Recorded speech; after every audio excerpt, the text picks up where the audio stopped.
कि जब ठाकुर जी ने रुक्मणी मैया का हरण करके और उनके साथ विवाह किया था, ऐसी दिव्य कथाएं। और इसी के मध्य आज क्या है कि प्रातःकालीन सत्र में जब यहाँ पूजन होता है तो हमारी एक माता जी हैं, तो उन्होंने हमसे प्रश्न किया कि पंडित जी, भगवान तो योगी थे, भगवान तो योगी थे, तो उन्होंने 16,108 विवाह कैसे कर लिए? ये प्रश्न हमारी माता जी की। और वो माता जी नहीं, अधिकतर आज व्यक्ति के मन में ये ही भ्रम है कि भगवान ने तो रास रचाई है, भगवान किसी को ज्ञान कैसे दे सकते हैं। हमारे आपके मन में नहीं, ये राजा परीक्षित के मन में भी यह प्रश्न उठा था। परंतु आप सभी से निवेदन है कि आज निश्चित ही आप सभी भक्तवृंद यहाँ कथा श्रवण करने पधारें, क्योंकि वही दिव्य महारास की कथा आज आप हम सभी यहाँ उपस्थित होकर के, विराजमान होकर के गुरुदेव के श्री मुख से श्रवण करेंगे। और जो हमारे मन का यह संशय है कि ठाकुर जी तो योगी थे, उन्होंने कैसे इतना विवाह कर लिए और कैसे रास महारास रचा लिया गोपियों के साथ, तो वो जो हमारा संशय है वो आज छेदन होने वाला है, आज विदृढ़ होने वाला है। इसलिए आप सभी से निवेदन कि आज सुंदर सुंदर कथाएं हैं, आप सभी यहाँ उपस्थित होकर के कथा पंडाल में विराजमान होकर के प्रथम से ही विश्राम पर्यंत की कथा निश्चित ही आप सभी आकर के यहाँ श्रवण कीजिएगा। एवं जो कल कथा सप्तम दिवस की और विश्राम दिवस की कथा है, यदि कोई भी भक्तवृंद 7 दिवस की पूर्ण कथा को श्रवण पान नहीं कर पाते हैं, और ऐसा कहा जाता है क्योंकि एक सूक्ष्म सारणी के अनुसार सप्तम दिवस में संपूर्ण कथा सुनाई जाती है, इसलिए यदि वह सप्तम दिवस की संपूर्ण कथा श्रवण करते हैं तो उनको साप्ताहिक कथा श्रवण करने का फल प्राप्त होता है। तो किसी अपने निजी कार्यों के कारणवश आप यदि कथा श्रवण नहीं कर पाए हैं तो आपसे निवेदन है कि कल की कथा आप अवश्य ही श्रवण करें। और आज भी आप सभी समय से पधारें। हमारे पूज्य सद्गुरुदेव भगवान का कुछ ही समय पश्चात यहाँ सुंदर आगमन होगा, आसन पर आसीन होगे। व्यास पूजन उपरांत आज की मंगलमय कथा हम आप सभी यहाँ विराजमान होकर के श्रवण करेंगे। तो आप सभी से निवेदन है कि सभी भक्तवृंद शीघ्र अतिशीघ्र अपने अपने कार्यों से निवृत्ति पा करके कथा पंडाल में पधारें और आज की दिव्य रसमयी श्रीमद् भागवत कथा का रसपान करें। बोले श्री राधा रमण लाल की, श्री भागवत भगवान की जय। जय श्री राधेश्याम।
राधे तेरे चरणों की, श्यामा तेरे चरणों की, गर धूल जो मिल जाए श्याम तेरे चरणों के, श्यामा तेरे चरणों के। घर धूल जो मिल जाए सच कहता हूँ श्यामा, सच कहता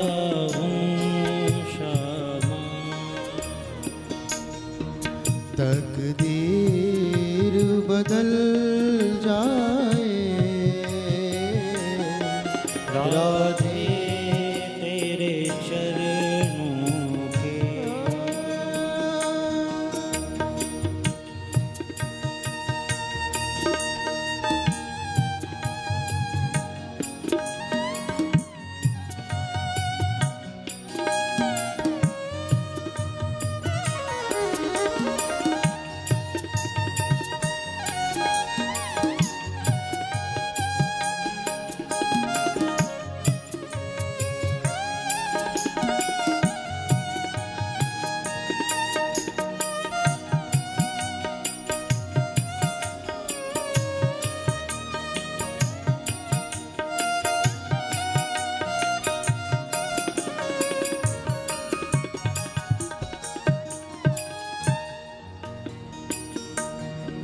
सुनते हैं तेरी रहमत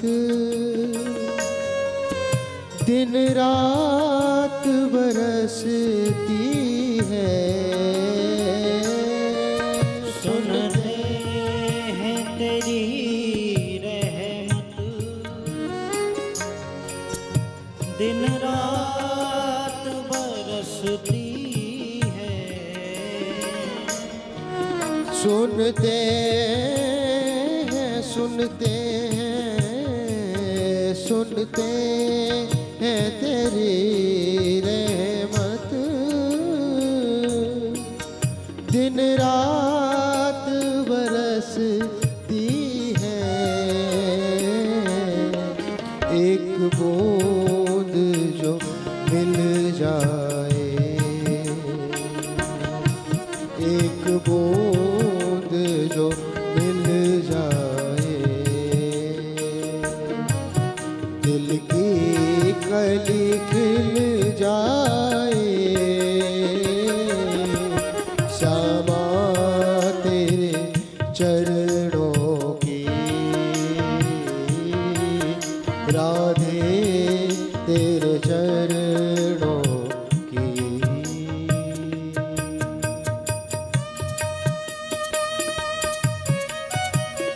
हरि ओम।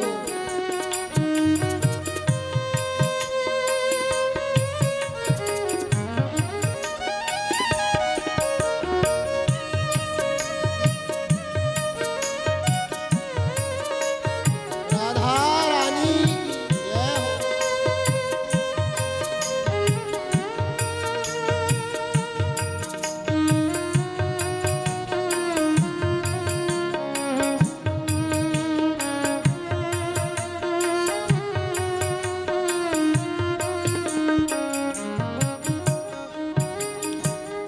ये मन बड़ा चल है कैसे तेरा भजन करूं। ये मन बड़ा चंचल है कैसे तेरा भजन करूं। ये मन बड़ा चंचल है कैसे तेरा भजन करूं। जितना इसे समझाऊं जितना इसे समझाऊं उतना ही मचल जाए।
नजरों से गिराना ना, चाहे जितनी सजा देना। नजरों से गिराना ना, जय हो प्यारे। चाहे जितनी सजा देना। नजरों नजरों नजरों नजरों से गिराना ना, चाहे जितनी सजा देना। नजरों से जो गिर जाए, नजरों से जो गिर जाए, मुश्किल ही संभल पाए। राधे तेरे चरणों की, श्यामा तेरे चरणों की, राधे तेरे चरणों की।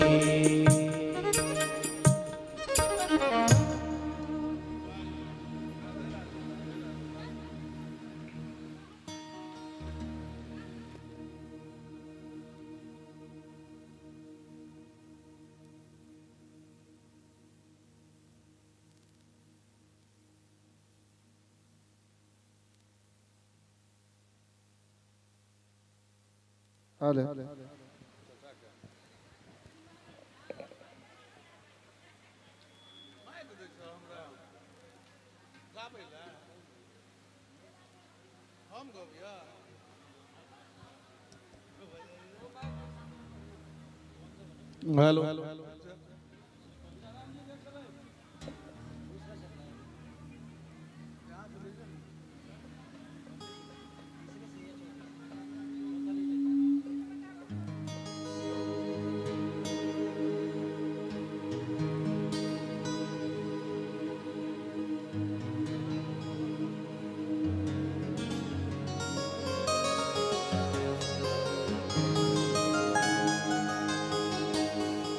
राधे राधे।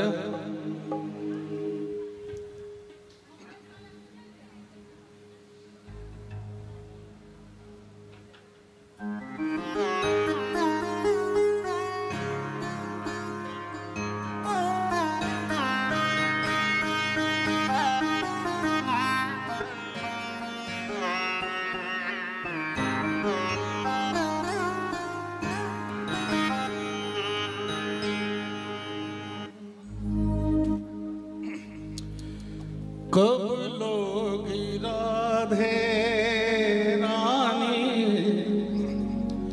हमरी खबरिया, कब लोगी राधे रानी हमरी खबरिया। कब लोगी राधे रानी हमरी खबरिया। कहाँ से सुनाऊं मैं, कहाँ से सुनाऊं मैं अपनी अरजिया। कब लोगी राधे रानी हमरी खबरिया, कब लोगी राधे रानी हम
अपनी अरजिया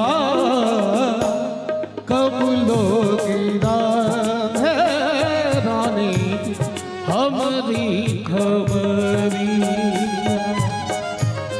कब लोगी राधे रानी हमारी खबर।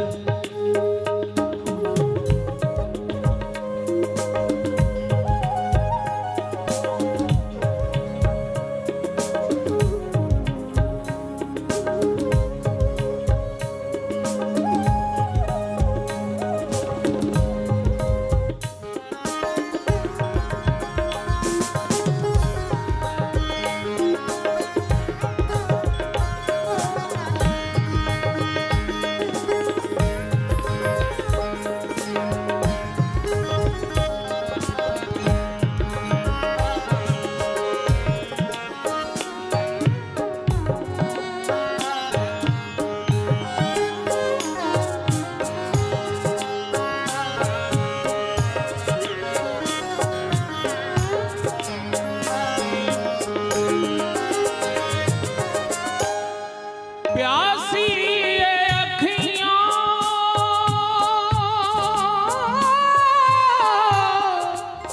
तरस रहे हैं। प्यासी ये अखियाँ तरस रहे हैं। प्यासी ये अखियाँ तरस रहे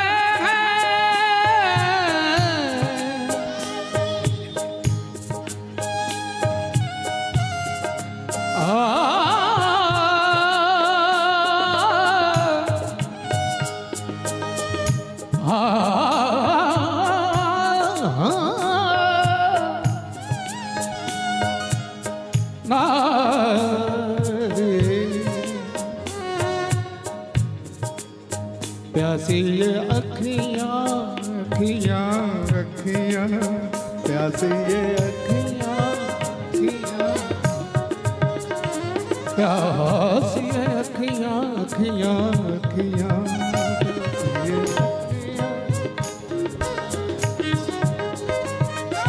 अखियाँ अखियाँ प्यासी ये अखियाँ अखियाँ अखियाँ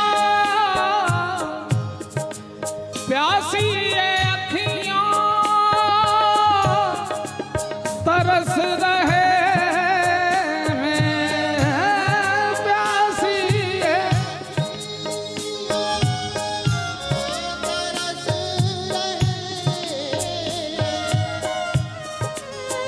नैनों से सावन बरस रहे हैं।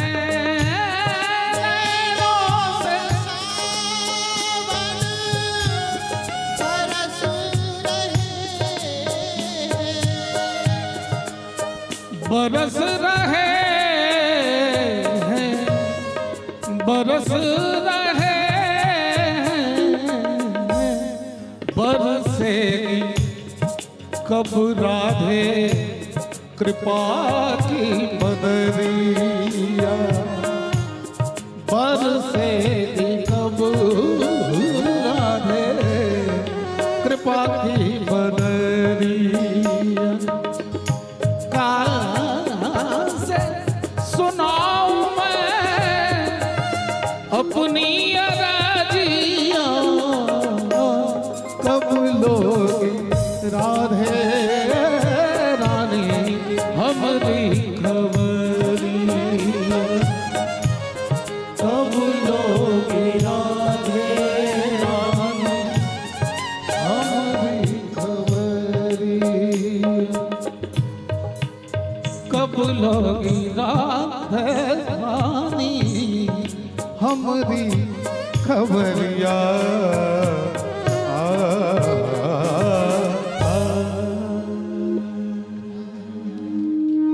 जय जय श्री राधे प्रेमानंद निताई गौर हरि हरि बोल दे श्री सद्गुरुदेव भगवान की।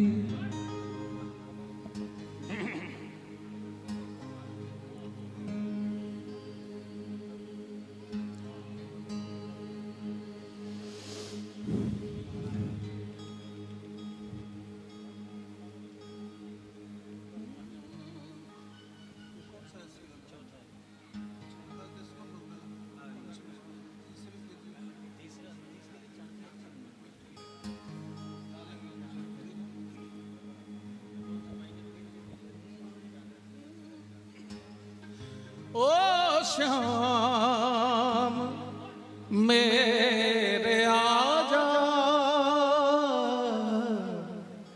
आके दरस दिखा जा। ओ श्याम मेरे आजा, आके दरस दिखा जा। ओ श्याम मेरे आजा, आके दरस दिखा जा। ओ श्याम मेरे आजा, आके दरस दिखा जा। उजड़ी है दिल की दुनिया, उजड़ी है दिल की दुनिया, आके इसे बसा जा। तू एक बार आजा, तू एक बार आजा। ओ श्याम मेरे आजा, आके दरस दिखा जा।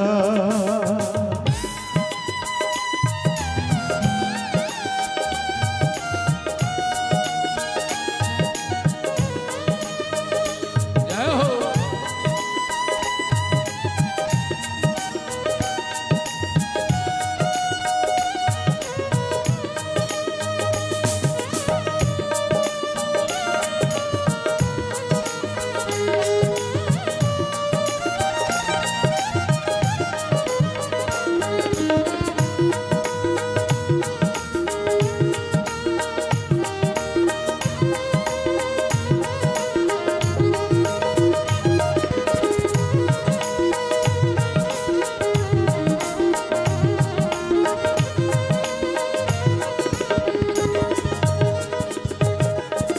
मैं हूँ अधम जनों का सरताज है कन्हैया।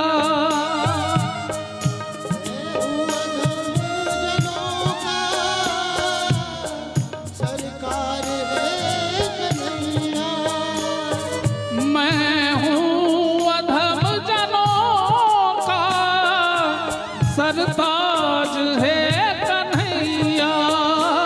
मैं हूँ अधम जनों का सरताज है कन्हैया। तुम मीत मेरे मन के ब्रजधाम के बसैया। तुम मीत मेरे मन के ब्रजधाम के बस एक बार आके, बस एक बार आके अपनी झलक दिखा जा। तू एक बार आजा, ओ श्याम मेरे आजा, आके दरस दिखा जा।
अपनी झलक दिखा के, अपनी झलक दिखा के हिया में मेरे समाजा हुए अखबार आजा।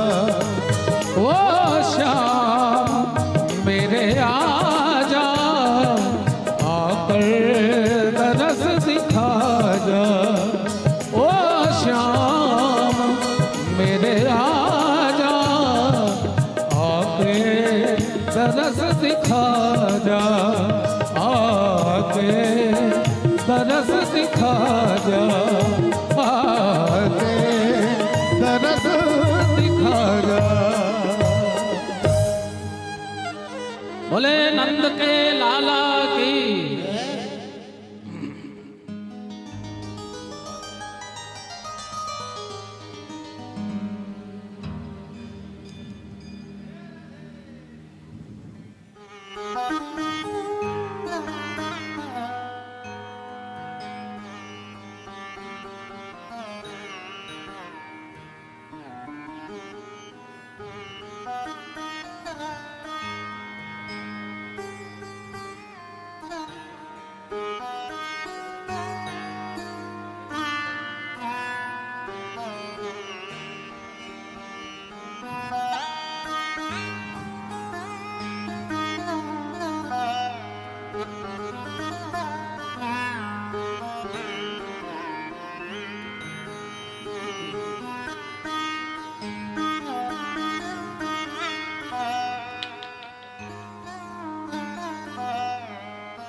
बहुत ही मेहनत से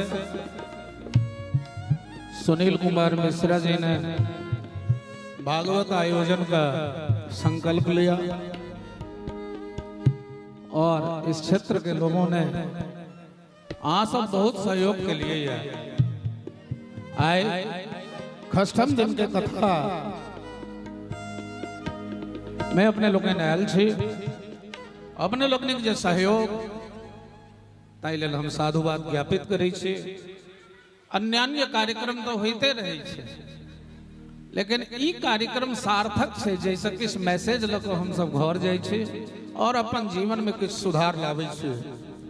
ताई द्वारे यज्ञ में सहयोग देनिहार, समर्थन देनिहार, उपस्थिति देनिहार हर व्यक्ति के, आबाल वृद्ध नर नारी के हम स्वागत करै छी।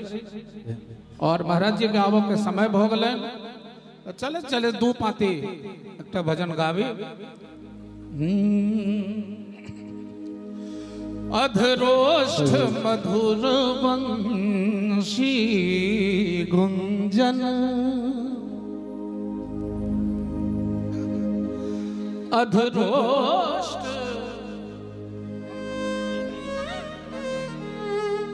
मधुर। सभी भक्तवृंद अपने अपने स्थान पर खड़े।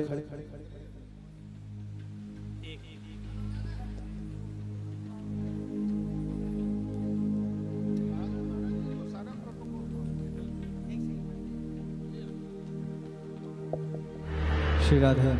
सभी भक्तवृंद अपने अपने स्थान पर खड़े हो जाएं। पूज्य सद्गुरुदेव भगवान का सुंदर पदार्पण हमारे मंच की ओर हो रहा है।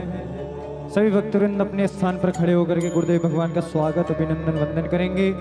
बोलिए श्री सद्गुरुदेव भगवान की, सद्गुरुदेव भगवान की। श्री सजाउल कंचन दिया बारे हम लाउल,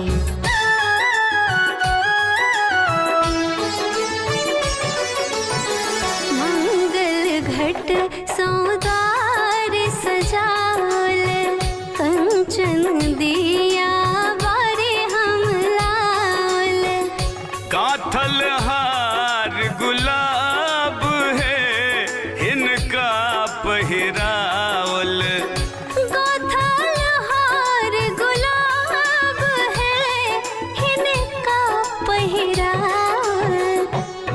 मंगलमय दिन आज है पाहुन छत आयल। मंगलमय दिन आज है पाहुन छत आयल।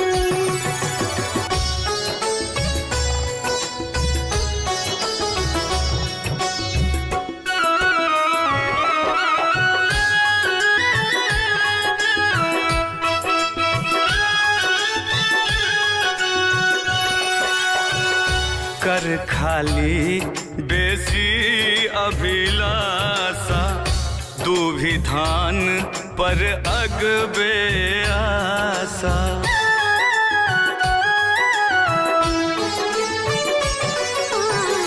कर खाली बेशी अभिलाषा दुविधान पर अगवे आशा। मान बड़ा पाग है इनका सिर राखल। मान बढ़ावे पाग है इनका सिर राखल। मंगलमय दिन आज है पाहुन छत आयल।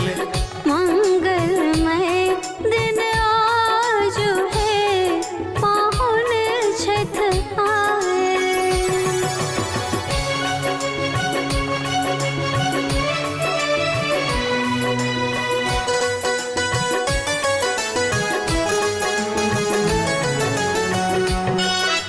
आप mixing Lal ji MM production की प्रस्तुति।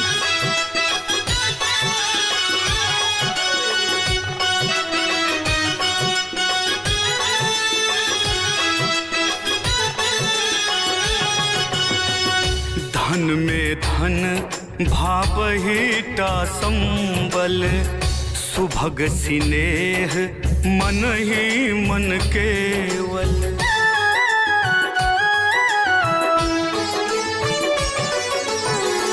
धन में धन भावहिता संबल सुभग स्नेह मन ही मन केवल। बारिक अनुपम साग है भोजन में साजल। बारिक अनुपम साग है भोजन में साजल। मंगलमय दिन आज है पाहुन छत आयल। मंगलमय दिन आज है पाहुन छत आयल। मंगलमय दिन आज है पाहुन छत आयल। मंगलमय दिन आज है पाहुन छत oil. Recorded by MMP studio Madhubani.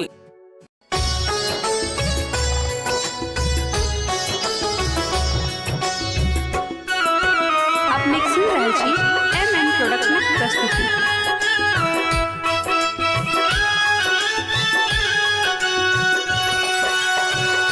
मंगलमय दिन आज है पाहुन छत आयल। मंगलमय दिन आज है पाहुन छत आयल। धन धन जागल भाग है मन कमल फुलायल। धन धन जागल भाग है मन कमल फुलायल। मंगलमय दिन आज है पाहुन छत आयल। मंगलमय दिन आज है पाहुन छत आयल।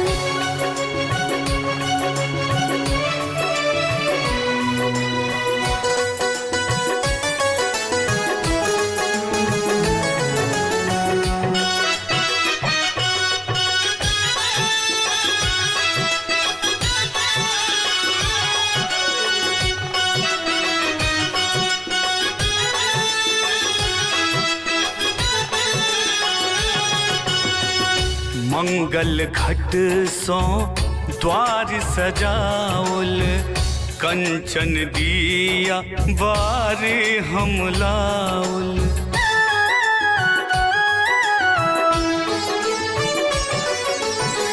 मंगल घट सौदार सजावल, कंचन दिया बारे हम लावल। काथल हार गुलाब है इनका पहिरावल। गोथल हार गुलाब है इनका पहिरावल। मंगलमय दिन आज है पाहुन छत आयल। मंगलमय दिन आज है पाहुन छत आयल।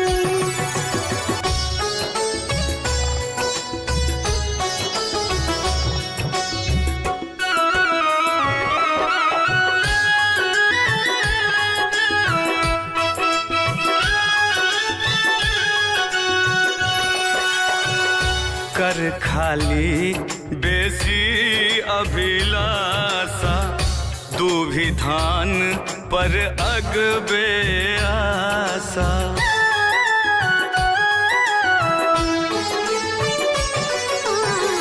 कर खाली बेशी अभिलाषा, दुविधान पर अगवे आशा।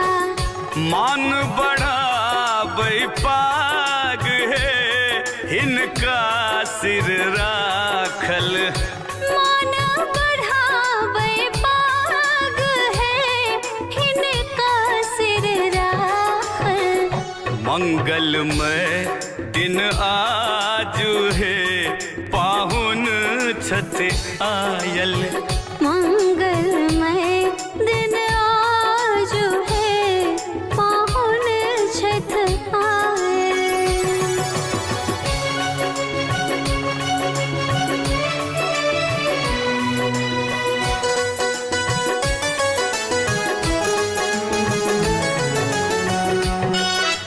आप मिक्सिंग रहल छी MM प्रोडक्शनक प्रस्तुति।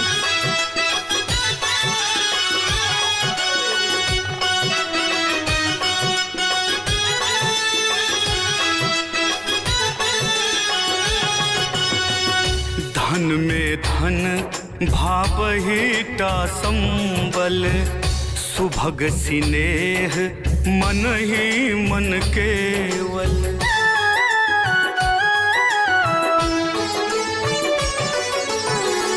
धन में धन भावहीटा संबल, सुभग स्नेह मन ही मन केवल। बारिक अनुपम साग है भोजन में साजल। बारिक अनुपम साग है भोजन में साजल। मंगलमय दिन आज है पाहुन छत आयल। मंगल आने का पतवार तुम्हारे हाथों में, मेरे भाग बिहार लाल प्रभु ये दास शरण में आया है।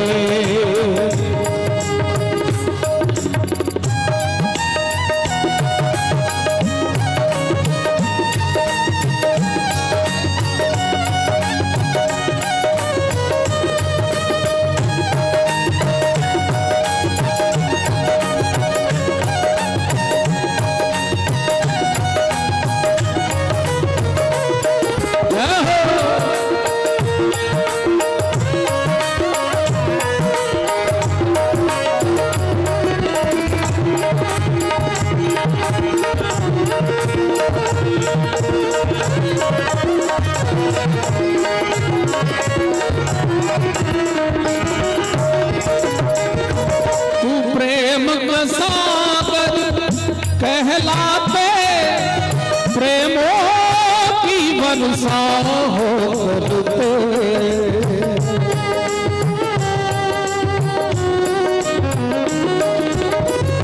प्रेम का सागर कहलाते, प्रेमों की बरसा हो करते।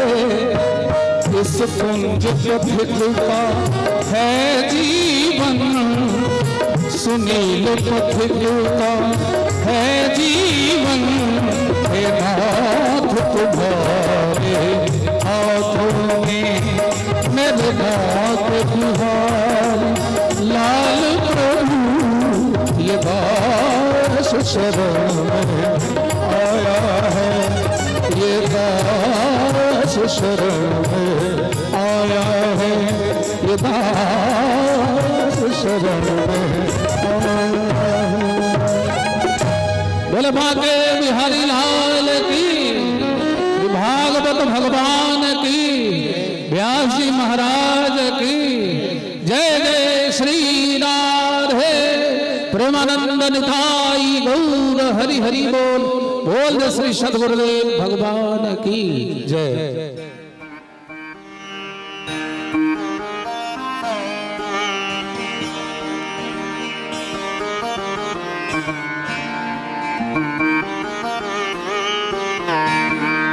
श्री राधे राधे राधे जय हो।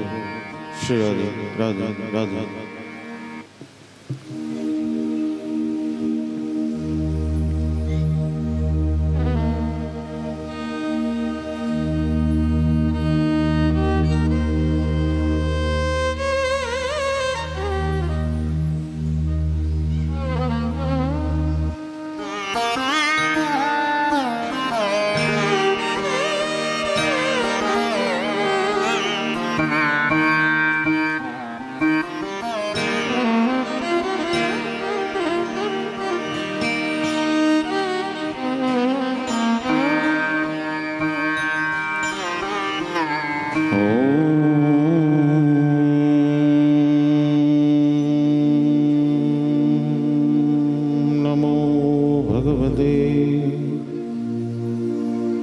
चरण कमल चिन्मकरंदा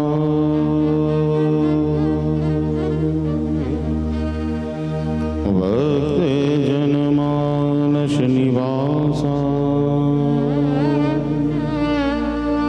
श्री कृष्ण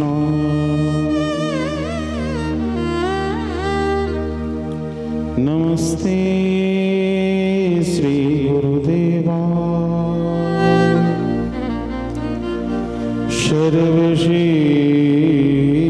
सर्वसिद्धि प्रदायिने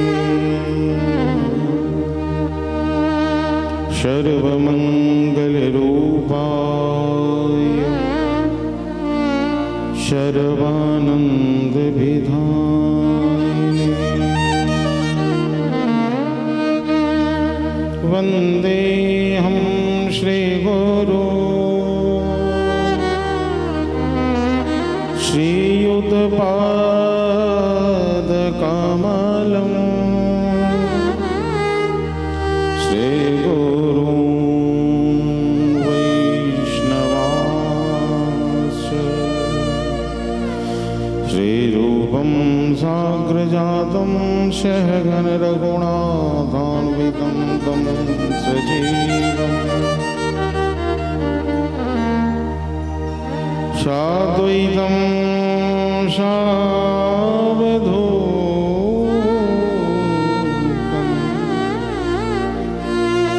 परिजन साहितं श्रीकृष्ण चैतन्य देवम् श्री राधा कृष्ण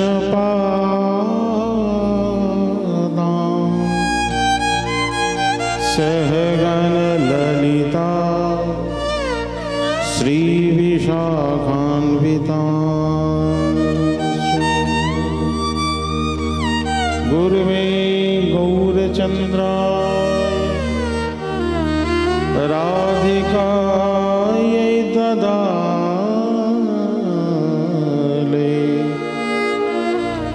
कृष्णाय कृष्णभक्ताय तद्भक्ताय नमो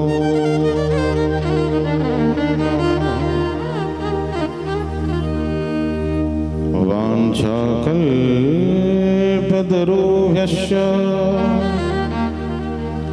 कृपासिन्धुभ्येव च पतितानां पावनेभ्यो वैष्णवेभ्यो नमो नमः।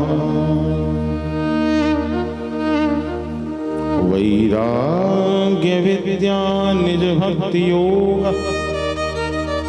शिक्षा तुमेक पुरुष पुराण श्री कृष्ण चैतन्य शरीरधारी कृपाम्बुधिर्यस्तमहं प्रपद्ये।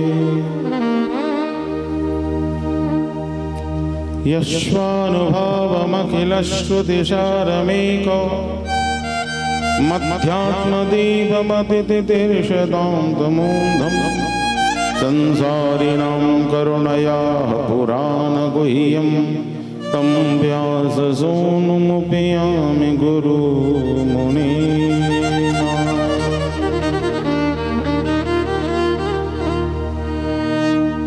सर्वशास्त्राधिपीयूष सर्ववैदैकसत्फलं सर्वसिद्धान्तरटनाढ्य सर्वलोकैकदृक्पद सर्वभागवतप्राणो श्रीमद्भागवतप्रभु कलित्वान्दादिभ्य श्रीकृष्णपरिवर्तित परमानन्दपाठाय प्रेमवर्षशराय ते सर्वदा सर्वशुभ्याय श्रीकृष्णाय नमस्तुते।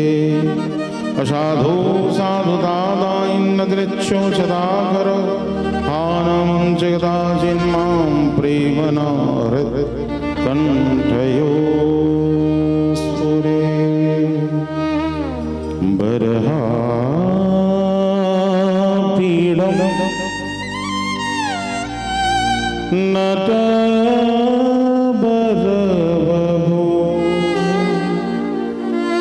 कर्णयो कर्णिकारं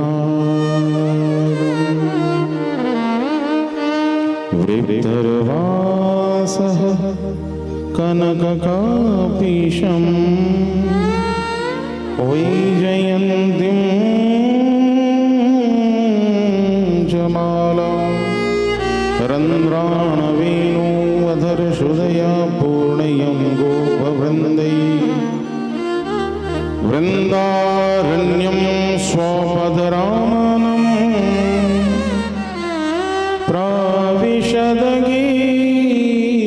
प्राविशदगीतकृति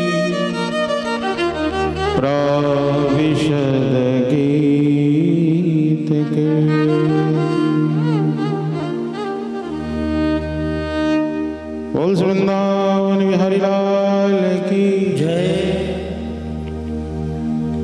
हे प्रभु मुझे बताओ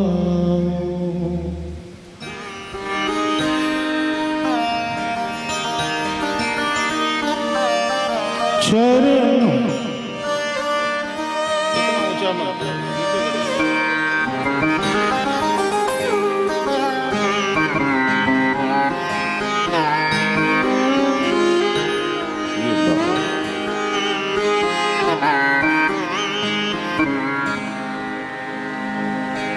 हे प्रभु मुझे बताओ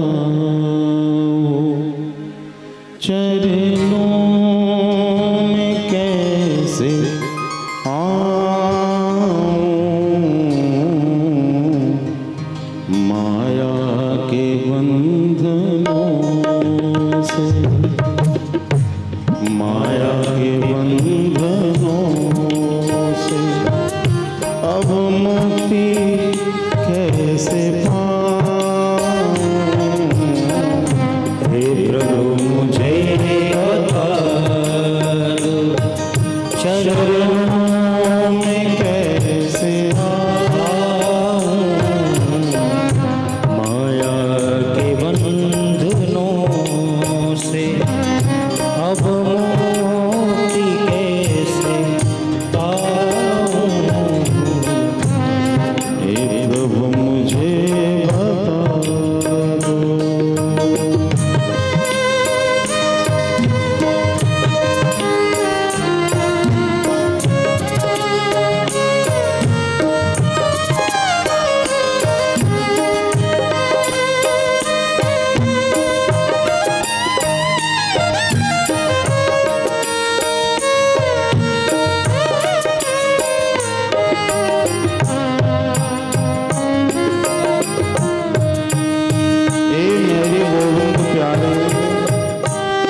अज्ञानी हूँ मैं भगवन,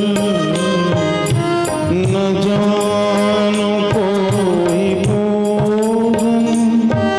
अज्ञानी हूँ मैं भगवन, ना जानो कोई भोजन। सभी गाइए मेरे संग।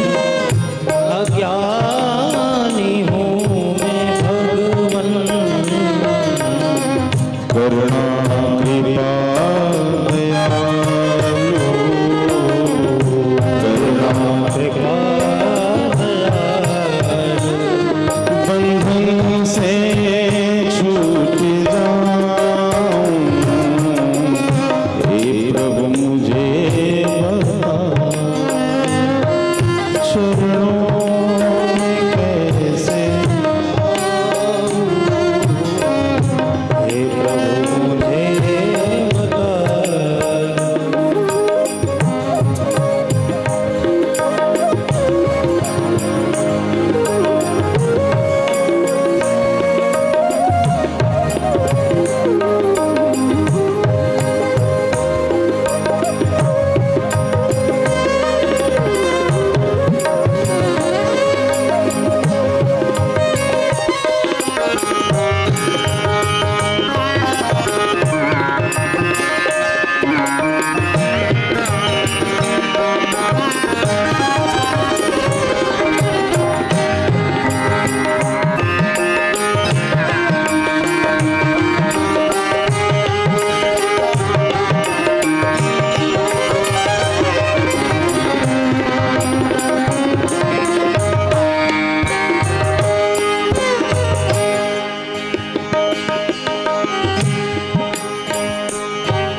मैं हूँ पतित स्वामी, तुम हो पतित पावन। मैं हूँ पतित स्वामी, तुम हो पतित पावन। मैं हूँ पतित स्वामी, तुम हो पतित पावन। मैं हूँ पतित स्वामी, तुम हो पतित पावन। अब बंधरा हृदय, अब गुण भरा हृदय, इसे कैसे मैं दिखाऊं, हे प्रभु मुझे बता दो चरणों में कैसे आऊं, हे प्रभु मुझे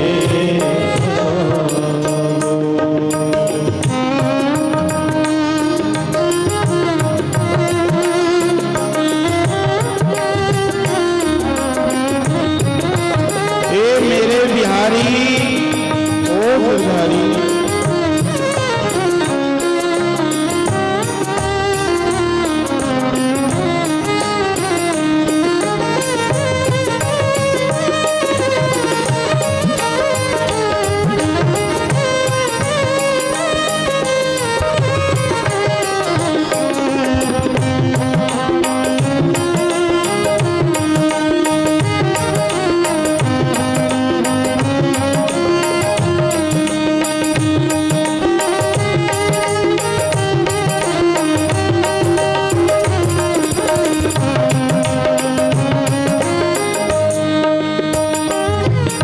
अच्छा हूँ या बुरा हूँ, जैसा भी हूँ तुम्हारा।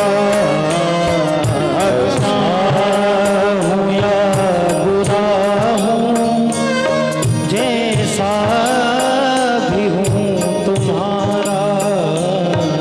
अच्छा हूँ या बुरा हूँ, जैसा भी हूँ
ही भक्ति दी।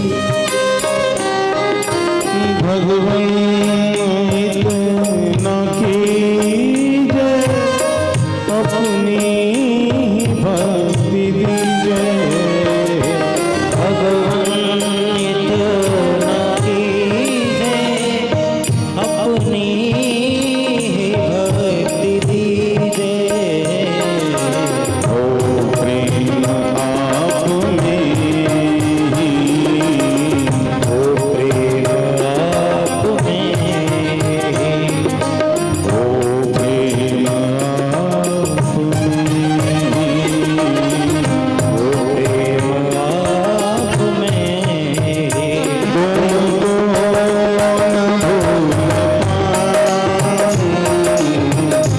ये प्रभु मुझे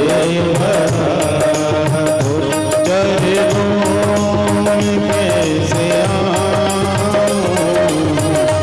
ये प्रभु मुझे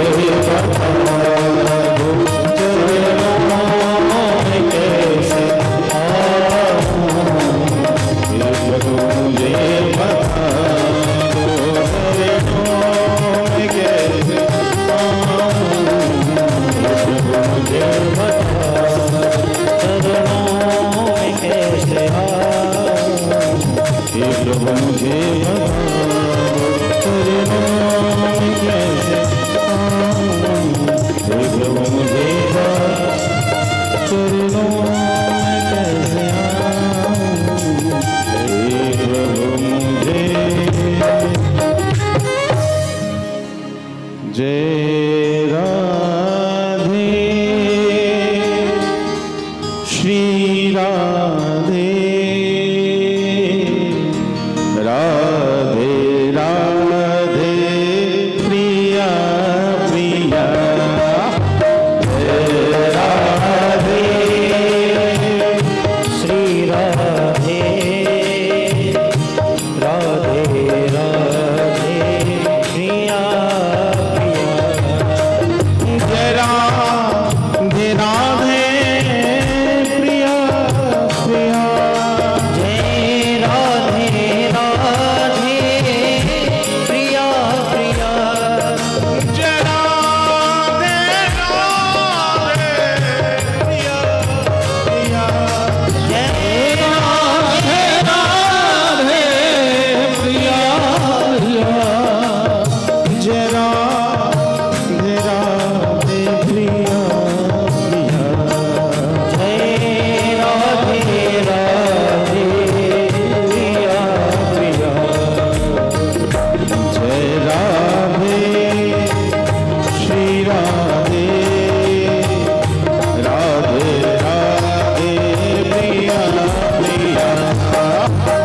जय राधे श्री राधे राधे राधे प्रिया प्रिया। जय राधे राधे प्रिया प्रिया। जय राधे राधे प्रिया प्रिया। जय राधे राधे प्रिया प्रिया। जय राधे राधे प्रिया प्रिया। जय गिरवरधारी प्रिया प्रिया। जय गिरवरधारी प्रिया प्रिया। जय राधा दामोदर प्रिया प्रिया। जय राधा दामोदर प्रिया प्रिया। जय राधा रमन जी प्रिया प्रिया। जय राधा रमन जी प्रिया प्रिया। जय बांके बिहारी प्रिया प्रिया। जय बांके बिहारी प्रिया प्रिया। जय गोंद बिहारी प्रिया प्रिया। जय गोंद बिहारी प्रिया प्रिया। जय गोपीनाथ जी प्रिया प्रिया। जय गोपीनाथ जी प्रिया प्रिया। बरसाने वाली बरसाने वाली प्रिया प्रिया। बरसाने वाली प्रिया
प्रिया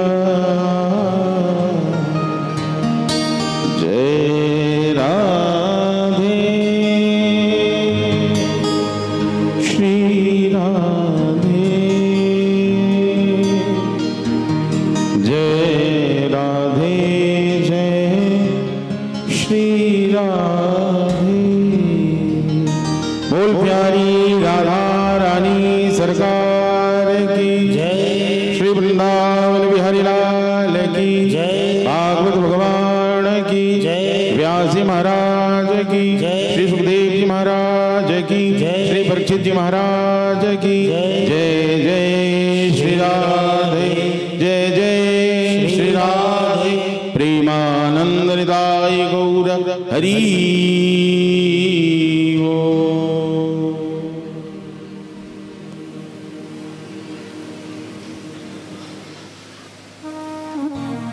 भगवान अकारुण करुणा वर्णाले गुरु गौर गोविंद की महती कृपा प्रसाद स्वरूप श्री राधा गोविंद मिलित तनु श्रीमद् भागवत महापुराण यह दिव्य ग्राम और शिवालय का यह दिव्य प्रांगण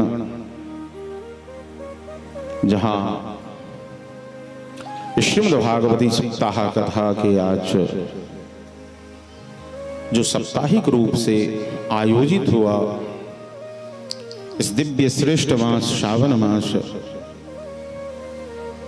षष्ठम दिवस में विद्यमान हम सभी और आप सभी विज्ञजन श्रेष्ठ जन वैष्णव जन एवं श्रद्धावंत माताओं के चरणों में व्यासपीठ से वंदन और अभिनंदन। अति आनंद और बड़े उत्साह के संग यह श्रीमद् भागवती अनुष्ठान निर्विघ्नता से पूर्णता की ओर अग्रसर है और मेरे लिए अतिशय यह आनंद का पल है जब मुझ पर परम स्नेह रखने वाले मेरे अभिभावक और जिनकी बड़ी ख्याति है संपूर्ण मिथिला एवं भारतवर्ष में आप गंधर्व लोक से आए हैं। और गंधर्वाधिपति कौन है? तो वृंदावन में श्री कुंज बिहारी हैं। श्री कुंज बिहारी प्रकट ही होते हैं स्वामी हरिदास के गायन से और केवल भगवान राग से उत्पन्न नहीं होते हैं, तो भगवान भक्तों के अनुराग से प्रकट हो जाते हैं। तो जो भगवान अनुराग से प्रकट होते हैं वह स्वामी हरिदास का अनुराग है जो संगीत के रूप में चला और स्वयं श्री कुंज बिहारी प्रकट हो गए। और आज मेरे परम जिनके ऊपर मेरे श्री सद्गुरुदेव का सतत कृपा वर्षण होता था, ऐसे पूज्य श्री कुंज बिहारी मिश्र जी यहाँ उपस्थित हैं। आप सब मिलकर इनका अभिनंदन करें, वंदन करें। आप पूर्व के दिवस में भी कथा में आए। कथा मध्य में जब भगवत गुणानुवाद प्रारंभ हो जाता तो ठाकुर जी के सामने फिर हम सब भक्त उसी में सम्मिलित हो जाते हैं।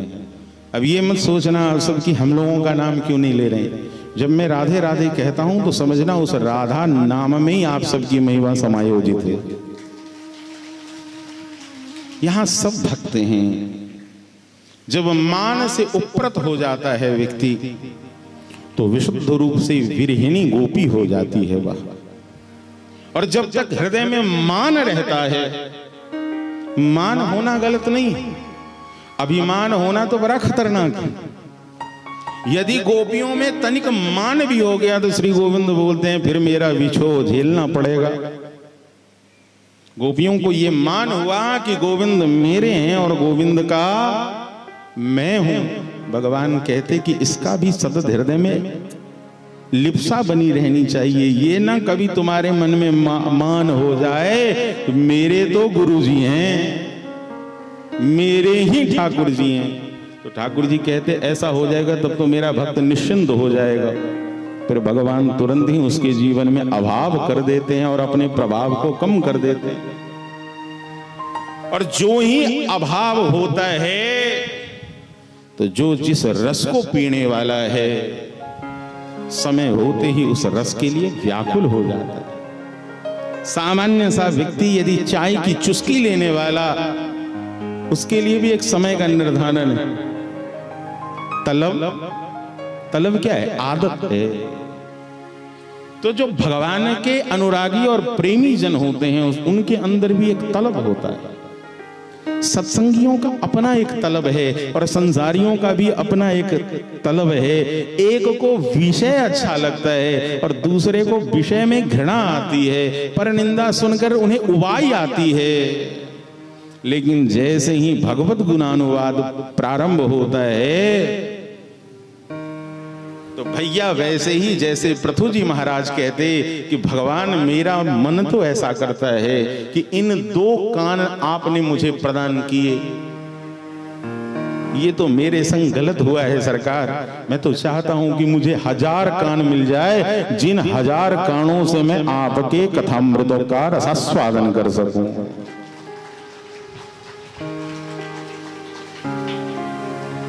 श्रेष्ठता ये है कि ये जो कर्ण हैं इसमें हम कैसे रस घोलते हैं।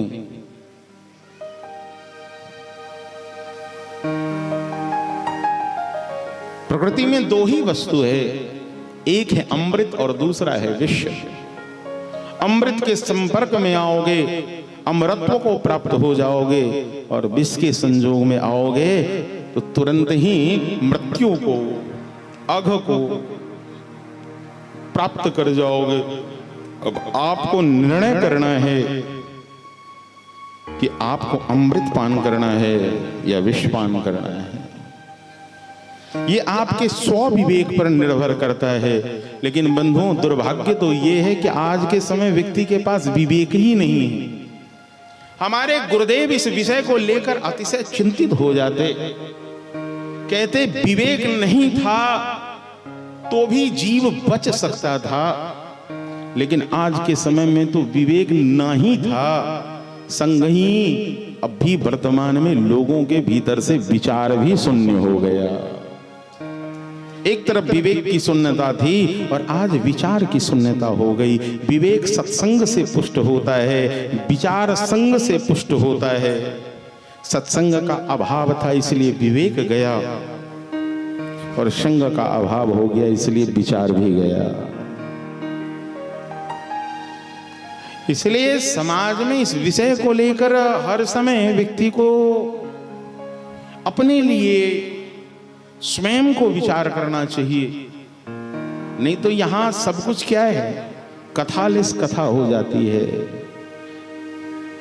भगवत अनुष्ठान, भगवत संकीर्तन है, लेकिन उस संकीर्तन का जो तत्व है उस संकीर्तन से निकल जाता है। कब मालूम? जब आप भगवान के नामों को गाम्य गीतों के ऊपर आधारित, जिसमें नायक और नायिका के विभिन्न अंगों के विषय की चर्चा परिचर्चा है, उसमें यदि नाम को संलिप्त करके आप गाते हैं, आपके कर्ण को तो प्रिय लग रहा है, लेकिन बात तो यही हो गई ना कि आंवला तो अमृता है, लेकिन किसी ने उस आंवले का भी पकौड़ा बना लिया। जो आंवला अमृता है वैसे ही चबाना चाहिए या उबाल कर खा लेना चाहिए। उस आंवले को उबाल कर यदि किसी ने पकौड़ा बना लिया तो पकौड़ा तो नुकसान कर ही देगा, भले उस आंवला में कितना ही गुण क्यों ना हो। भगवान नाम में वह सामर्थ्य है, भगवत कथा में वह सामर्थ्य है, तो अजामिल को भी बचा लेता है। ये उस कथा की महिमा है, ये उस नाम की महिमा है। लेकिन सावधानी सतत आपकी होनी चाहिए। यदि आप सावधान नहीं होंगे तो आपके पतन से कोई आपको बचा नहीं सकता। जो सावधान है, जिसने सुना है, लाला जो सुनता है फिर वह स्मरण करता है, जो स्मरण करता है वह फिर उसे देखना चाहता है। किसी ने सुना कि श्री कुंज बिहारी जी बहुत बढ़िया संगीत गाते हैं, अच्छा मुझे सुनाओ जरा। अरे भैया यूट्यूब पे सर्च करो मिथिला रत्न श्री कुंज बिहारी मिश्र, अरे ये सारे भजन आ गए। अरे शिव भजन आ गया, गहल चरण हम तो। बाबा विद्यापति कहते हैं। आदमी सुना, अच्छा आपने गाया है, अब हृदय में अभिलाषा हुई एक बार इन्हें देखना है। सामान्य संगीत जो भगवत गुणानुवाद से संलिप्त है, सुनने के बाद व्यक्ति को देखने की इच्छा होती है। ऐसे ही भगवत लीला कथा श्रवण करने के बाद ही व्यक्ति को भगवान का दर्शन करने की भी अभिलाषा होती है, अभिलाषा होती है। जो जानहि ताहि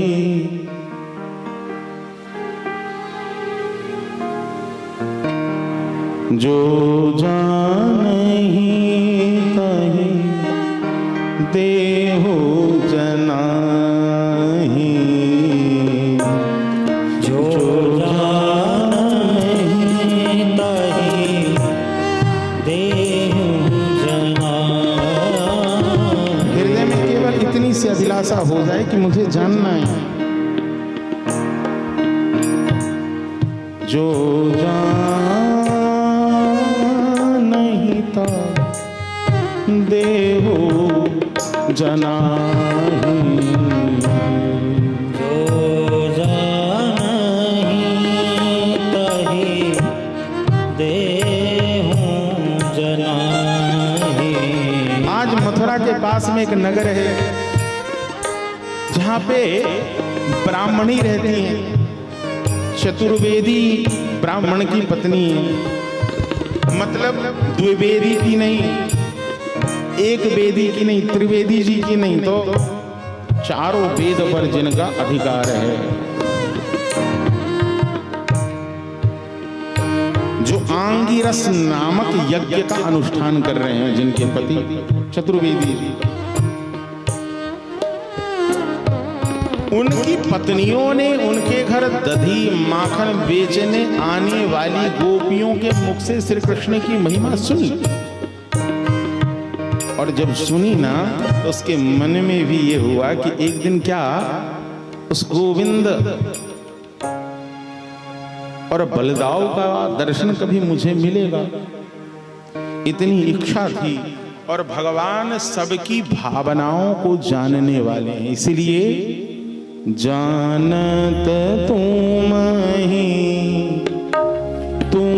होई जाई। जानत तुम ही होई जाई। जानत तुम ही होई जाई।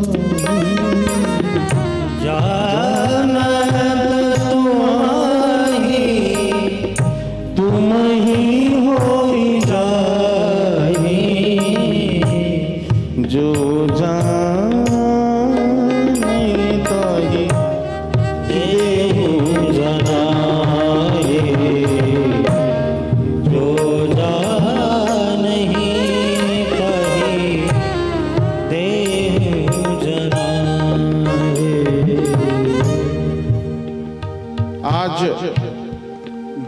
वालों के संग श्याम सुंदर और श्री बलराम जी गैया चराते चराते बड़े दूर निकल गए। गोप बालकों ने कहा, भैया तो को पता कलेवा के समय है रहे है। कलेवा मतलब कुछ खाने पीने का समय हो गया, संग अब कुछ नहीं है। गैया चराते भय वृंदावन से बड़े दूर चले आए हैं। कन्हैया बोले, तो इसमें कोई बात नहीं है, मेरे परिचय तो बड़े दूर दूर के लोगों में। जैसे कोई सामान्य सा व्यक्ति थोड़ा सा लाइमलाइट में आ जाता है, थोड़ा प्रभुत्व पाता है, तो मद तो उसके जीवन में भी आ जाता है। प्रभुता पाय, वो स्वामी जी कहते, प्रभुता पाय काय मद नाय।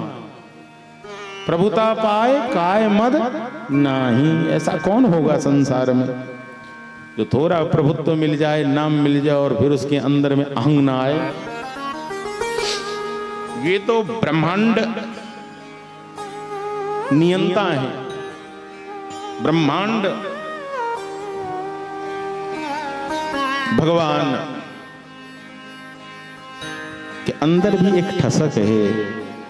भगवान के अंदर भी एक ठसक रहता है कि अरे हमारा परिचय भी हमारे भक्तों में खूब है, भाई मेरा नाम ले लेना जाकर।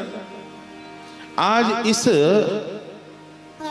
भाव से भावित होकर श्री कृष्ण कहते, भाई चिंता मत कर, ऐसा कोई गांव नहीं जिस गांव में मुझे जानने वाले लोग नहीं।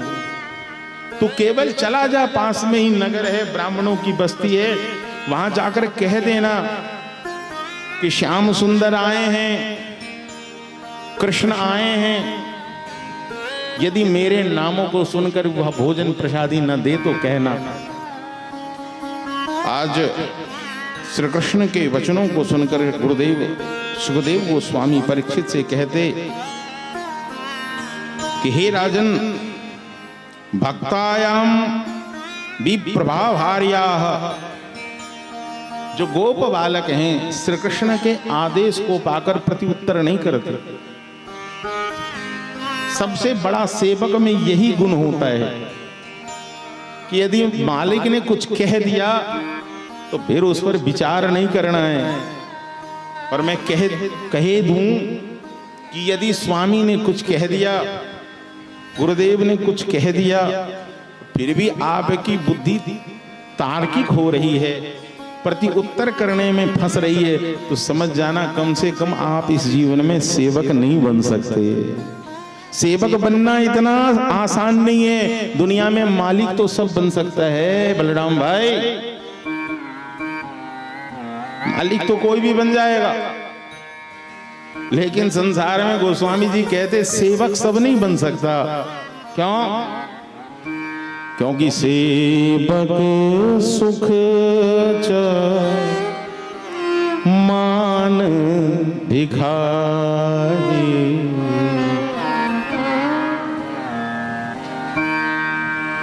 इसलिए सब ते सेवक धर्म कठोर। संसार में इतनी ख्याति हनुमंत लला की क्यों है? क्यों कहा जाता है कि बुद्धिहीन तनु जान के सुमिरो पवन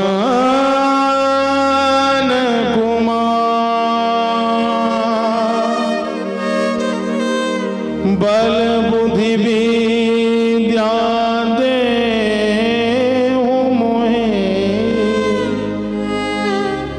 हरहु कलेश विकार। हनुमंत लला जो भक्त में श्रेष्ठ हैं इसीलिए हैं क्योंकि उनके अंदर में दास भाव की पूर्णता है। उनके अंदर क्या है? दास भाव की पूर्णता है। उनके हृदय में इस बात से संतुष्टि है कि मैं राघवेंद्र चरण चंचरी को हूं, दासो हम कौशलेंद्र। ये जब बात कहते हैं तो उस बात में एक ठसक होती है।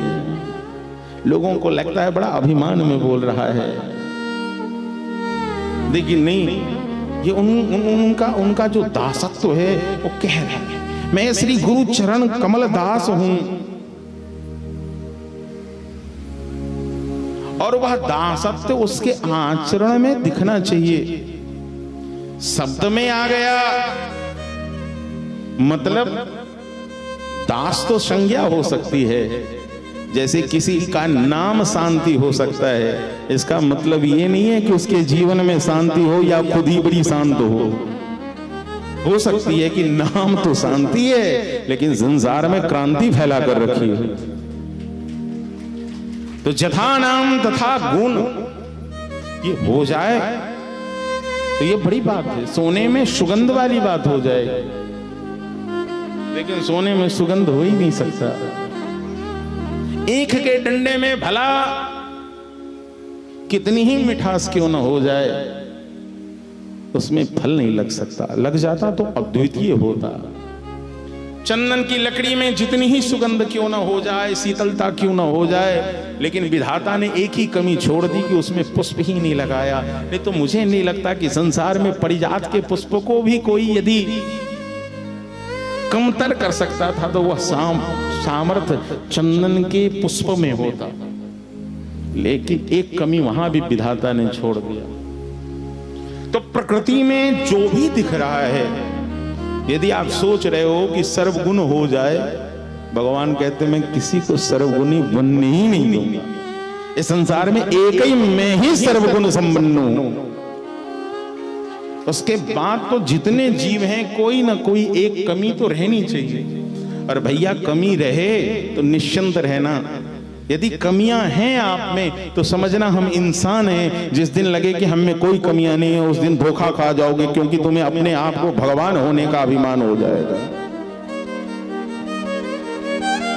जब तक कमियां हैं तब तक इंसानियत है। प्रभुत्व का अभिमान आया बात बिगड़ जाएगी। खैर मैं तो ये कह रहा था कि सेवक तो वह होता है कि स्वामी को बातों को सुनकर प्रति उत्तर न करे। सरकार ने कह दिया और आज श्री गुरुदेव कह रहे हैं कि भगवान समस्त लीलाओं के पीछे एक रहस्य होता है। हमारे श्री गुरुदेव कहते, सरकार अक्सर कहते कि बेटा बिना प्रयोजन का तो मूर्ख भी कोई कर्म नहीं करता है। इसलिए प्रयोजन और प्रयोजनीयता, शब्द क्या है? प्रयोजन और प्रयोजनीयता। तो भगवान जब भी कोई लीला करते हैं तो निश्चित है कि उनके समस्त लीलाओं का प्रमुख कारण होता है अनुरागियों के अनुग्रह को पूर्ण करना, अपने प्रेमियों के अनुग्रह को स्वीकार कर लेना।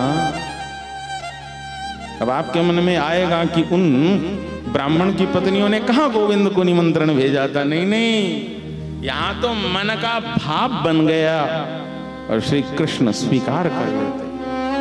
भगवत्ता तो यही है ना कि घर में बैठे हुए भी आप सत्य संकल्प कर लो तो सत्य संकल्प जो भगवान है वह आपके संकल्प को तुरंत ही स्वीकार कर लेते हैं। और आज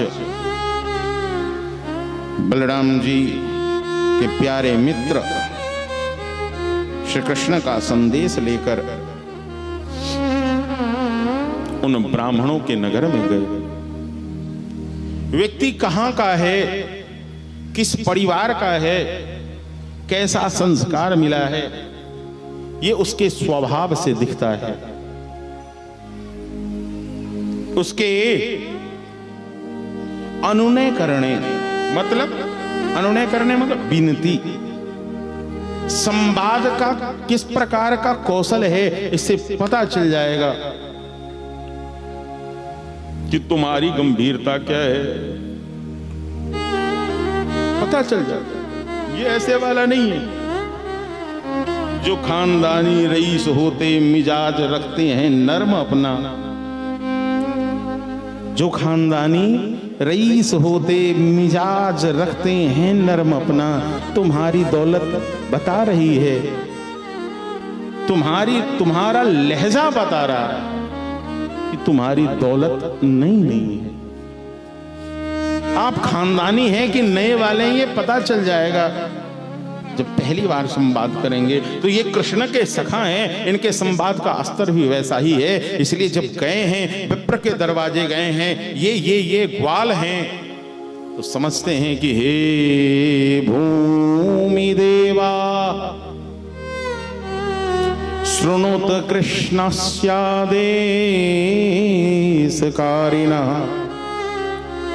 प्राप्ता जानितं भद्रम वो गोपाननो राम चोदिता। हे पृथ्वी लोक के देवता, हे ब्राह्मण, आप ही संसार के भगवान हैं।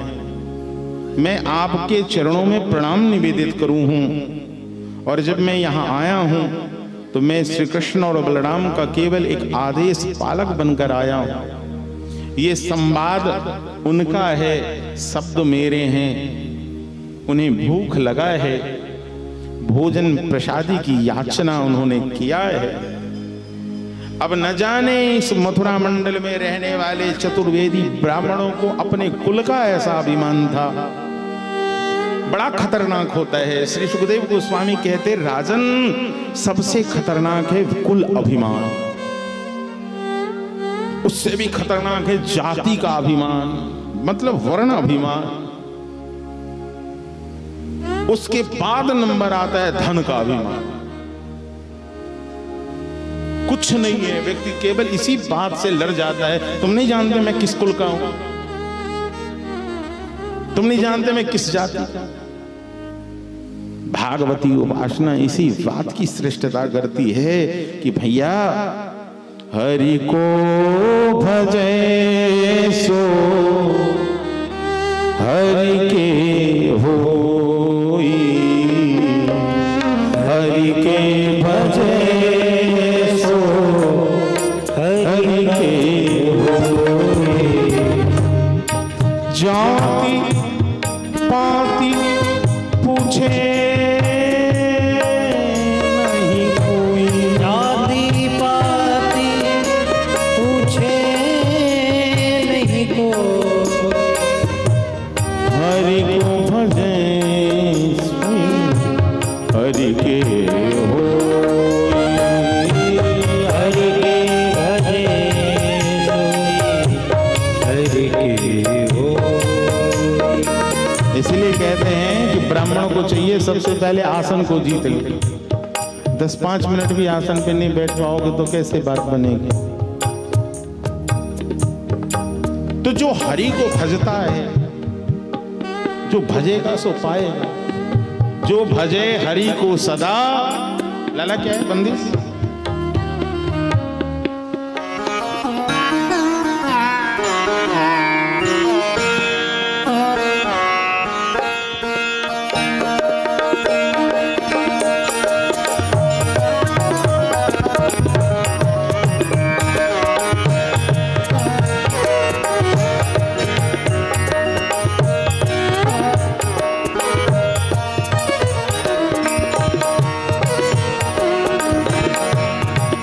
जो भजे हरि को सदा, सोई परम पद पाएगा, सोई परम पद पाएगा। जो भजे हरि को सदा, जो भजे हरि को सदा, जो भजे हरि को सदा, वही परम पद पाएगा, वही परम पद पाएगा। वह परम पद पाता है जो श्री हरि को भजता है। ये सब हरि के आदेश पालक हैं, आज आए हैं, लेकिन ब्राह्मणों ने इनका सम्मान नहीं किया। ये चतुर्वेदी ब्राह्मण हैं, लेकिन इन सबों ने आज श्री कृष्ण को नहीं पहचाना।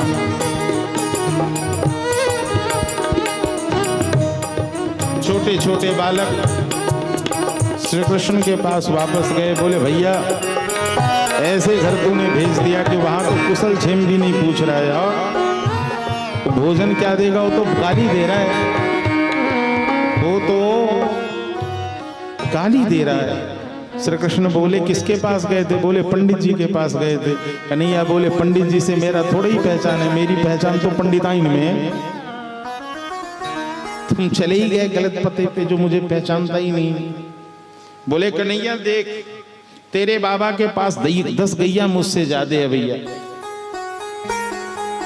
लेकिन मैं भी स्वाभिमानी हूं। तेरे खातिर जाकर मैंने वह ब्राह्मण की गाली सुन ली लाला, अब मैं नहीं जाऊंगा।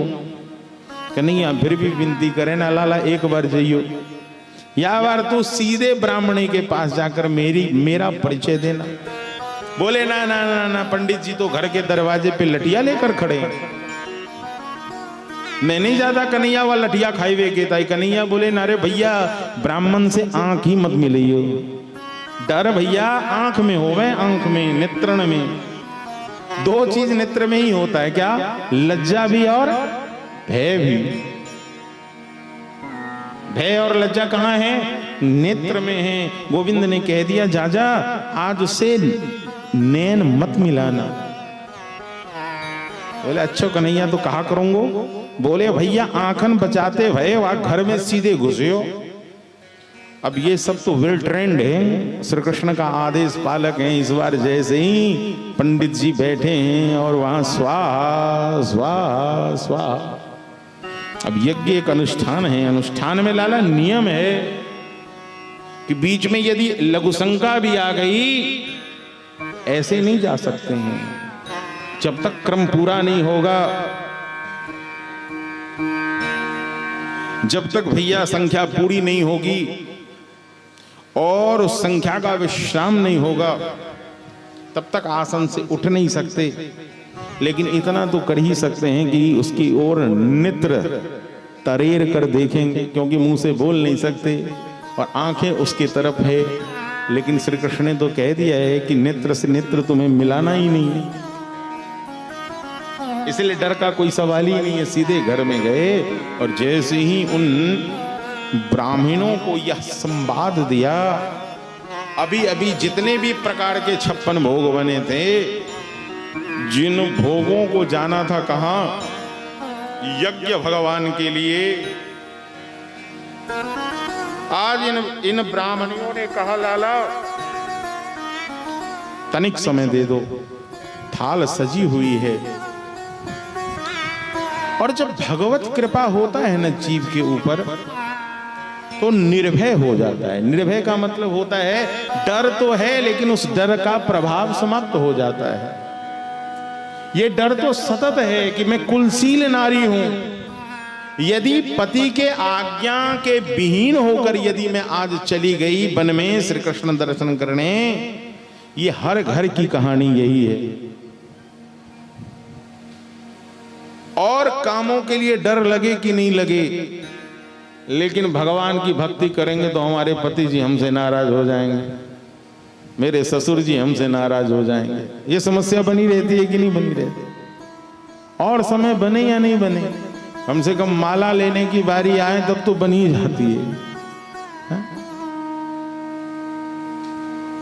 ये तब तक है जब तक श्री श्याम सुंदर की कृपा को आपने प्राप्त नहीं किया है। ये डर इन इन इन चतुर्वेदी ब्राह्मणों के हृदय में, इन पंडितानी के मन में सो भी है कि जा तो रही हूं, लेकिन फिर घर वापस आ पाऊंगी कि नहीं आ पाऊंगी, क्या होगा मेरा। आज पंडित जी जाते हुए उन गोप बालकों को देखकर अभी अभी निश्चिंत ही हुए थे। क्यों? क्योंकि सभी बालक घर में तो प्रवेश किया, मन में ये हुआ कि हम यज्ञशाला में बैठे हैं, मेरी पत्नियां अबला हैं, अकेली हैं, कहीं ये उद्यमी छोरे डकैती न डाल दे घर में, सब माल सामान लेकर कहीं गायब न हो जाए। उसी समय देखते कि सब छोटा छोटा गोप बालक खाली हाथ जा रहा है, तो खूब प्रसन्न हुए। पंडित जी स्वाहा स्वाहा करने लगे। सो ही तनिक समय में देखते हैं कि इनकी पत्नियां भी बड़े बड़े थाल हाथ में लेकर पीछे पीछे चली जा रही। पंडित जी बोले ये क्या हो, मेरी घरवाली कहाँ जा रही है? बोले देवी जाती है तो जा, लेकिन फिर घर वापस मत आना। आज इन सबों ने भी ठान लिया, होगी सो देखी जाएगी। जब आज वन प्रदेश में इन ब्रजगोपियों का, इन पंडितानियों का प्रवेश हो रहा है, श्याम सुंदर के मधुर स्वरूप का दर्शन हो रहा है। कोई बात नहीं, यहाँ देर से आया, मैं बेनीपट्टी से आया तो वृष्टि में ही आया हूँ, बारिश हो ही रही थी वहाँ, तो मुझे लगा यहाँ भी हो रहा होगा। यहाँ जब आया तो लगा यहाँ तो बारिश ही नहीं है। श्यामं हिरण्यवर्धिं वनमाल्यवरः धातो प्रवालनटभेषमनो व्रतांसे विन्यास्तहास्त मितरेण दुनानमब्जं कर्णो पलालकपोल मुखाब्जहासं श्यामं हिरण्यवर्धिं वनमाल्यवरः। एक भैया श्याम हैं और दूसरे भैया गोड़े हैं। बलराम का रंग गौर वर्ण का है, श्याम सुंदर मेघ वर्ण है। दोनों का सुंदर स्वरूप है। एक परिधि को बनाए हुए लाला, सभी के मन को मोहने वाला उस रूप को आज सबों ने निरारा है। विन्यास्तहास्तमितरेण धुनानमब्जं धुनानमब्जं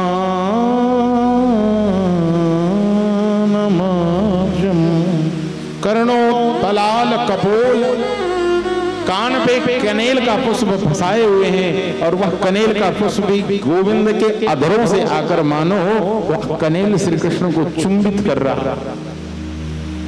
श्यामं हिरण्यवर्धिं वनमाल्यवरः, चारों ओर से घिरिया। देखो देखो क्या सुंदर, एकदम सावन का स्वरूप यदि है तो यही है,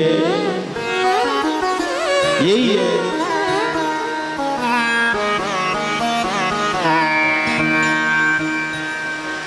बोल वृंदावन बिहारी लाल की जय। क्योंकि यह जो पंडितों की पंडितानी जी हैं, ये सतत श्री कृष्ण की याद में रोती थी। तुम्हारी याद आती है,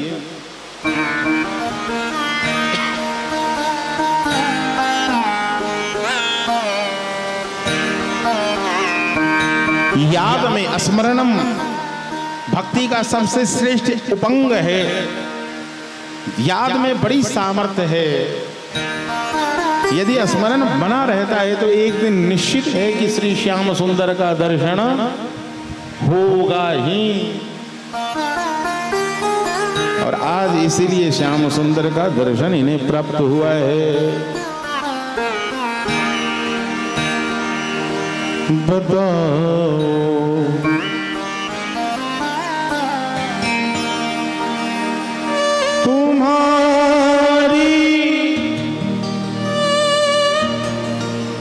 तुम्हारी याद आती है, बताओ क्या करें मोहन, तुम्हारी याद आती है। सभी गाइए मेरे साथ। क्या करें मोहन,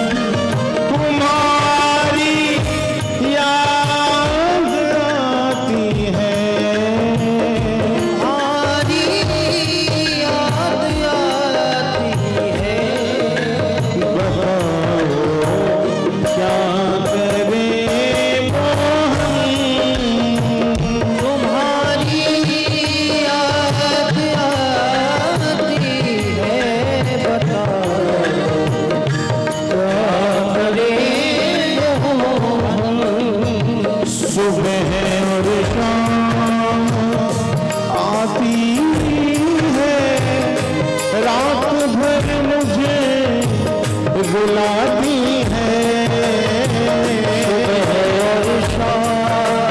मेरे प्यारे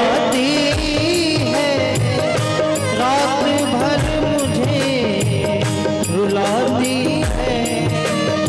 सुबह और शाम आती है, रात भर वो रुलाती है।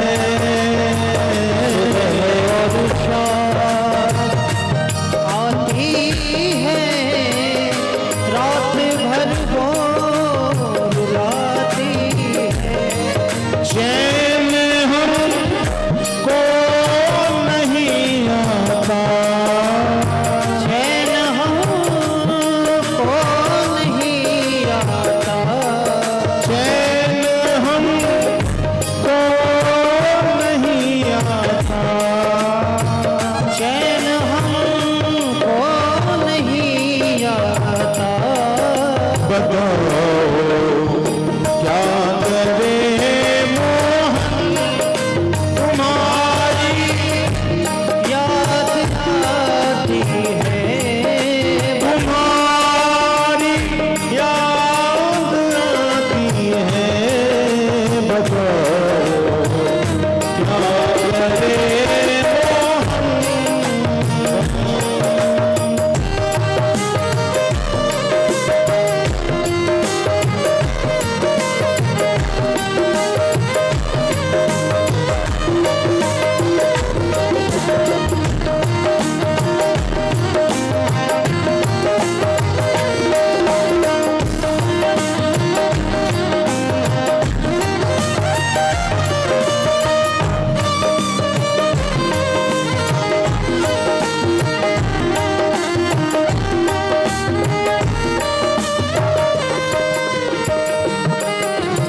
चलूं जब मैं न चलने दे, रुकूं जब मैं न रुकने दे। चलने दे, रुको जब मेरा रुकने दे। चलो जब मैं न चलने दे, रुको जब मैं न रुकने दे। मिलूं औरों से ना मिलने दे। मिलो जब मोह मिलने दे।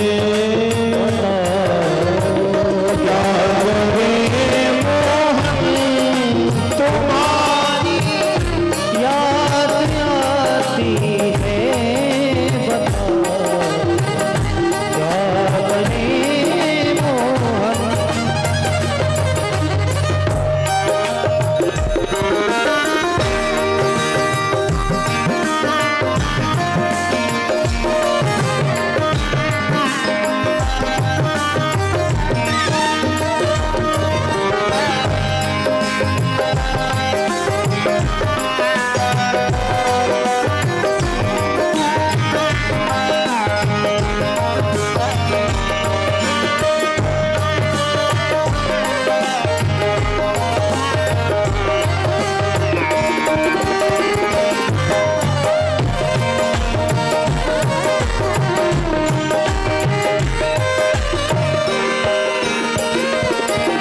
हमारी जान जाती है, नहीं मोहन तुम आते हो। हमारी जान जाती है, नहीं मोहन तुम आते हो। ओ जब जाएगी तुम आओ, वो जब जाएगी तुम आओ। ओ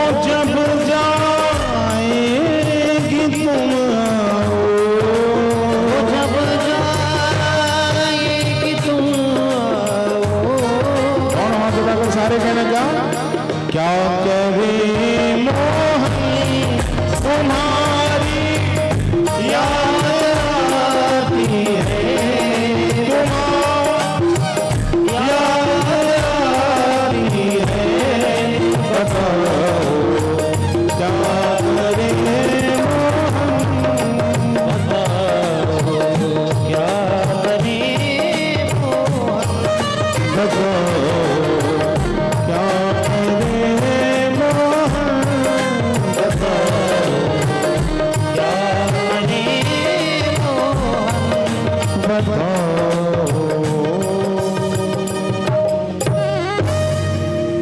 ये इतने दिनों की तपस्या है, जब आज श्याम सुंदर मिल गए, और जब श्याम सुंदर मिले तो भक्त पूर्ण। भगवान का एक नाम है भक्त मन पूर्ण, भक्तों के मन का पूर्ण करने वाले हैं, उनका एक नाम है। इसलिए भगवान ने आज उन पंडितानियों के मन का पूरा किए, उन सबों के हाथ से खाए हैं। सुंदर सेवा शुश्रूषा अभिनंदन वंदन चर्चा परिचर्चा सब कुछ हुआ। और आज अब गोविंद कह रहे हैं कि हे देवियां, आप सबों का स्वागत तो था, लेकिन मेरा अब कहना है कि पतयो नाभ्यसूयेन पिति भातृ सुधा सुतादय। हे देवी, तुम्हारे पति पुत्र माता पिता भाई बंधु कोई तुम्हारा तिरस्कार नहीं करे। तुम जिस भय के कारण घर नहीं जाना चाहती हो, मैं आज कह रहा हूं। श्री भगवानो वाच है, लोकस्यो मयोपेता, जिसके ऊपर हम कृपा कर देंगे फिर इस संसार में कोई नहीं होगा जो उससे अपनी दूरी बनाकर रखेगा। कल तक जो पति तुम्हारा विरोध करते थे, अब तुमने हमारा कृपा प्राप्त कर लिया है। जाकर देख, यदि तुम्हारे पति तुम्हारा पहले से ज्यादा अभिनंदन न करे तो फिर कहना। इसलिए जा पर कृपा राम की होही, ता पर कृपा।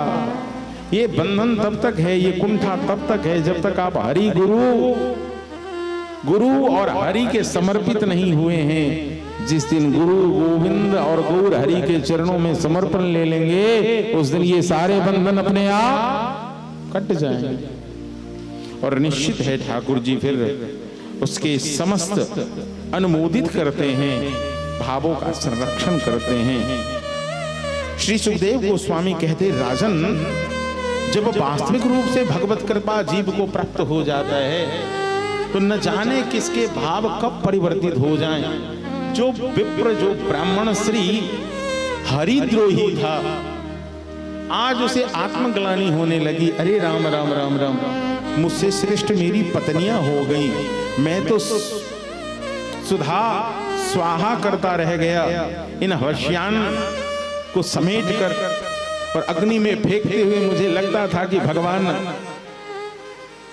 नारायण को मैं भोग समर्पित कर रहा हूं। मुझे तो केवल अग्नि का वह लपट मिला जिसमें मैं वह सारे सामग्री फेंकता रहा। पूरी फेंक दी, खीर फेंक दिया, तिल फेंका, जौ फेंका, अक्षत फेंका। लेकिन मेरी पत्नियों का कैसा स्वभाव है, जिन जगन्नाथ के सामने सब हाथ फैलाता है, स्वयं जगन्नाथ को मुख में आज जो भोजन कराकर वापस आ गया। भगवान जगन्नाथ है और भगवान जगन्नाथ को प्रसाद पवाने का अवसर केवल और केवल वैष्णवों को मिलता है। भगवान कहते हैं कि जो मुझसे प्रेम करता है, जो मेरा है, जिसने मुझसे संबंध जोड़ा है, केवल मैं उसके हाथ की प्रसादी ग्रहण करता हूं और किसी के हाथ की प्रसादी ग्रहण नहीं करता हूं। फिर भगवान क्या करते हैं? बोले भगवान तो भावग्राही है। भगवान क्या है? भावग्राही है। भगवान का भोजन तो भाव भी है। तो आपका सुंदर भाव होगा, उस भाव को भी ठाकुर जी स्वीकार करते। लेकिन वैष्णव जो भी अपने हाथ से निर्मित करता है, ठाकुर जी कहते मैं उसे स्वीकार कर लेता हूं।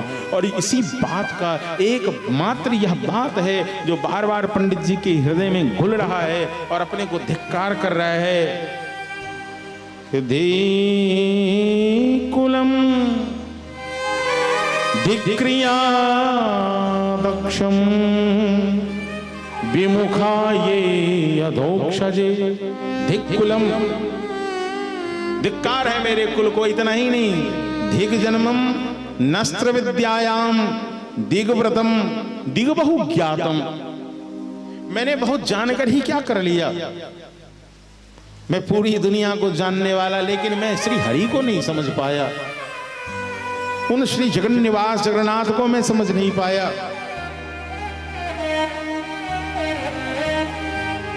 जिसे मेरी पत्नियों ने अपने चर्म चक्षुओं से देख लिया।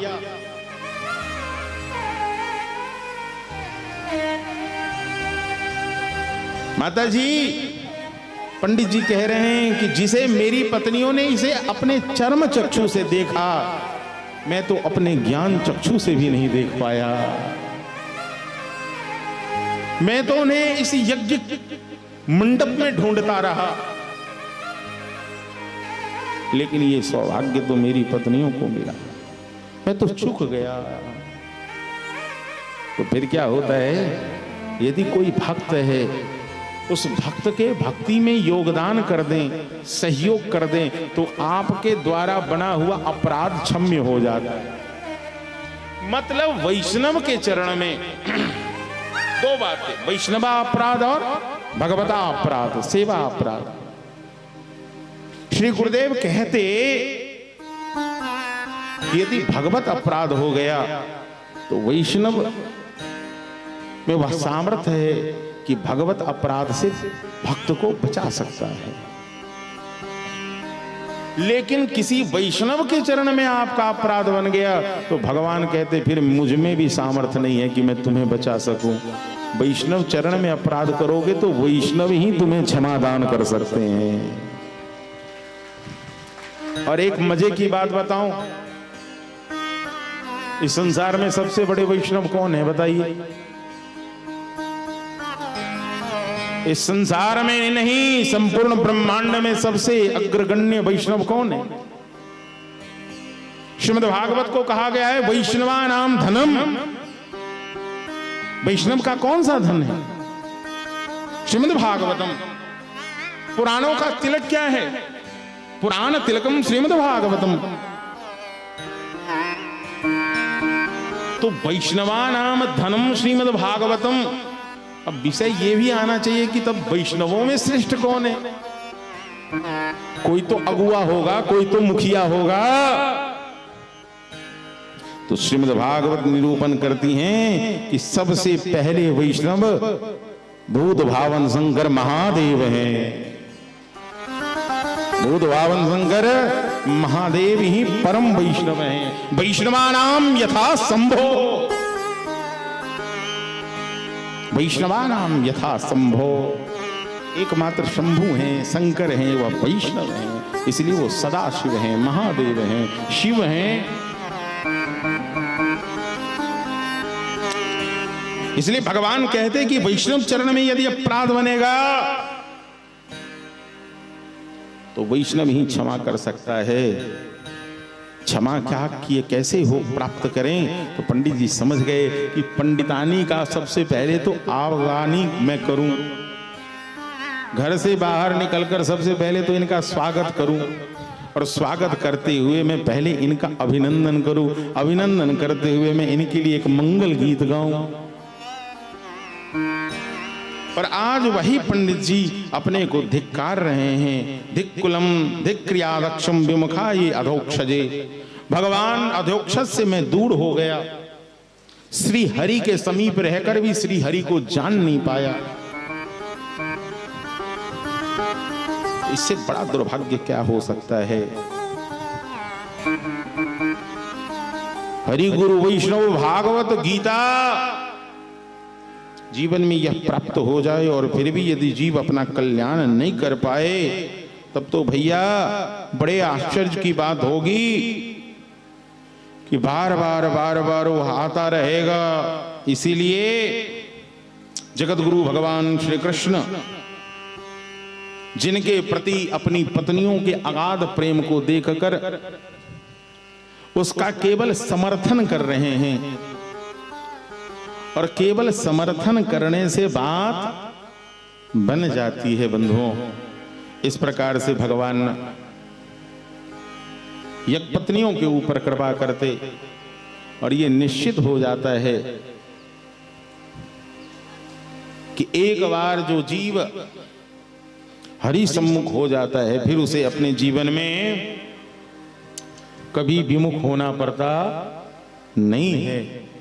देर तब तक है जब तक उनकी कृपा नहीं हुई है, नहीं तो प्रभुत्व पाकर तो किसी के जीवन में मद आ जाता है। यही इंद्र हैं, यही ब्रह्मा हैं, वही शंकर हैं। जब भगवान मातृगर्भ में थे तो मैंने कल ही सुनाया कि सभी आकर गर्भस्तुति किए, लेकिन जब वृंदावन में ठाकुर जी लीला करने लगे तो ये सभी भूल गए और मन में ये अभिमान आ गया। भगवान सहज लीला करते हैं, इतने सरल लीला करते हैं कि कहीं से लगता ही नहीं है कि इनमें कोई भगवत्ता हो। इनमें क्या हो? भगवान के जो लक्षण हैं, भग का मतलब होता है भगवान, वान का मतलब हुआ वाला। जैसे कहते नहीं बड़ा धनवान है, ये बड़ा विद्वान है, ये बड़ा ज्ञानवान है, मतलब ये ज्ञान वाला है, ये विद्या वाला है, ये धन वाला है। ऐसे ही भगवान भग वाले हैं जिनके अंदर षड भग हैं। पूर्ण ऐश्वर्य है, पूर्ण ज्ञान है, पूर्ण रूप है, पूर्ण माधुर्य है, पूर्ण वैराग्य है। ये षड भग जिनके अंदर पूर्णतम रूप में विद्यमान होता है वही क्या है? भगवान है। और ऐसे सिर्फ और सिर्फ कौन है? ईश्वर परमा कृष्ण सच्चिदानंद विग्रह अनादि आदि गोविंद सर्व कारण कारणम। सभी कारणों के कारण है कौन? सभी कारणों के कारण कौन है भैया? आदि केशव। सभी कारणों के कारण ही आदि केशव हैं। जो आदि से हैं वही तो केशव है। इसलिए सबके कारण, सबके आदि केशव हैं। बंधुओं, इंद्र के मन में अभिमान आया। आपको पता ही है कि श्री कृष्ण ने इंद्र की पूजा बंद करा दी। और ऐसे ही अभिमान आया है उसे कब? जब श्री गोवर्धन नाथ का जय घोष हुआ है, तब बोल गोवर्धन नाथ की, गोवर्धन नाथ की, गोवर्धन नाथ की। भैया ये बात इंद्र को जचा नहीं, और जब नहीं जचा तो उसने तुरंत ही मेघमालाओं को आदेश दिया है कि जाओ जाओ, ये जय घोष कहाँ हो रहा है? बोले वृंदावन में हो रहा है। क्यों हो रहा है? बोले भैया नंद का जोड़ा कन्हैया ने आपकी पूजा बंद करा दी और अपनी ही पूजा करवा रहा है। इंद्र को आया गुस्सा, तो इंद्र ने कहा जाओ और जाकर संपूर्ण वृंदावन को जलमग्न कर दियो। सोई भैया देखते देखते देखते देखते पूरे आसमान में काला नीला बादल छा गए। एकदम घुमरी घुमरी बदरा। घुमरी घुमरी क्या आता है? बदरा। सावन बुंदिया।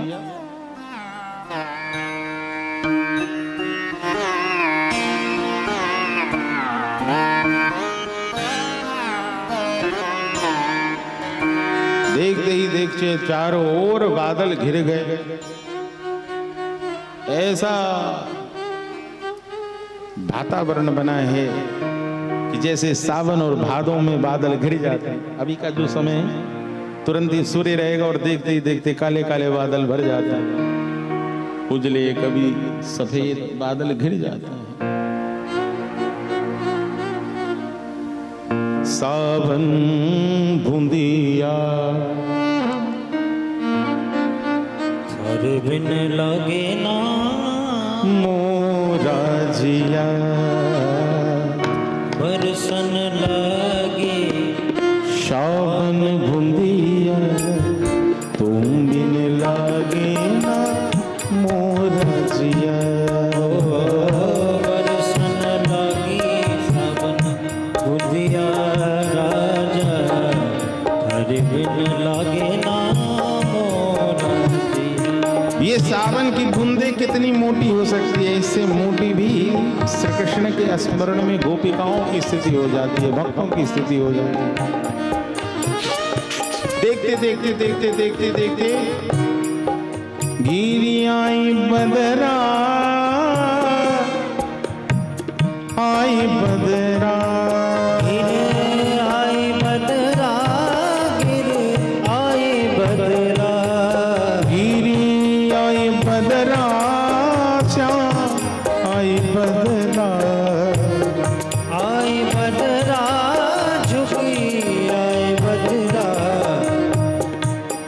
कि अरे राम रिम झिम बरसे पनिया, झूले राधा रनिया ए हरी, कि अरे रामा झिम बरसे पनिया, झूले राधा रनिया हे हरी, झूले राधा रनिया ए हरी, झूले राधा रनिया हे हरी, झूले राधा रनिया ए हरी, झूले राधा रनिया हे हरी, किया रे रामा, किया रे रामा, जय हो किया रे रामा, चमक रही दामिनिया, झूले राधा रनिया ए हरी, रामा दिन झिम बरसे पनिया। सब गोप बालकों ने जय घोष किया, ओ कन्हैया भैया देख देख देख देख, काले काले बादल छा गए। नंद बाबा को तो ऐसा लगा कि गोवर्धन नाथ का पूजन किया हूं, सुंदर मौसम आ गया, हाँ सुंदर धान की बुआई होगी, सुंदर वृष्टि होने से खेत में जल भरेगा। लेकिन तब तक देखते देखते वृष्टि ने विकराल रूप ले लिया और ये विदित होते देर नहीं लगा, लाला हो न हो हम सबों को श्री कृष्ण के कोप, श्री इंद्र के कोप का भाजन प्रणाम बनना पड़ेगा कन्हैया। मैं कहता था कुछ अनिष्ट न हो जाए। कन्हैया बोले चिंता न करो बाबा, जिन गोवर्धन नाथ के चरण में हम लोग हैं वही प्रभु हम सबों की रक्षा करेंगे। लाला क्या करें? बोले बाबा जितनी अपनी गैया है, बछरान है, सबको ले जाओ। और कहाँ? बोले गोवर्धन की तलहटी में चलते हैं, भगवान गोवर्धन नाथ ही हम सबों की रक्षा करेंगे। और देखते देखते सभी कहाँ आ गए? तो गोवर्धन की शरण में आ गए हैं। श्री गोवर्धन नाथ का जय घोष हुआ है।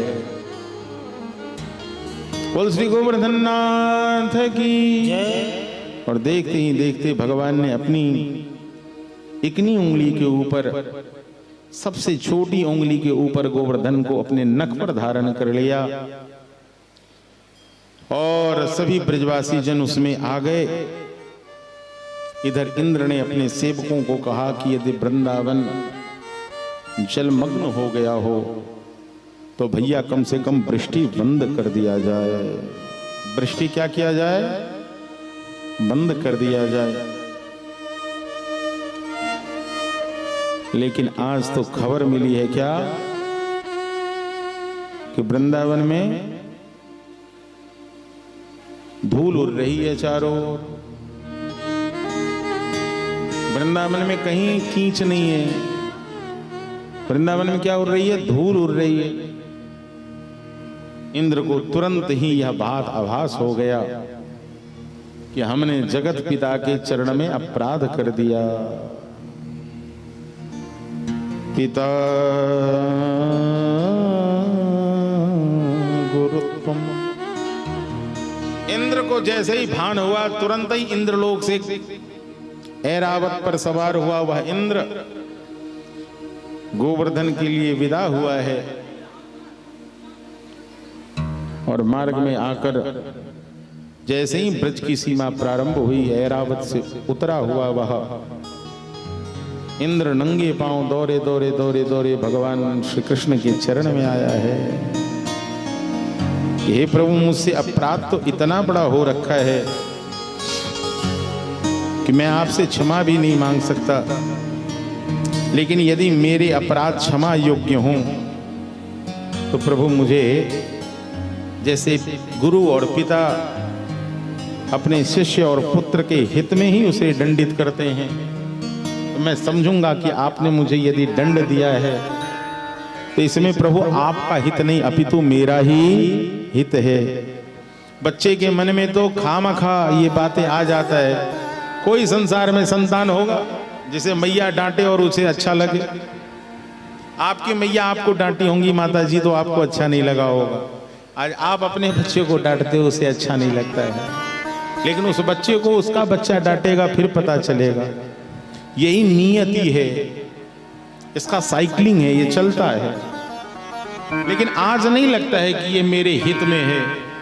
जब समय आएगा फिर विचार करेगा तो उसे लगेगा कि मेरी माताजी और मेरे पिताजी, मेरे अभिभावक मुझे क्यों डांटता था, क्यों रोकता था मुझे। इसलिए गुरु और पिता का अपना निज हित नहीं होता है, उसमें संतान का ही हित होता है। लेकिन भला इंद्र कहते कि उस संतान को कहाँ पता चलता है कि मेरे पिता और मेरे गुरु मुझे दंडित कर रहे हैं। उसके अंदर तो शुष्क अहंकार आ जाता है। हे प्रभु, मेरे अंदर भी अहंकार आ गया। मैं आपके शरणागत हूँ, आप तो सबके हितकारी हैं। इसलिए हे प्रभु, आपको जो दंड देना है दीजिए, लेकिन आप मुझे खुद से दूर मत कीजिए। ठाकुर जी इस विचारों को सुनते हैं। इंद्र ने जैसा भी प्रयोजन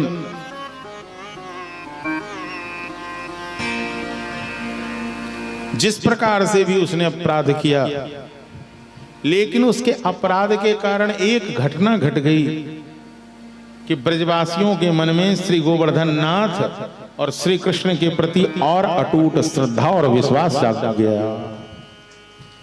अटूट श्रद्धा और विश्वास जागृत हो गया। तो किसी व्यक्ति के षड्यंत्र से भी यदि आपका विश्वास मजबूत होता है, वो तभी होगा जब आपके जीवन में कोई आपत्ति और विपत्ति आएगी। जीवन में बाबा केवल सुख चैन ही रहेगा, लोग गाली ही नहीं देगा, समय खराब ही नहीं आएगा, बुरा भला लोग कहेगा ही नहीं, तो फिर भगवान पे और गुरु पे किसी को भरोसा रहेगा क्या?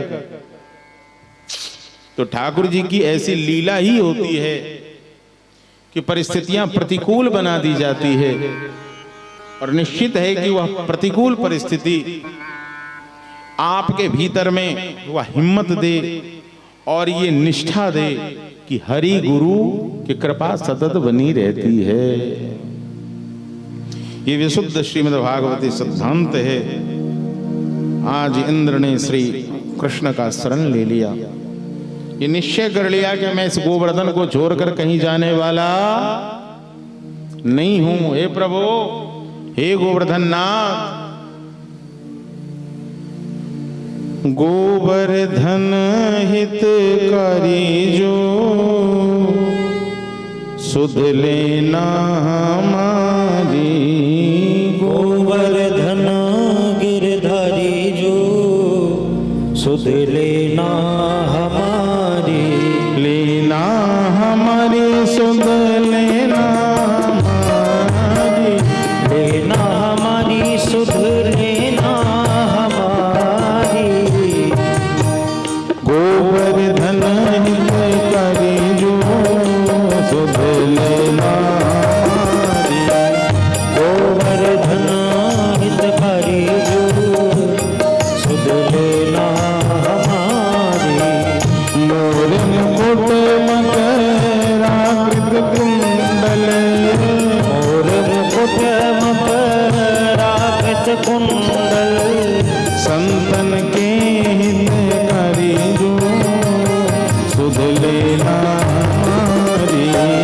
गोवर्धन गिरधारी जो सुध लेना हमारी, गोवर्धन हितकारी जो सुध लेना हमारी,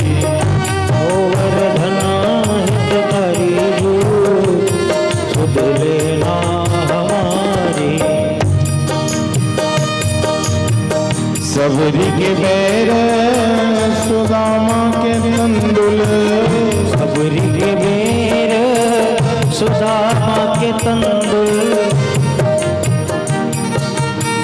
रुचि रुचि भोग लगायो जी सुध लेदारी।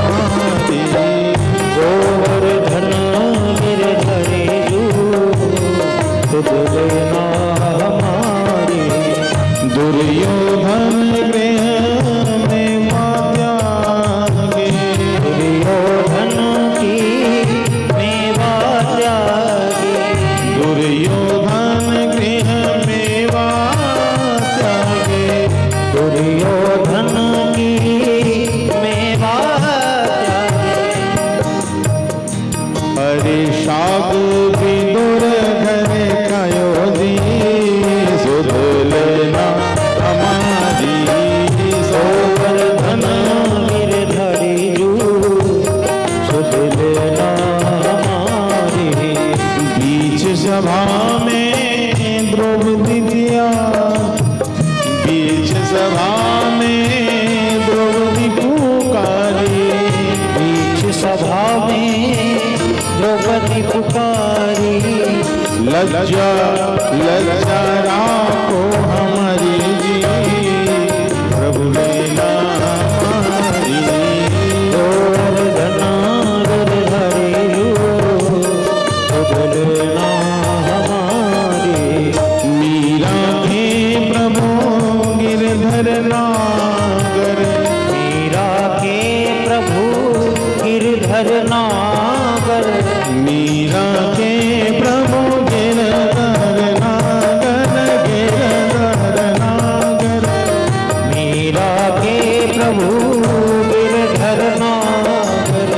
चरण कमल बलिहारी जी सुध लेना हमारी। गोवर्धन गिरधरे जू सुध लेना हमारी। सारे लोग दोनों हाथ उठाकर कहना साथ में क्या? श्री गोवर्धन हितकारी जो सुध लेना हमारी। गोवर्धन गिरधरे जू सुध लेना हमारी। गोवर्धन हितकारी जो सुध लेना। गोवर्धन गिरधरे जू सुध लेना सुध लेना हमारी, सुध लेना हमारी, सुध लेना हमारी, सुध लेना हमारी। श्री गोवर्धन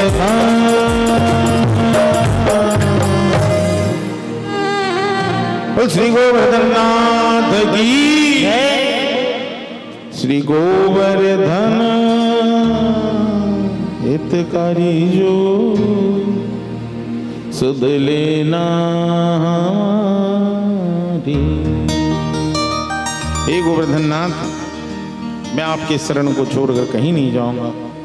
इंद्र ने गोवर्धन नाथ के शरण को कहा है और इस कलिकाल में जो भी गोवर्धन के चरण की सेवा करेगा वह प्रत्यक्ष श्री कृष्ण ही हैं और आपके समस्त मनोभिष्ट को पूर्ण करने वाले हैं।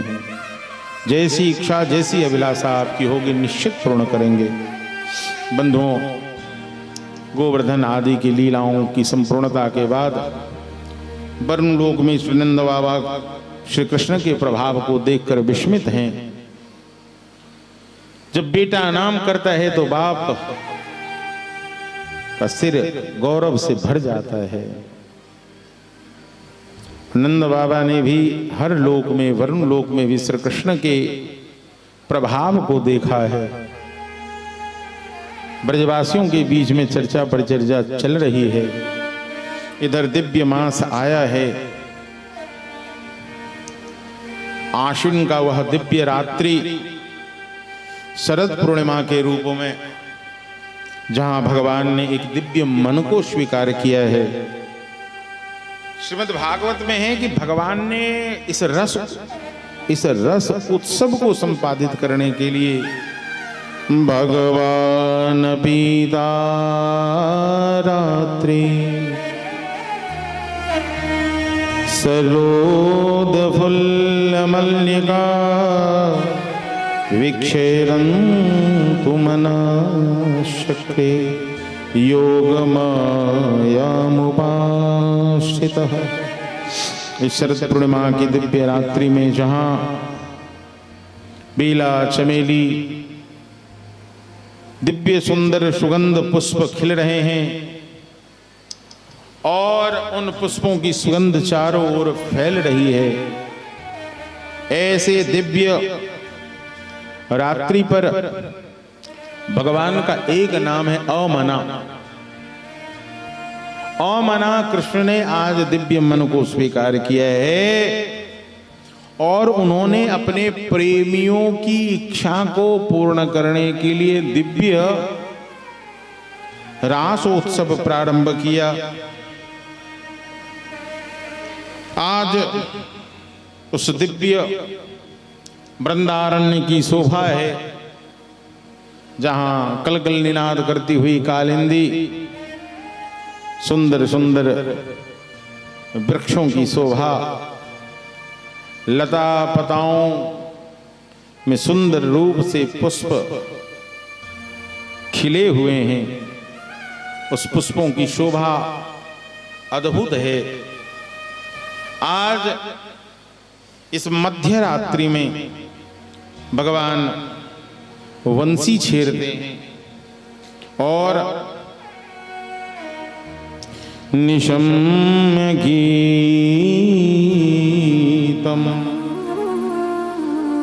तदनंगवर्धनम निशम्य गीतम तदनंगवर्धनम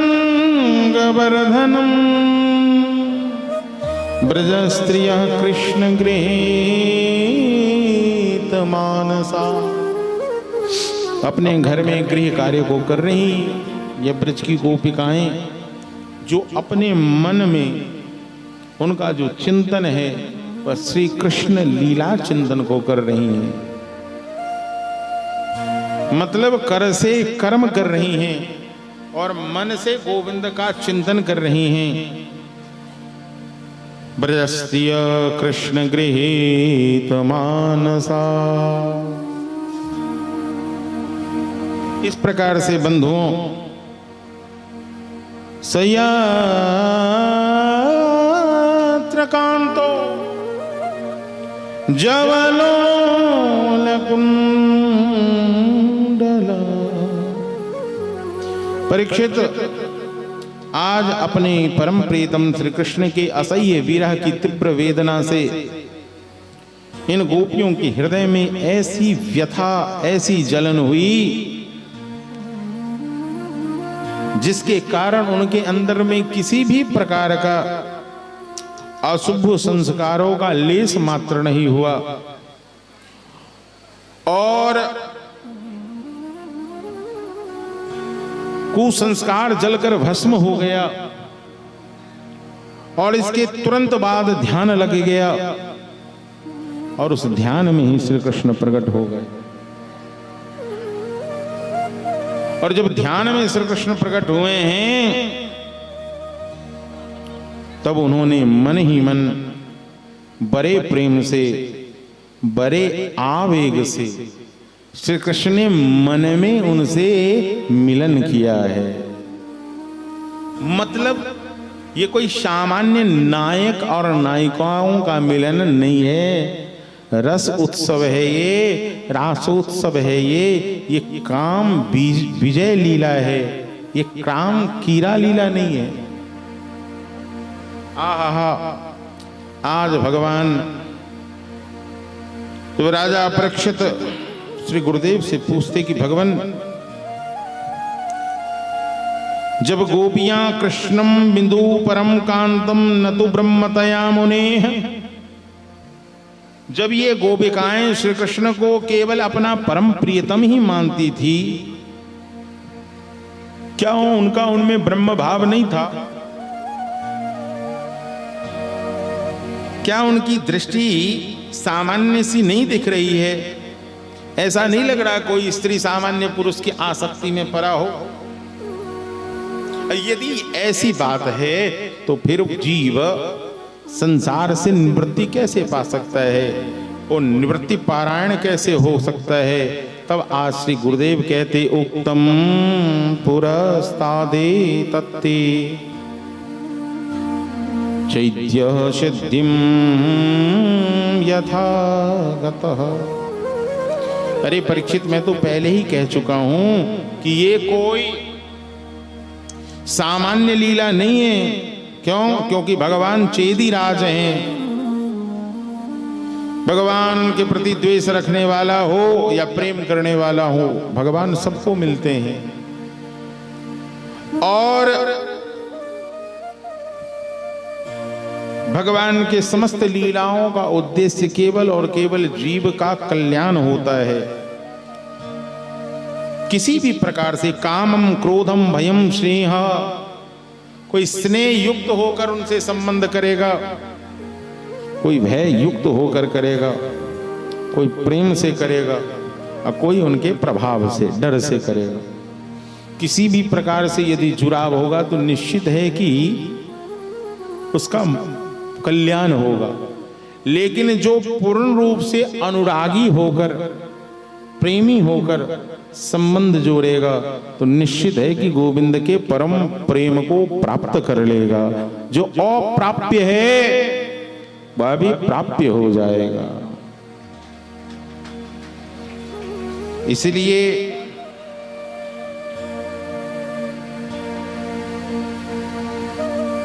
भगवान श्री सुखदेव गोस्वामी स्त्री के समस्त गुणों की व्याख्या करते हैं। जहां आती हुई गोपिकाओं को देखकर भगवान स्वागत करते हैं। कहाँ? रास मंडल में। स्वागतम ओ महाभागा प्रियम किम करवानि वह। आइए आइए, आप सबों का स्वागत है। कैसे आना हुआ आप लोगों का? रजन्य ये सा घोर रूपा घोर स्वत्व निसेविता। इतनी रात में अपने घर परिवार को छोड़कर वन में आप लोग आई हैं, क्यों आई हैं? पतियाद ब्रजम ने हम, ऐसा क्या हो गया? जबकि गोपिकाओं ने श्री कृष्ण के उस निशान को, भगवान निशान भी बजाते हैं। निशान कहते हैं जो गीर गैया की श्रृंगी जिसकी बनती है ना, और श्रृंगी को जब ऊपर की ओर फूंकते हैं तो क्या बन जाता है? निशान बन जाता है। तो भगवान ने केवल मुरली का वादन नहीं किया, अपितु आज निशान वादन किया है। और जब निशान वादन किया है तो मानो उससे एक एक नाम निकल रहा है। ओ ललिता, विशाखा, चित्रा, तुंग विद्या, जितनी सखियां हैं उन सभी सखियों के नाम संकेत कर करके एक एक गोपियों, ये केवल अष्ट सखियां ही नहीं, स्वामिनी श्री राधा ही नहीं, अपितु सभी गोपियों के गोविंद ने स्वयं से बुलावा भेजकर भेजा है।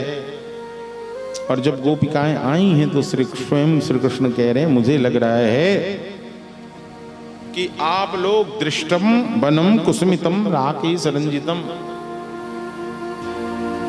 पूर्णिमा की रात्रि में जो चंद्रमा पूर्ण उदित होती है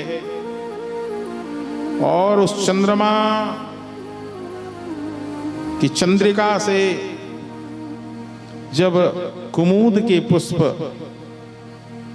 मध्य रात्रि में खिलते हैं वो कैसे लगते हैं? शायद मुझे लगता है कि उसकी शोभा निहारने आप आए हैं। वैसे हमारे आचार्य कहते हैं कि वृंदावन में नित्य कुंज विहारी श्री रास विहारी वहां नित्य रास रचते हैं। और ये रात्रि कोई घंटों वाली नहीं, मासों वाली नहीं है, ये रात बड़ी लंबी है जहां भक्त विशुद्ध रूप से भगवान से मिलन करता है। जब इस प्रकार से हुआ, गोपिकाओं ने भी अपने भाव रखे। जब श्री कृष्ण ने कहा है कि गोपियां आप सभी को इस रात्रि में आई हैं, ठीक है, लेकिन ये अनित्य एवं दुखद, जो पति का मतलब होता है रक्षा करने वाला, पति का मतलब पति रक्षणे धातु है। पति का त्याग कब हो सकता है, वो किस स्थिति में हो सकता है? जब वह हरि विमुख हो जाए और कहीं ना कहीं वह कुमार्ग पर ले जाना चाहे, अनैतिक मार्ग पे आपको प्रशस्त करना चाहे, तो शास्त्र भी कहता है फिर वहां पे त्याग कर देना चाहिए। और स्थिति में यदि पति भी आपके समर्थक हैं, तो यहां किसी लिंग देह की बात नहीं है। प्रकृति में वास्तविक रूप से कोई पुरुष है ही नहीं। इस संसार में एक ही पुरुष है और सब क्या है? स्त्री ही तो है। केवल एक देह लिंग रूप में बना दिया गया, आप पुरुष हैं और आप स्त्री हैं। ये क्यों? क्योंकि सृष्टि कर्म के विकास के लिए। लेकिन जब भागवती उपासना होगी, तो ऐसा नहीं है कि पुरुष को जल्दी मिल जाएगा, स्त्री को बाद में मिलेगा। यहां तो जो जितना भजेगा वह उतना पाएगा। भगवान के दरबार में ऐसा नहीं है कि स्त्री है तो इसे बाद में और पुरुष है तो पहले। भक्तमाल में अनेक गाथाएं भरी पड़ी हैं, वहां देह का कोई भेद नहीं रह जाता। जहां मीरा कहती है कि ऐसे बड़ को क्या बरूं, जो जन्मे मर जाए, बरबरिए गोपाल।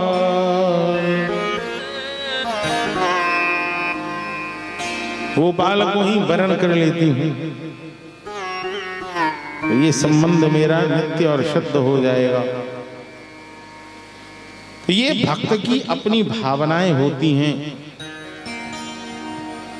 आज श्री कृष्ण ने जब बंसी बजाया तो सूरदास जी कहते कि केवल ब्रज गोपियों का मन ही नहीं डोला, कैलाशपति भगवान भोलेनाथ का भी मन डोल गया। ब्रह्मलोक में वेद पाठ कर रहे ब्रह्मा का भी मन डोल गया। देवलोक की जो नायिका हैं, मेनका हैं, उर्वशी हैं, जब उनका भी मन डोल गया। कौन होगा इस संसार में जो वास्तविक रूप से उस ईश्वर से मिलन न चाहे? आज भगवान ने ऐसी बंसी बजाई है, उसकी शोभा देख लो। बांसुरी बजाए आज रंग सो मुरारी, शिव समाधि भूल गए, शिव समाधि भूल गए, शिव समाधि भूल गए, शिव समाधि भूल गए, ऋषि मुनि होता बांसुरी बजाए नंद सो मुरारी, शिव समाधि भूल गए, शिव समाधि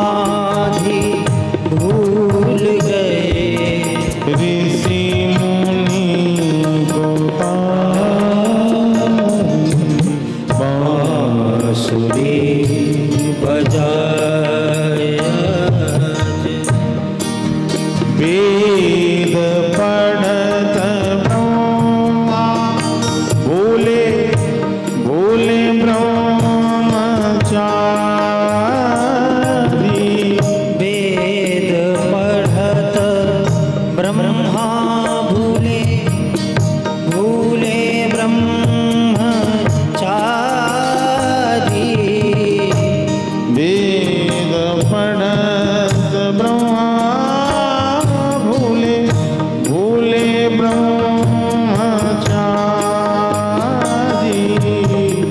रंभा समकाल चूकी रंभा समताल चुकी भूली नृत्यकारी बांसुरी बजाए आज रंग सोमुरारी शिव समाधि भूल गए शिव समाधि भूल गए ऋषि मुनि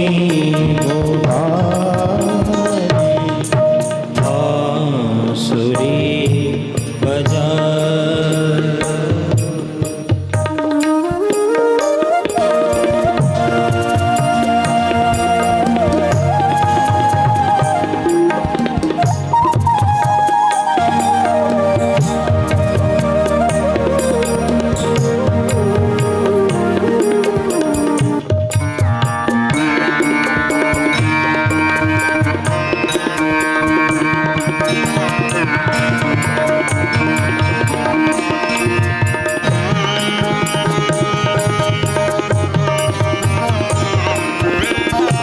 बोल रास बिहारी भगवान की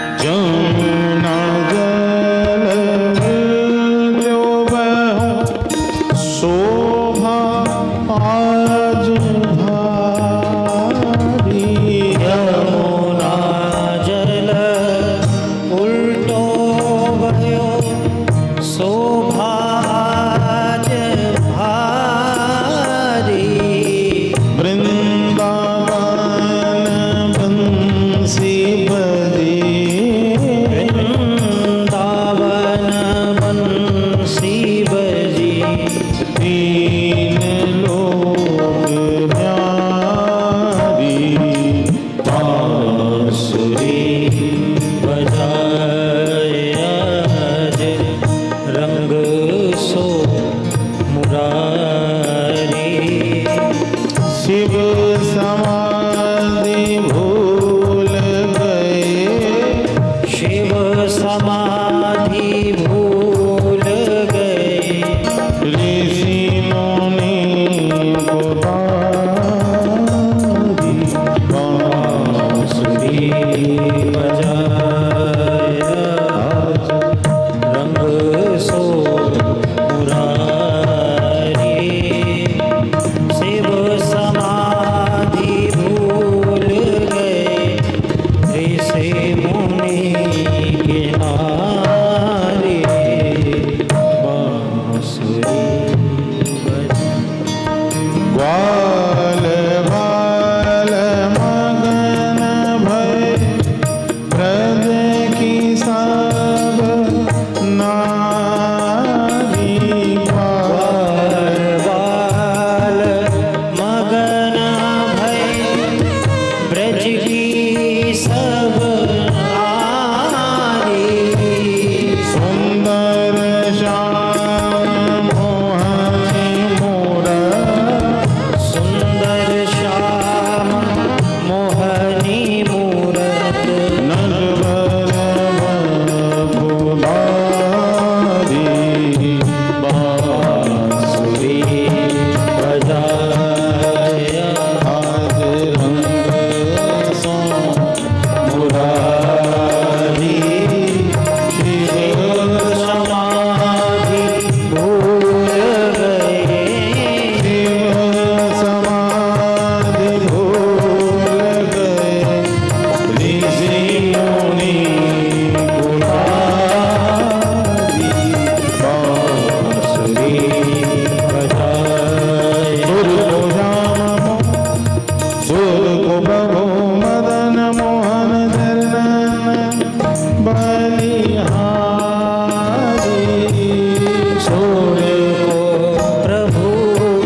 कहना था कि भगवान गोपियों के संग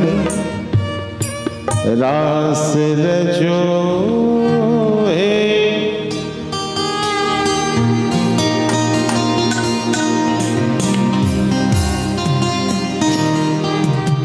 रास रचो है, रास रचो है, जमुना फूलिन श्यामा रास रचो, रास रचो है, रास रचो है, यमुना किनारे सखी रास रचो है। रास रचो है, रास रचो है, जमुना फूलिन सखी रास रचो है। रास रचो है, रास रचो है, यमुना पुलिन सखी रास रचो है। रास रचो है, रास रचो है, जमुना फूलिन श्यामा रास रचो है। श्यामा रास रचो है, रास रचो है, यमुना पुलिन श्याम रास रचो है।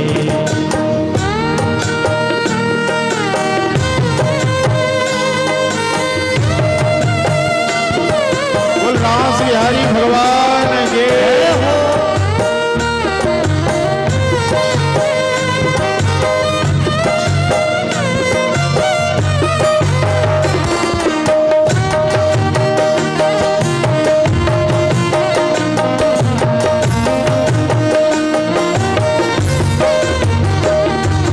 राधा नाचे, कृष्ण नाचे, नाचे गोपीजन।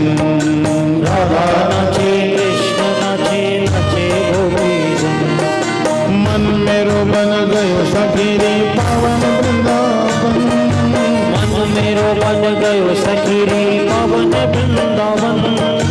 रास रचो, रास रचो, अरे रास रचो, अरे रास रचो, अरे रास रचो हे, रास रचो हे, जमुना फूलिन श्यामा रास रचो हे। श्यामा रास रचो है, रास रचो है, यमुना पुलिन श्याम रास रचो है। रास रचो हे, रास रचो हे, जमुना फूलिन श्यामा रास रचो हे। श्यामा रास रचो है, रास रचो है, यमुना पुलिन श्याम रास रचो है। सूरज नाचे, चंदा नाचे, नाचे तारागण। सूरज नाचे, चंदा नाचे, नाचे तारागण। मन मेरो बन गयो सखी रे पावन वृंदावन। मन मेरो बन गयो सखी रे पावन वृंदावन। रास रचो है, रास रचो है, यमुना पुलिन श्याम रास रचो है।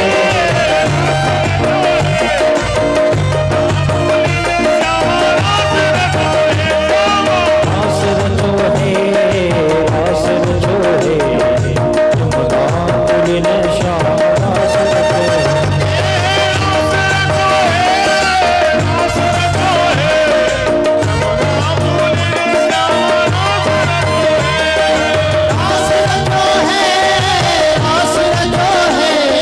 यमुना पुलिन श्याम रास रचो है।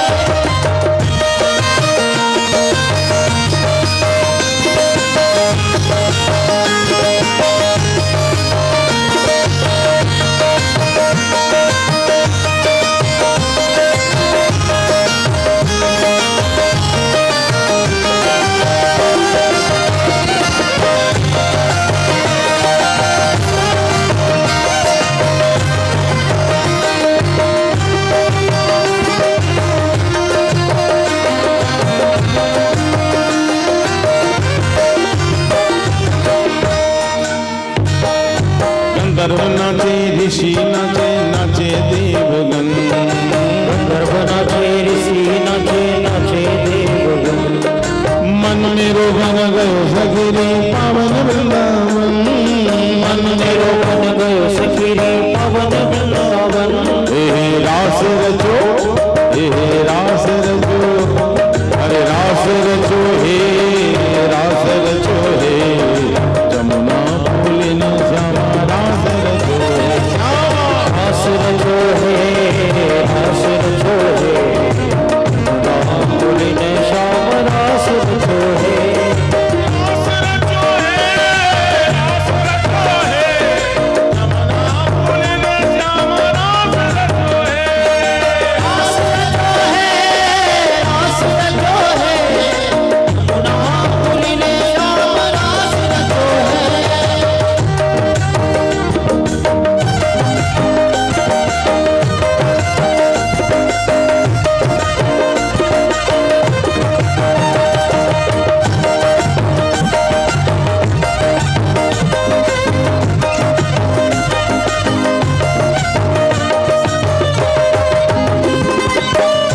बोल रास बिहारी भगवान जय हो।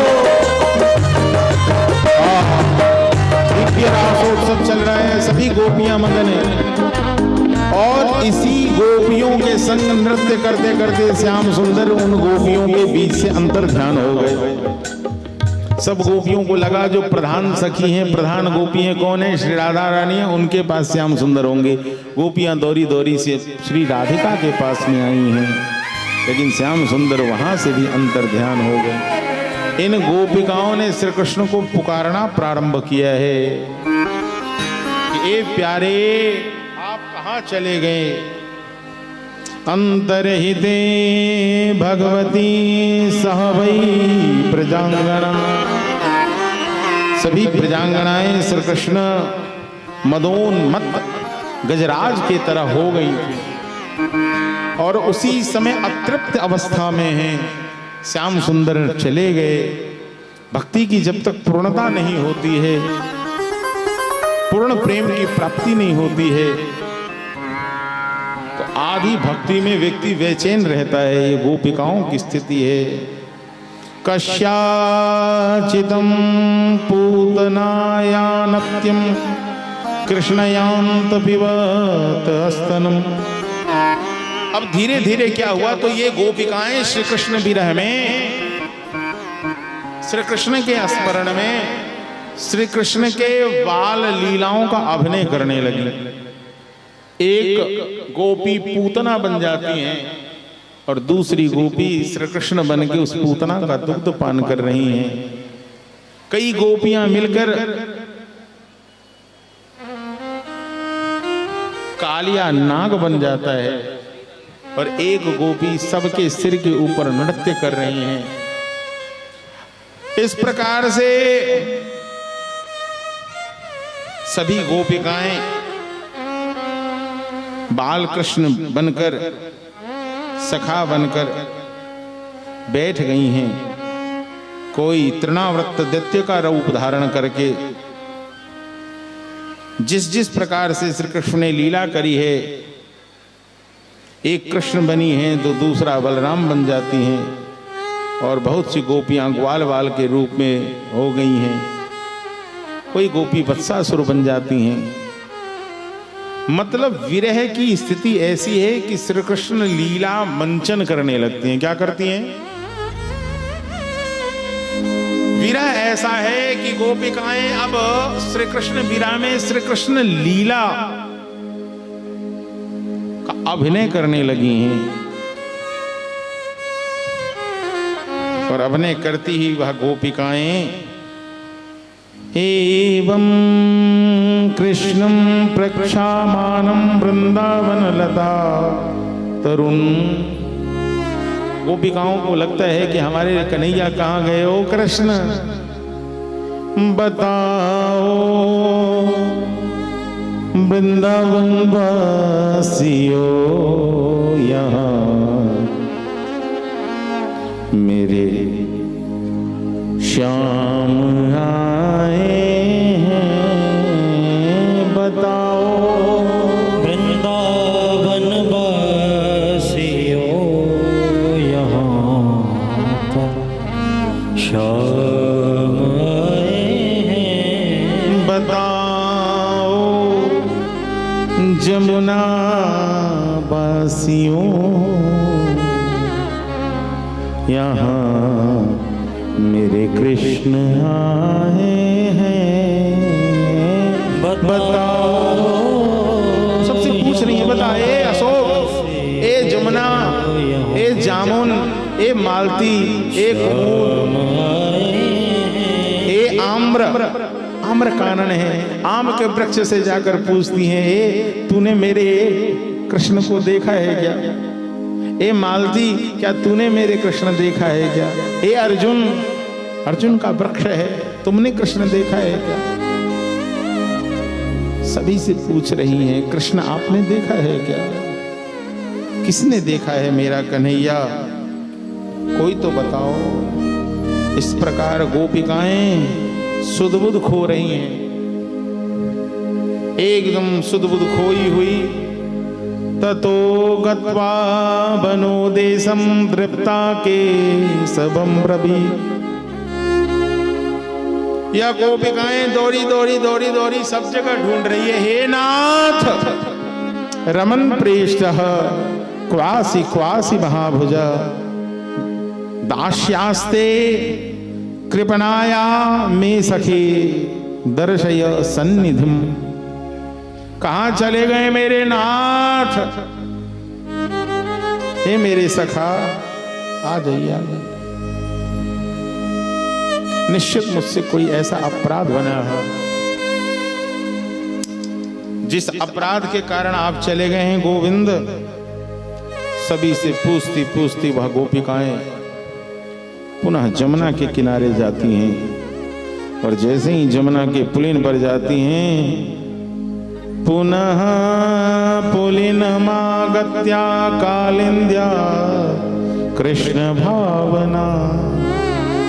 जमुना के श्यामल रंग को देखकर गोपिकाओं के मन में ईर्ष्या जागृत हो जाता है। देख देख सखी, ये अपनी सौतन जमुना ने, कालिंदी ने कृष्ण को अपने आंचल में छुपा कर रखा है, इसलिए इसका रंग काला हो गया है। कालिंद्या कृष्ण भावना। ये गोपिकाएं आज रोम रोम जिनकी प्रतीक्षा कर रहा है, आकांक्षा कर रहा है, कृष्ण भावनाओं में डूबी हुई यह गोपिका आज यमुना जी के पावन पुलिन पर रमन रेत में लेट गई हैं उस महावन में, और लेटी हुई गोपिकाएं श्री कृष्ण को पुकार रही हैं। अब तो ये गोपिकाएं गाने लगी हैं, और गोपिकाओं ने गाना प्रारंभ कर दिया। श्री कृष्ण के गुणों को तदा गमन कांक्षिता ये गोपिकाएं प्रारंभ कर देती हैं। क्या? जयति तेधिकं जन्मना व्रज श्रयति धीरा शाश्वत जयति दृश्यता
नंदनो भवा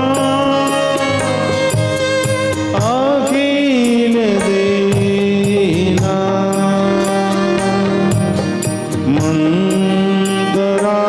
मंदरात्मद्रे विघ्न साधितो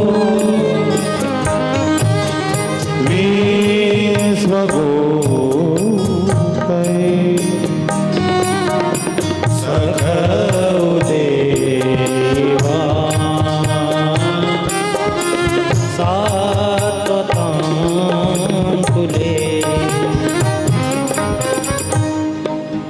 वीरचिता भयो वैष्णवोर्यते चरणमीयुषा संस्कृतेर्भया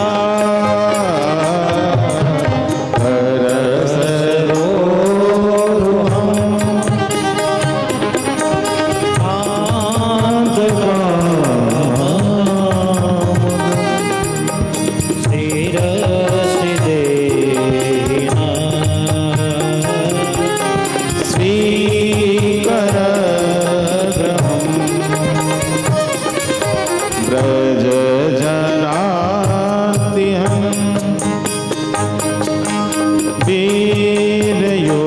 वीरयोषिता निज जन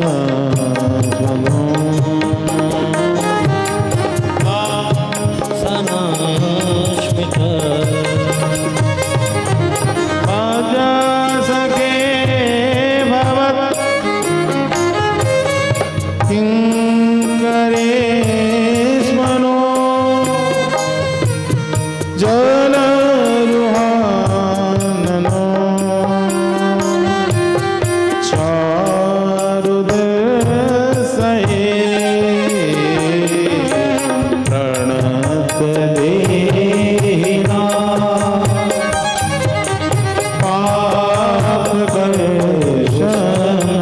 जिनको याद है गाइए मेरे साथ वीणा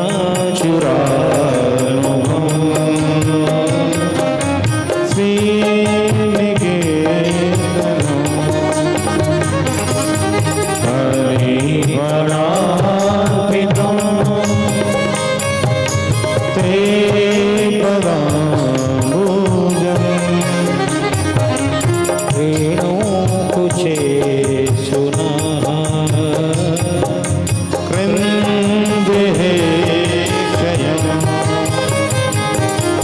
मधुरया गिरा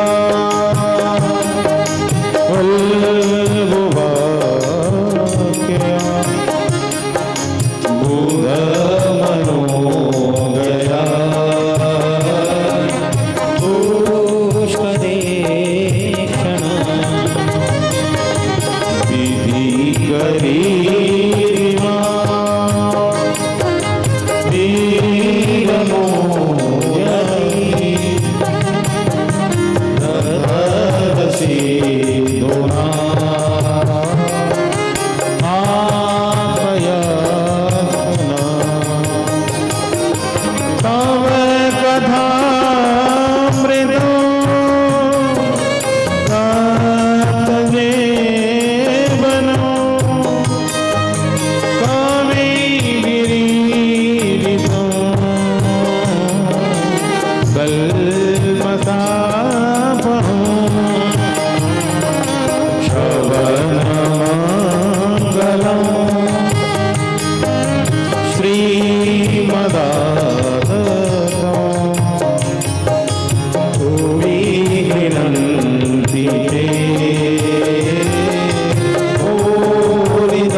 गति तिना काली लगा मना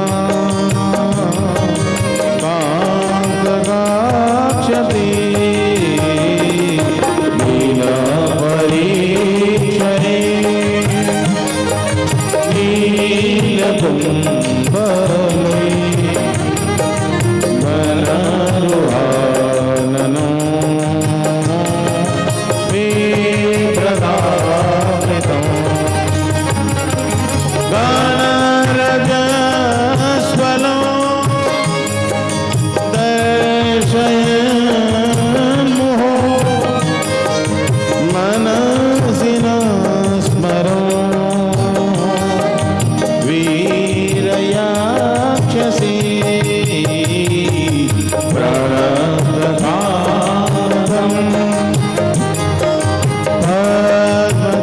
पद्मजाक्षीलो धरणिमण्डनं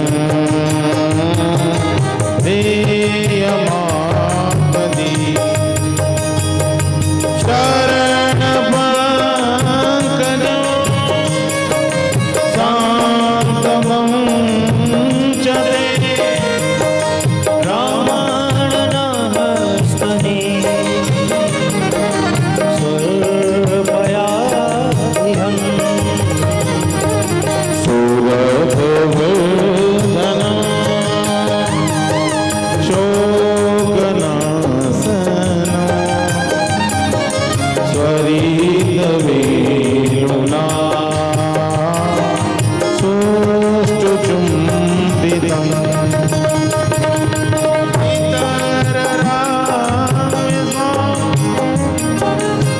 स्मरणं लीला विदर्वेणसे धरामृतं अटतिरद्भवा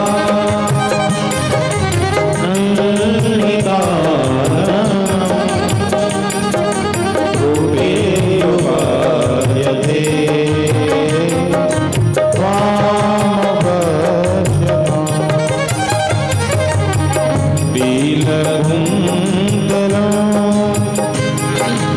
श्रीमुखं च ते जरौदीक्षका पार्श्वे कृष्णं पतिसुतान् भया भातृबान्धवा नदी बिलग गया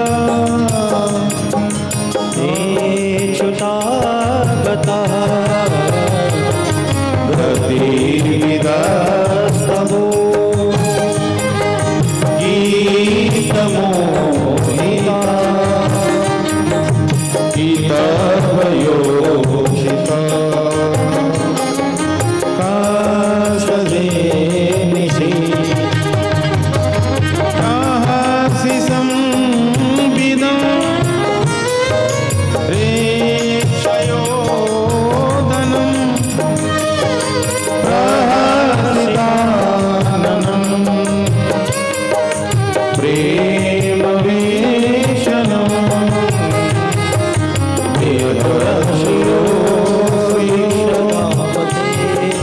मूर्तिष्विह मुह्यते मना प्रजोवनो दशा व्यातिरङ्गते गृहिणात्रयं विश्वमङ्गलं त्यजमना प्रजा विहात्मना स्वजनः द्रुजा यशोदनो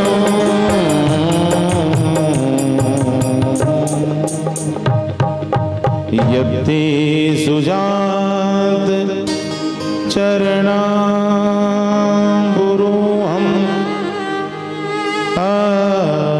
आस्तनिसो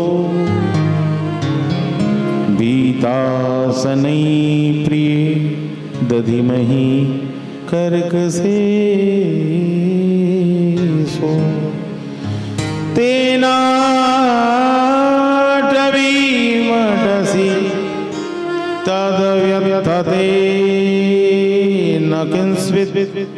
कुर्बादिभिर्भ्रमति धीर्भवदायुषाम्ना जयति तेऽधिकम् जन्मना जयति ते अधिकम जन्मना व्रजः श्रयति इंदिरा सस्वदत्रहि। आज गोपिकाएं श्री कृष्ण को बार बार याद कर रही हैं, ए प्यारे लाला कहाँ चले गए? तुम्हारे जन्म से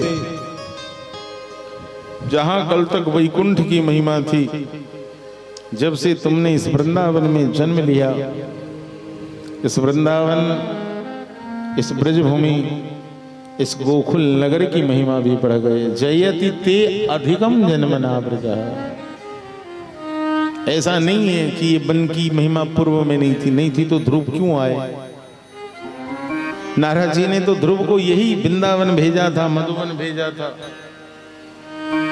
लेकिन गोपिकाएं कहती हैं कि महिमा पूर्व में भी था, लेकिन आपके प्रकट होने से, आपके जन्म लेने से इसकी महिमा अत्यधिक बढ़ गई। जो लक्ष्मी वैकुंठ में निवास करती हैं, जो लक्ष्मी आपकी चरण सेविका हैं, मतलब मां लक्ष्मी का निवास सतत भगवान के चरणों में। यदि लक्ष्मी भगवान के चरण में है तो शांत है, और लक्ष्मी यदि सिर पर चढ़ के बोलने लगे तो वही लक्ष्मी का स्वरूप विनाशनी हो जाता है। एक लक्ष्मी पूजिता है, श्रयति इंदिरा शश्व अत्रहि। तो भगवान के जो भक्तजन होते हैं भैया, वहां जो लक्ष्मी होती है वो श्री नारायण चरण सेविता होती हैं। भक्तों के घर जो लक्ष्मी होती है कौन है? श्री कृष्ण चरण सेविका हैं। आज गोपिकाएं कहती हैं यहां तो कन कन में लक्ष्मी है। वृंदावन में शाश्वत रूप में आज भी आप जब दर्शन करने जाते हैं तो बेलवल में, आज कौन सा दिन है? बुधवार है। हाँ, हर गुरुवार को, हर बृहस्पतिवार को हमारे वृंदावन के उस ओर पल्ली पार में एक जगह है बेलवन, और उस बेलवन में दर्शन देती हैं कौन? मैया लक्ष्मी दर्शन देती हैं। गोपिकाएं कहती हैं यहाँ लक्ष्मी स्थिर है, यहाँ लक्ष्मी चंचला नहीं है, वह नित्य निरंतर निवास करने लगी हैं। कब से? जब से आप आए हो। हे प्रियतम, देखो देखो, मैं गोपिकाएं तुम्हारे चरण की दासी हूं, मैं तुमसे प्रेम करने वाली हूं, तुम मेरे हृदय के स्वामी हो, और मैं ऐसी दासी हूं जिसका कोई मोल नहीं है। मैं बिन मोल की दासी हूं तुम्हारी।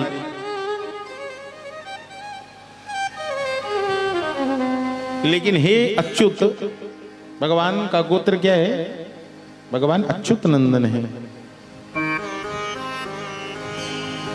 और जब तुम अच्युत बनते हो तो जैसे संत साधु जात सत, साधुओं के जैसे जात होती है, अपना स्वजन परिवारी जन पसंद नहीं होता और दूसरे लोग अति प्रिय हो जाते हैं। जहां यदि कोई प्रेम करने वाला मिल जाए तो वही बैरागी बन जाए। हाँ, क्यों? क्योंकि मैं बिन मोल वाली हूं ना। वो भी काहे कहती हैं तुमने सिद्ध कर दिया कि तुम साधु जात हो। मतलब तुम्हारी जात क्या है? साधुओं की जात है, साधु जात। सरसी जो दरा श्री मुसादृशा।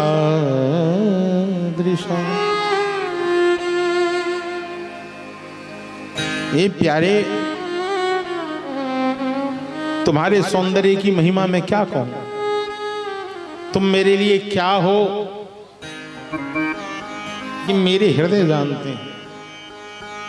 हे प्यारे, यदि मुझसे दूर ही जाना था, बरधनी तो नेह किम बध। हे प्राणेश्वर, एक बात बताओ,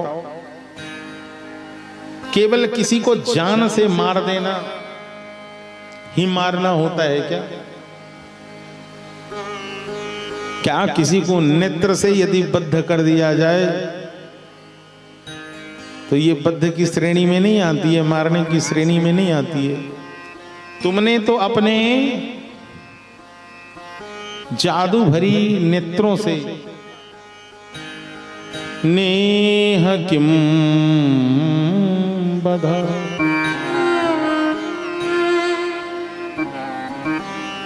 तुम्हारी जादू भरी जो नेत्र हैं, जादू भरी तेरी आंखें जिधर गई।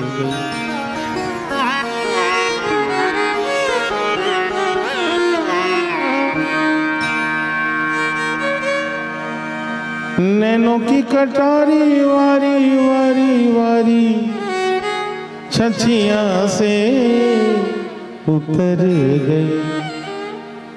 नैनों की कटारी वारी वारी वारी छतियां से उतर गई। जादू भरी तेरी आंखें जिधर गई, जादू भरी तेरी आंखें जिधर गई। नैनों की कटारी वारी छुरी छुरी,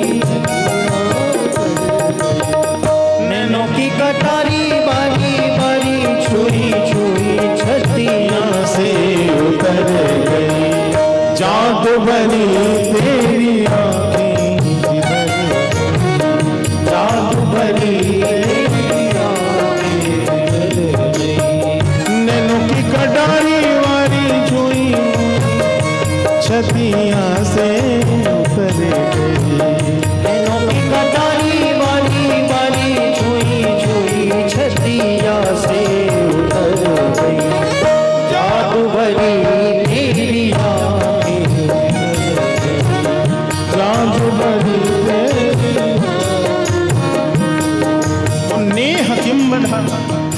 क्या नेत्रों से देखकर किसी को मारना पाप नहीं? ये बद की श्रेणी में नहीं आती है। गोपिकाएं कह रही हैं, एक तरफ तो तुम बचाते हो और दूसरी ओर अपने विरह में जलाते हो। विसर्ज जला बयाद व्याल रक्षसाद। क्या जरूरत था उस सर्प से बचाने की? आज यदि इस जमुना में कालिया नाग होता तो मैं उस विषयुक्त जल को पान कर लेती। ओ प्यारे, इसलिए तुमने कालिया नाग यहाँ से भगा दिया और आज मुझे इस विरह की वेदना में डाल दिया।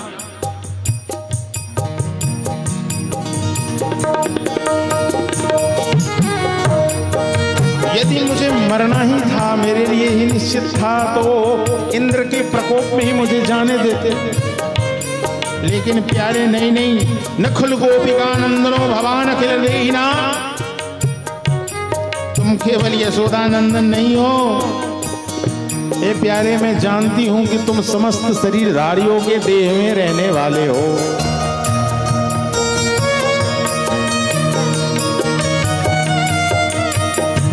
तुम सबके शरीर में रहते हो। जब ब्रह्मा तुम्हारी स्तुति करते हैं तो ब्रह्मांड की रक्षा के लिए बुलाते हैं। आपको जब भी बुलाया गया है किसी व्यक्ति के लिए नहीं, अपितु संपूर्ण ब्रह्मांड की रक्षा के लिए। इसीलिए जादू भरी तेरी आंखें जिधर गई, जादू भरी तेरी आंखें प्रेम की लड़ी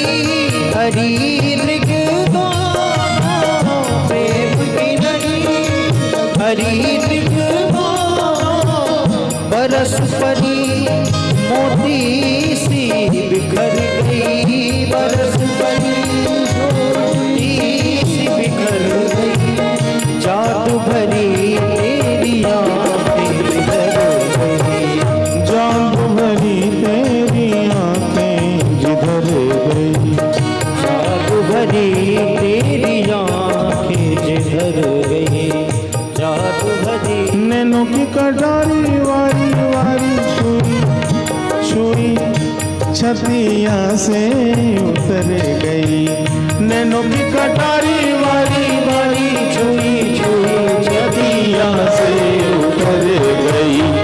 जाग भरी तेरी आंखें जिधर गई, जाग भरी तेरी आंखें जिधर गई, जादू भरी।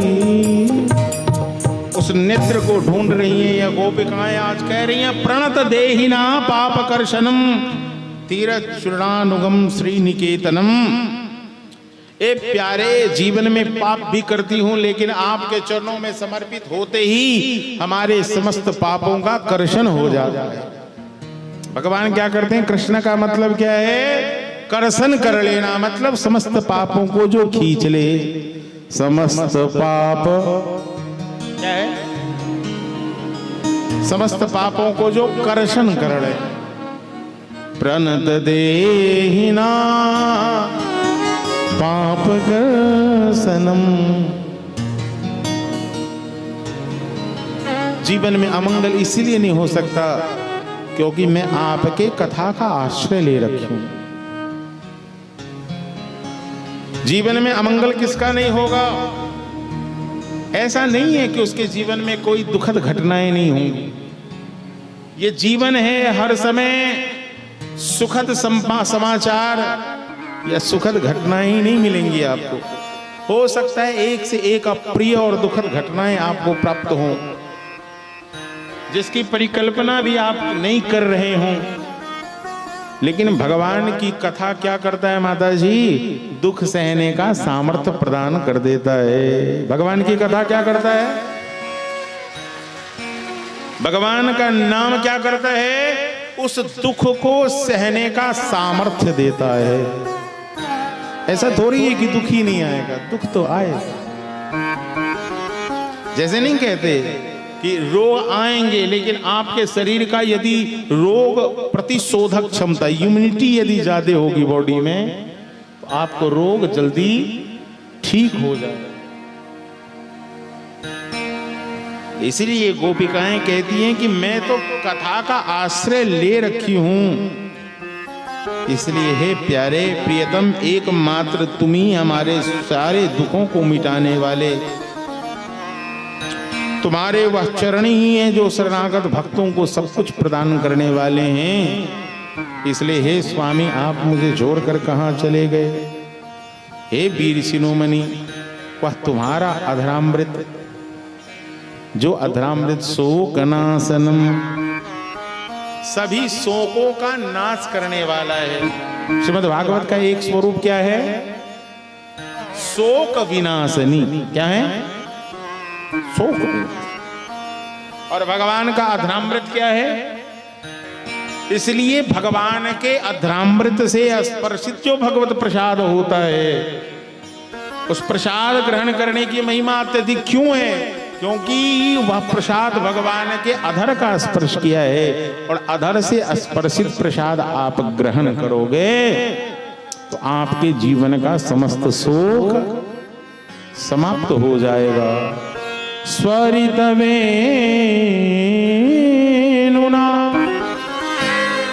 भगवान सूखी हुई बांस के 7 गांठ वाले और विभिन्न छिद्र वाले उस बंसी में भी जब फूंकते हैं, उस बंसी के मुख पर भी अमृत बिंदु टपक जाता है। इसलिए आज गोपिकाएं रह रह कर कह रही हैं कि ए प्यारे, कहाँ चले गए? अब तुम्हारे बिना इस एकांत में केवल और केवल प्रेम की आकांक्षा है। ये भाव जग रहा है बार बार हृदय में, हमारे हृदय में ठिठोली करके तुम भाग जाते हो। अब आ जाओ, आ जाओ, आ जाओ, ये श्याम सुंदर, श्याम सुंदर, अब तो हम आशिक तुम्हारे बन गए। ओ श्याम सुंदर, अब तो हम आशिक तुम्हारे बन गए। तुम हमारे हमारे बन गए,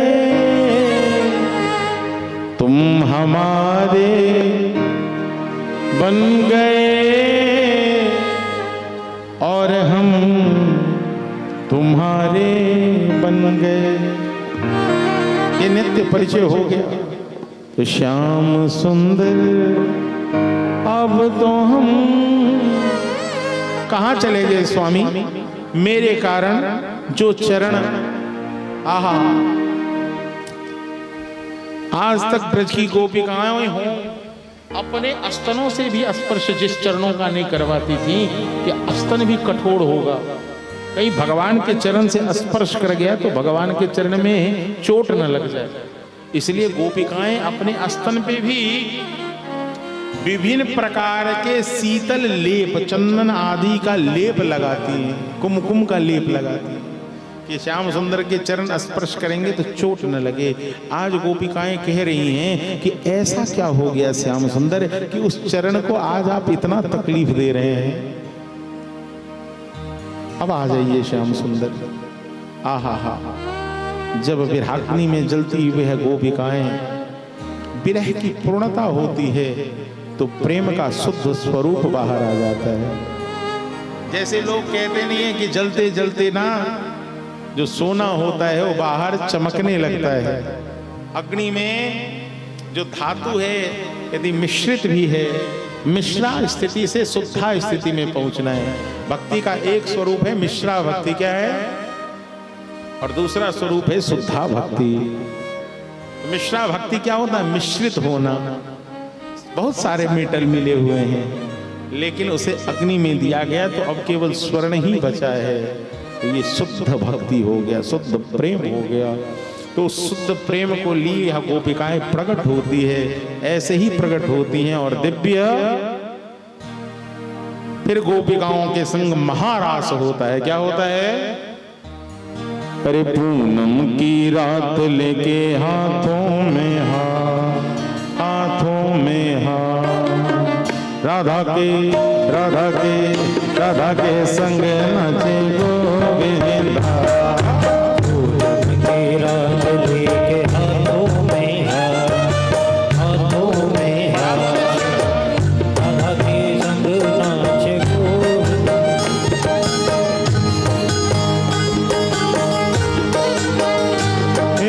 हाथों में राधा के संग नाचे गोविंदा। पूनम की रात लेके हाथों में राधा के संग नाचे गोविंदा। गोविंदा गोपाला, गोविंदा गोपाला। पूनम की रात लेके हाथों में हाथों में राधा के संग नाचे गोविंदा। राधा के संग नाचे गोविंदा।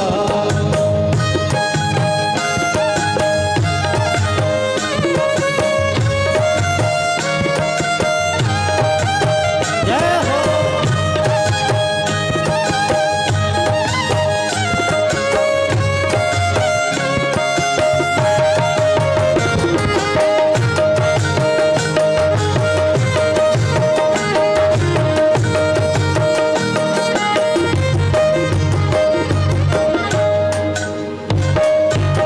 नवल ताल पद तीरथ रहे पद रस वर्षों वृंदावन में।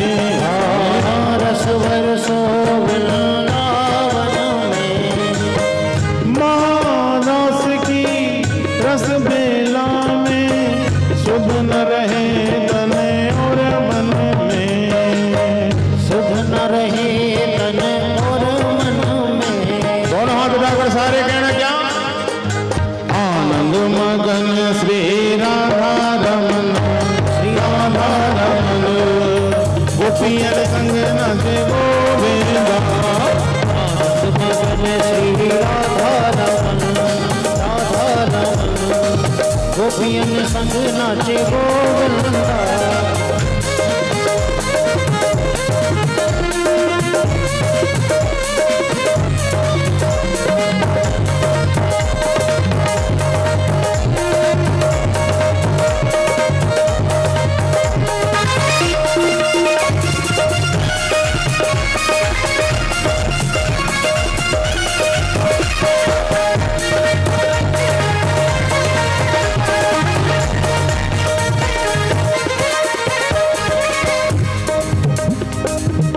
जाने कैसा जादू डाला गोपी हो गई हर ब्रजवाला। राधा हो गई हर ब्रजवाला, राधा हो गई हर ब्रजवाला। हरे प्रसंग में रास रक्षा में प्रेम मगन हो नंद लाला। प्रेम मगन हो नंद लाला, प्रेम मगन हो नंद लाला। प्रेम मगन हो नंद लाला। और मन को मोहे मन को मोहे मन को मोहे श्री मदन मोहन मदन मोहन। आनंद कंद श्री गोविंदा आनंद कंद श्री गोविंदा। गोविंदा गोविंदा भैया 100 रास रचो वृंदावन जैसो 3 लोकन में नाए। ऐसे ही रास की दिव्य पट कथा हुई। महादेव कैलाश से बोले देवी हम भी चलेंगे। कहाँ बाबा आप कहाँ चले? बाबा बोले मैं भी सजूंगा और मैं भी जाऊंगा। कहाँ? अरे एक दिन हो भोले भंडारी बन के ब्रज में मारे वृंदावन आ गए हैं वृंदावन आ गए हैं।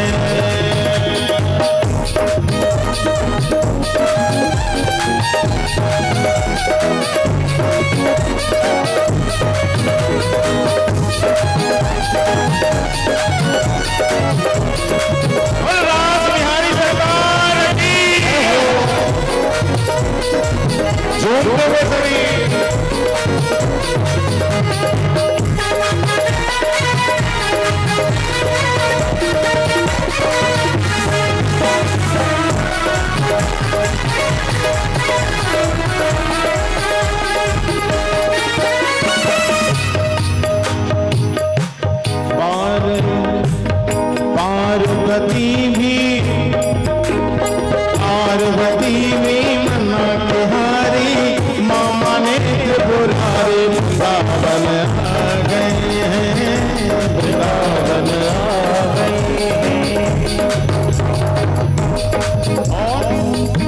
पार्वती से बोले मैं भी चलूंगा तेरे संग में तेरे संग में। हो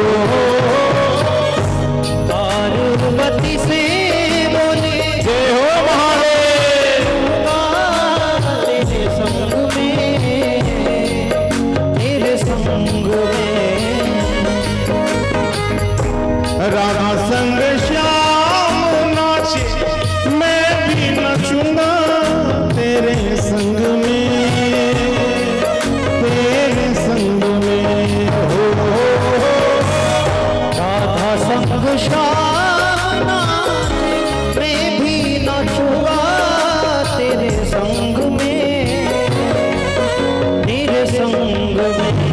रास रचेगा ऐसे नहीं दोनों हाथ उठाकर सारे झूमते हुए रास रचेगा अरे रास रचेगा ब्रज में भारी हमें दिखाओ प्यारे वृंदावन आ गए हैं वृंदावन आ गए हैं।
केवल सावन इसीलिए नहीं, वृंदावन में महादेव नित्य गोपी वेश धारण करते हैं, मालूम? महादेव वृंदावन में किस रूप में है? गोपेश्वर के रूप में है। वो गोपेश्वर महादेव की जय हो। ओ मेरे भोले स्वामी कैसे ले जाऊं अपने संग में, अपने संग में हो। ओ मेरे भोले स्वामी कैसे ले जाऊं तुम्हें संग में, तुम्हें संग में। श्याम के सिवा पुरुष न जाए उस रास में,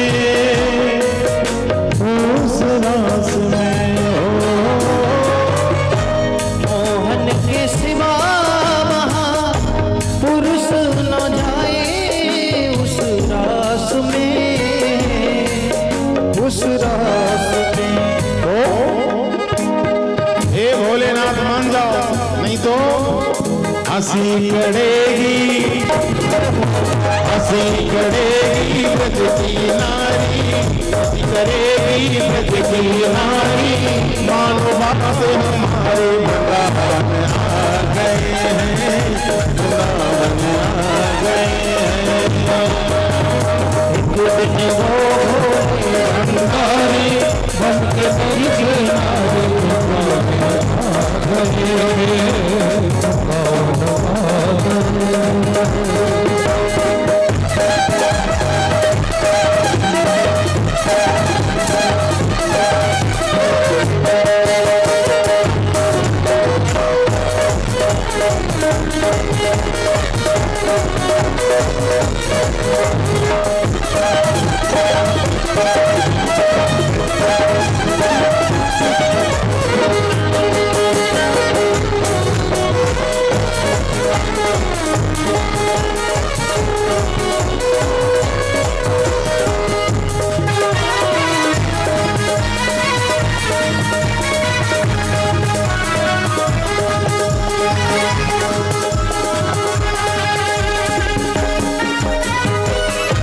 ऐसा बना लो मोहे कोई न जाने इस राज को,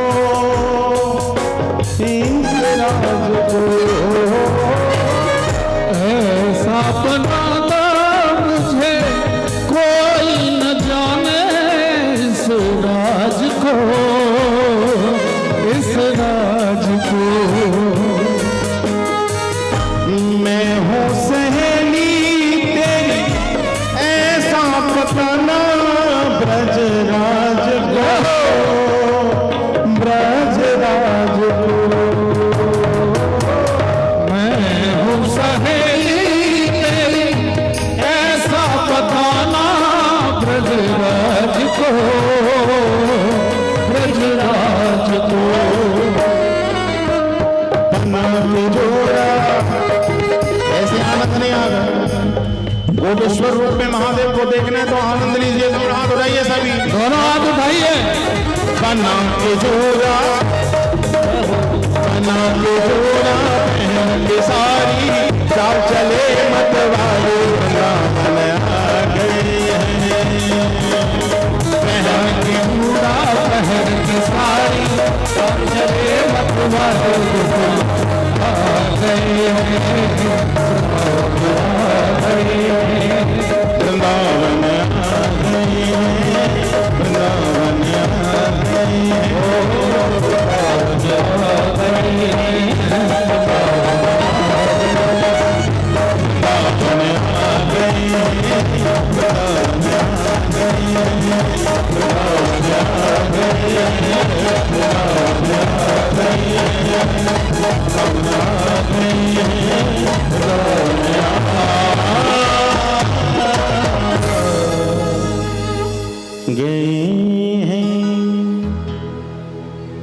भैया यारास के मध्य ही कामदेव आयो, जाने भगवान को ही चुनौती दे दियो। भगवान बोले भैया ये काम विजय लीला है, यदि तुम किसी और उद्देश्य से आए हो तो जलकर भस्म है जाओगे। और भगवान ने ऐसी ऐसे पुष्पों के बाण चलाए, ये काम यहाँ घायल हो गया, मूर्छित हो गया। और फिर तो भैया इस वृंदावन की भूमि में ये एक रात नहीं, अभी तो अनंतानंत रातों की ये रासलीला है। और वृंदावन की वह भूमि नित्य रास भूमि है, जहां नित्य प्रिया और लाल जी का नित्य रास होता है। मन मेरो बन गयो सखीरी, क्या पावन वृंदावन। ये मन ही जब पावन वृंदावन बन जाता है तो इस मन में गोविंद आकर नृत्य करते हैं। इसी मन में आकर गोविंद अनुग्रहाय भूतानां मानसं देहमास्थितम्, भगवान जीवों पर कृपा करने के लिए ही अपने को मनुष्य रूप में प्रकट करते हैं। और बंधुओं ऐसी लीला करते हैं, ऐसी लीला करते हैं जिसे सुनकर जीव क्या हो जाए, भगवत पारायण हो जाए। भजते तादृशी कीरा या श्रुत्वा तत्परो भवे, जिसे सुनकर जीव का निश्चित रूपेण कल्याण हो जाए, ये शाश्वत साधन है। इसलिए बंधुओं, रास पंचाध्याय मुख्य रूप से श्रीमद् भागवत का पंच प्राण है। जैसे हमारे शरीर में आपान व्यान उदान और समान ये 5 प्राण हैं, ऐसे ही श्रीमद् भागवत का पंच प्राण रास पंचाध्यायी है। और उन पंच प्राणों की मूलभूत जो है वह पंच गीत है, जहां गोपियों ने वेणु गीत गाया, प्रणय गीत गाया, गोपी गीत गाया, युगल गीत गाया, और अंत में गोपिकाएं भ्रमर गीत गाती हैं। आहा, श्रीमद् भागवत के अंतर्गत विभिन्न प्रकार के गीत हैं। यहाँ रुद्र गाता है, स्वयं महादेव गाते हैं तो रुद्र गीत हो जाता है, ब्रह्मा गाते हैं ब्रह्म गीत हो जाता है, और भगवान की वाणी जब यहाँ उच्चरित होती है तो श्रीमद् भागवत में वेदा स्तुति हो जाता है। इसलिए श्रीमद् भागवत परिपूर्णतम रूप से हमारे श्री सरकार एक ही बात कहते कि बेटा भागवत की श्रेष्ठता यूं ही नहीं है, भागवत की श्रेष्ठता इसीलिए है क्योंकि श्रीमद् भागवत महापुराण ही एकमात्र ऐसी संहिता है जो नामात्मक संहिता है। और इसी कलिकाल में एकमात्र यज्ञ और अनुष्ठान सफल हो सकता है, और वह अनुष्ठान है जिसका संजोग श्री भगवान के नाम से हो, और कोई अनुष्ठान सफल नहीं हो सकता।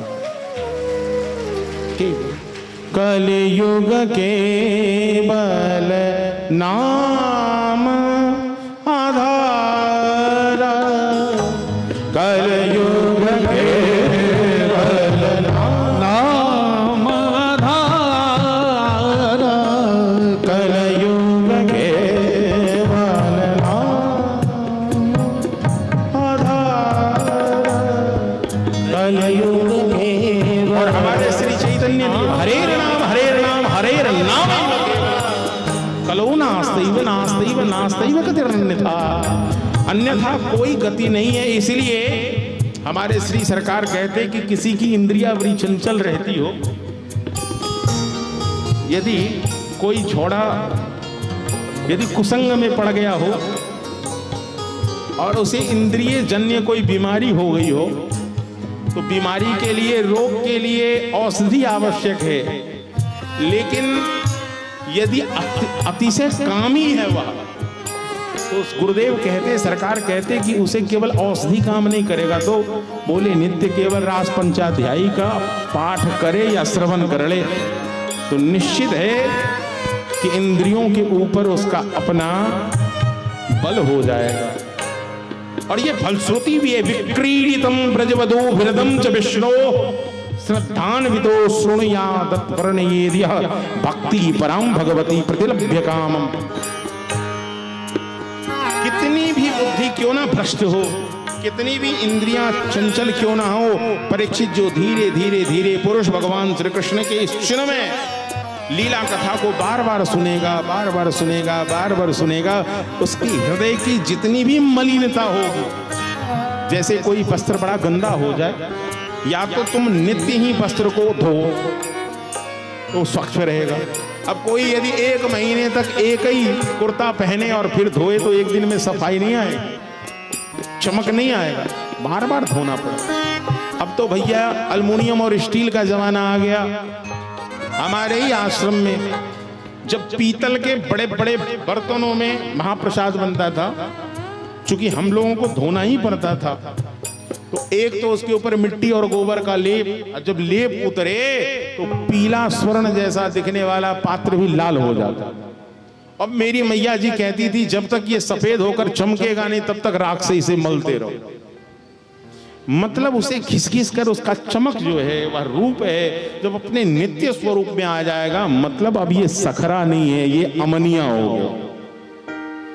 नहीं तो तब तक वह झूठा माना जाएगा जब तक वह अपने रूप में नहीं आ गया, अपने स्वरूप में नहीं आ गया। इसलिए मलिनता तब तक है जब तक आपने भजनीय नहीं किया। जब आप करने लगेंगे तो धीरे धीरे सनई सनई। इसलिए हमारे श्री गुरुदेव कहते थोड़ा करो या ज्यादा करो, लेकिन नित्य करो। क्रम बना लो कि मुझे करना है, मुझे भजना है तो नित्य भजना है। ऐसा नहीं कि एक दिन तो खरगोश वाली चाल में दौड़ लिए, उससे भला अच्छा है कि कछुआ जीत जाता है, इसलिए कछुआ का चाल बना कर रखिए। खरगोश बनने से क्या फायदा है, दौड़ लगाएं फिर जाकर सो गए, तब तक कछुआ आगे निकल जाता है। इसलिए भैया ये महत कृपा का मार्ग है। यहाँ आचार्य की उंगली पकड़ लीजिए, अपने गुरु की उंगली पकड़ लीजिए, अपने अभिभावक की उंगली पकड़ लीजिए। जिस मार्ग से वो गए हैं उसी मार्ग से आप भी आगे जाइए। निश्चित है कि प्रभु की कृपा आपको प्राप्त हो जाएगा। आपके जीवन में घटने वाली कोई भी अमंगल घटना होगी वह भी मंगलत्व में परिवर्तित हो जाएगा। क्यों? क्योंकि भगवान है मंगल भवन या मंगल हारी, मंगल भवन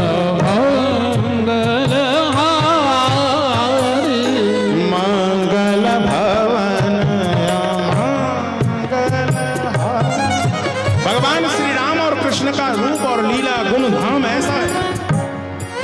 गोपिकाएं कह दिया स्पष्ट रूप से, आप सभी अमंगलों को हरने वाले हैं और प्यारे आप केवल मंगलत्वों को प्रदान करने वाले हैं। भगवान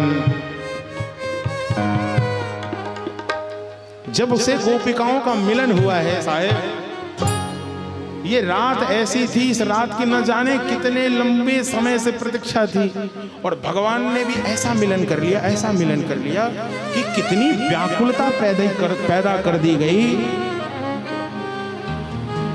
जैसे लग रहा है कि ये कहीं आखिरी रात तो नहीं है। ये वास्तविकता है कि भगवान रास महोत्सव के बाद बहुत कम समय के लिए वृंदावन में रहे हैं। वृंदावनी लीला का विश्राम हो रहा है। भगवान की एक प्रत्यक्ष लीला है और भगवान का एक अप्रत्यक्ष लीला है। एक भगवान प्रकट होकर लीला करते हैं, एक भगवान अप्रकट लीला करते हैं।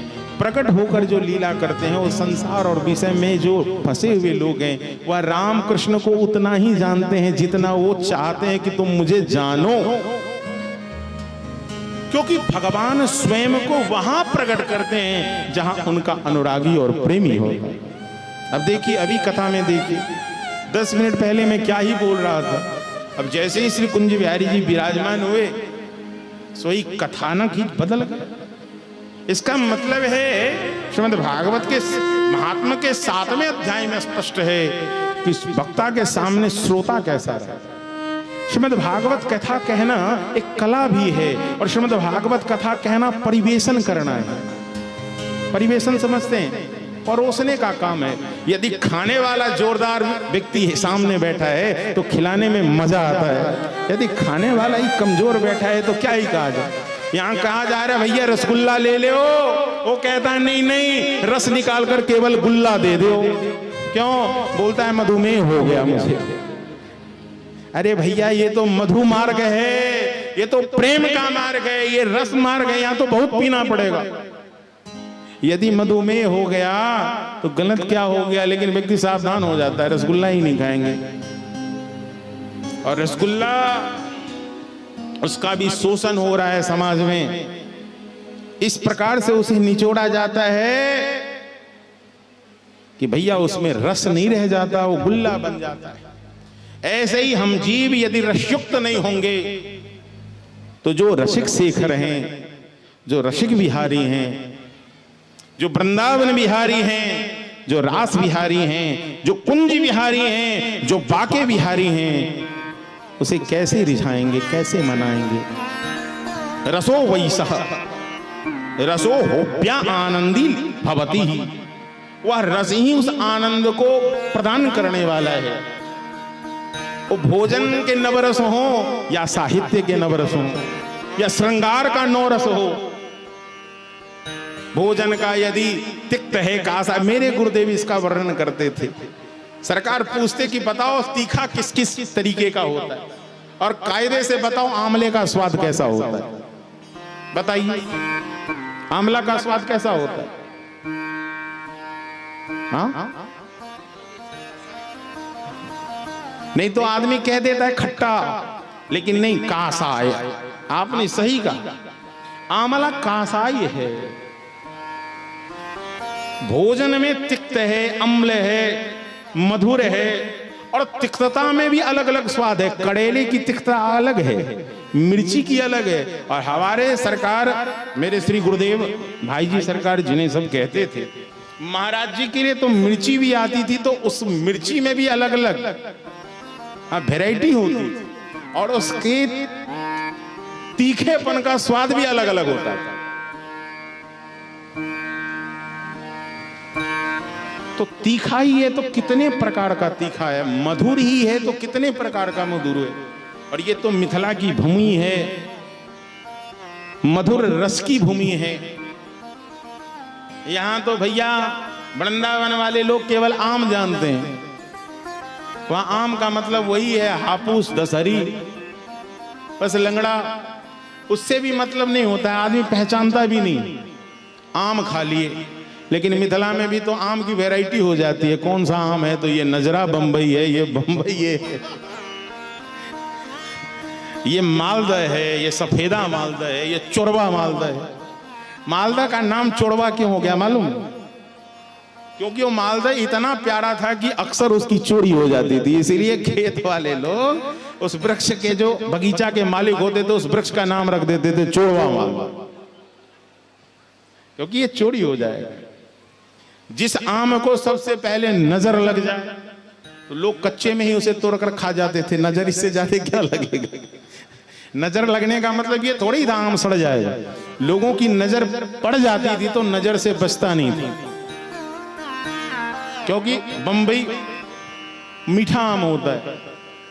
खैर, चुकी हुई है गोपिकाएं कि जीवन में ये रात ऐसा मिलन का हुआ जिसकी प्रतीक्षा वर्षों से थी। गोपिकाओं के जीवन में अब एक ही उद्देश्य है कि हमारे हर सावन में और मेरे आंगन में हर समय श्याम सुंदर निवास करें।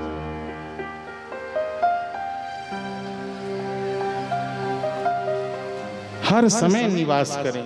इसलिए युगल गीत के माध्यम से गोप्यः कृष्णे वनं याते तमनु द्रुत चेतसः कृष्ण लीला प्रगान्तायो नियोर्दुःखेन वासरा गोप्येयो ऊचुः वाम बाहु कृत वाम कपोलो बलगित धूर धरा प्रेत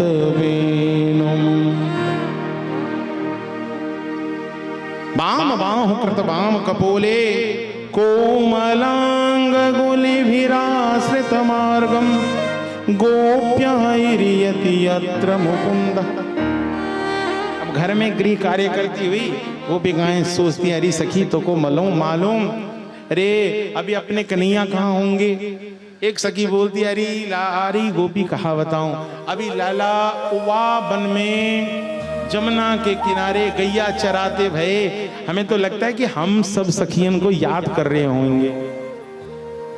अरे सखी देखना, संध्या हैवे वारी है क्या, गोधूली की बेला आई गई क्या, या गोधूली की बेला में श्याम सुंदर वापस आएंगे, ये प्रतीक्षा है।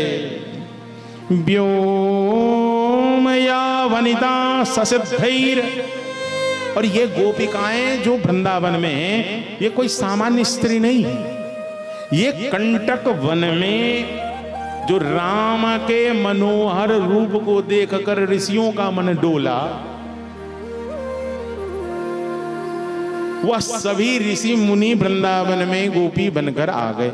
इतना ही नहीं, जितनी छाया सीता थी, आपको मालूम है जब भगवान श्री राम वनवास से वापस आए और मैया जानकी का पुनर्वनवास हुआ, उसके बाद भी राज्य की व्यवस्था में श्री राम हैं। और एक दो नहीं, हजारों उन्होंने यज्ञ संपादित किया है। और आचार्य ने हर बार उनके दक्षिण पार्श्व में उनकी भार्या के रूप में स्वर्ण मूर्ति की जानकी को रख दिया जाता है, सीता को रख दिया जाता है। और उस जानकी में प्राण प्रतिष्ठा होती है। यज्ञ का जब समापन हो जाता है तो वो सोने से प्रकट हुई सीता दौड़कर राम के पास जाती है, प्रभु मैं तो अब आपकी पत्नी हूं, आपको मेरे संग रहना पड़ेगा।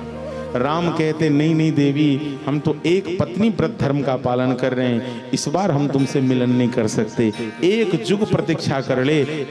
जितनी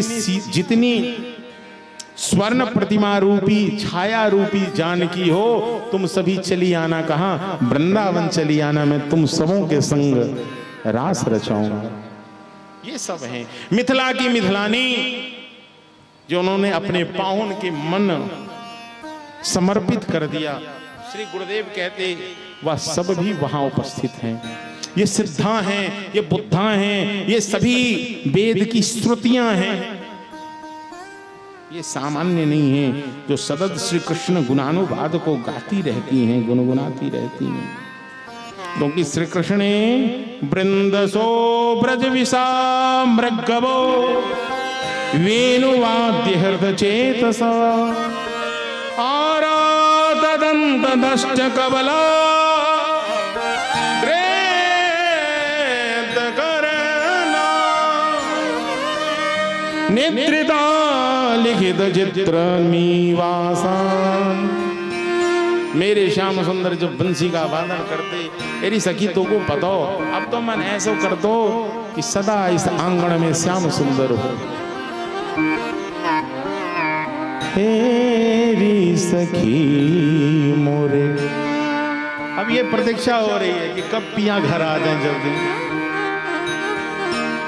तेरी सखी मोरे पिया घर आए, तेरी सखी मोरे पिया घर आए, तेरी सखी मोरे पिया घर आए, तेरी सखी पिया घर आए। मेरे श्री गुरुदेव को ये पद बड़ा प्रिय था और आप श्री से सुनते थे।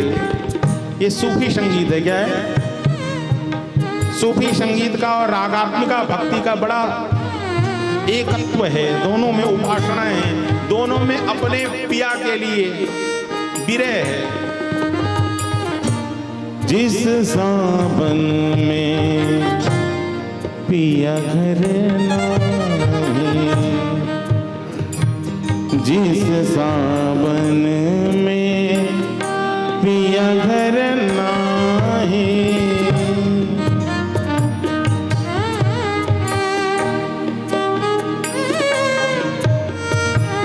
भाग जगे इस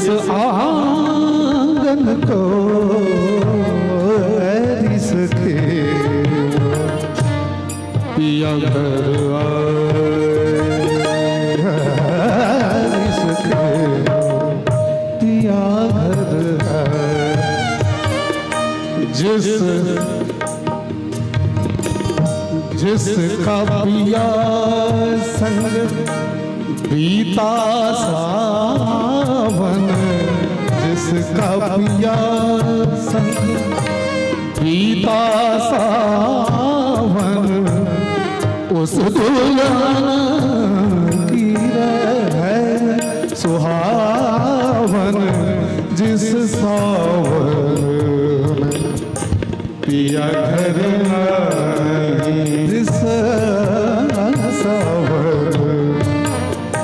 पिया घर नहीं, आग लगे उस सावन को,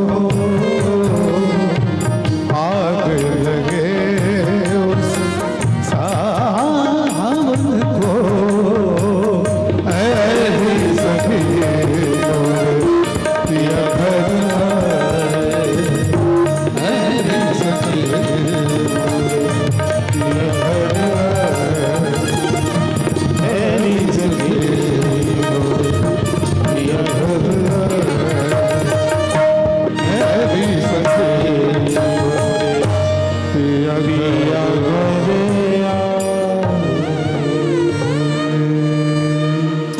बंधुओं, गोपियों का नित्य श्री कृष्ण का स्मरण करना, उस रात की उस वेला में बिताए हुए हर एक पल को स्मरण करना। इधर कंस ने आज अरिष्टासुर को भेजा है और आज ही अक्रूर को भी वृंदावन के लिए भेजा। अक्रूर वृंदावन आए हैं, चूंकि बंधुओं समय अत्यधिक हो गया।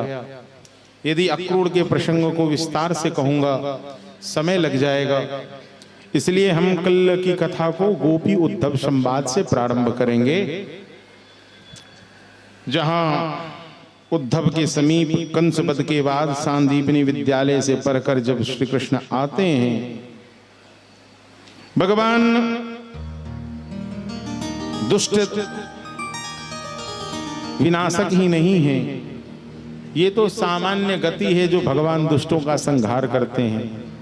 प्रमुख बात तो ये है कि भगवान का अवतरण इसीलिए होता है कि उन्हें अपने प्रेमियों को प्रेम रस वितरण करना है। बंधुओं,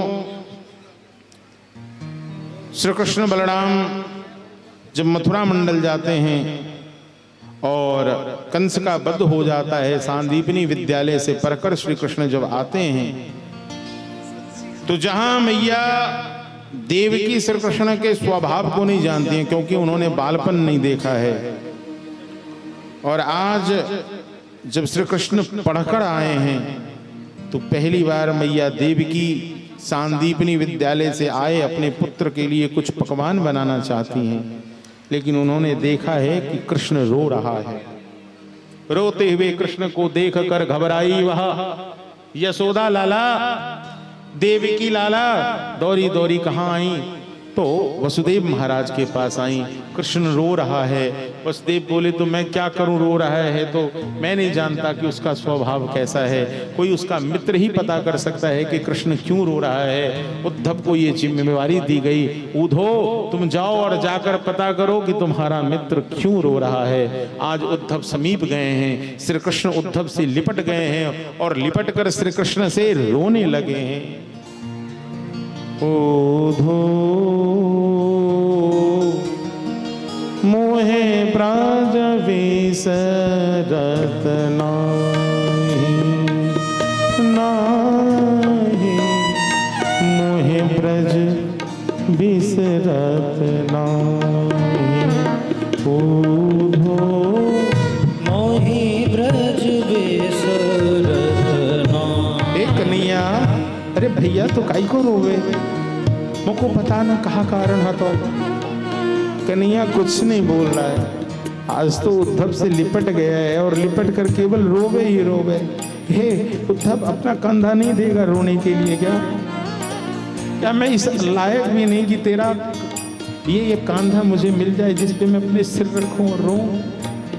उद्धव ने सहर्ष अपने कंधे को दिया है और कृष्ण लिपट कर रो रहे हैं। उद्धव, ये मथुरा मुझे काटने को दौड़ता है।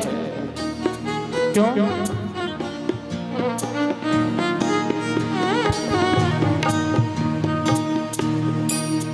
यह मथुरा कंचन की नगरी, मथुरा कंचन की नगरी। इसलिए प्यारे मुझे ये कंचन की नगरी काटने के लिए दौड़ता है। मुझे आज याद आ रही है, किसकी याद? मुझे अपने वृंदावन की याद आ गई।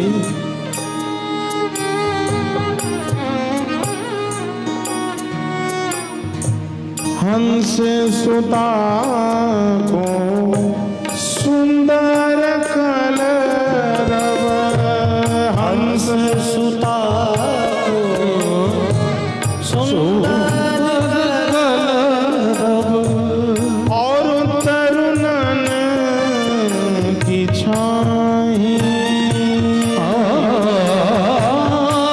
तरुणन की छाई, वे सुरभि वे वाक्ष दोहनी, वे सुरभि वे वाक्ष दोहनी, किरत दुआ बन जाई,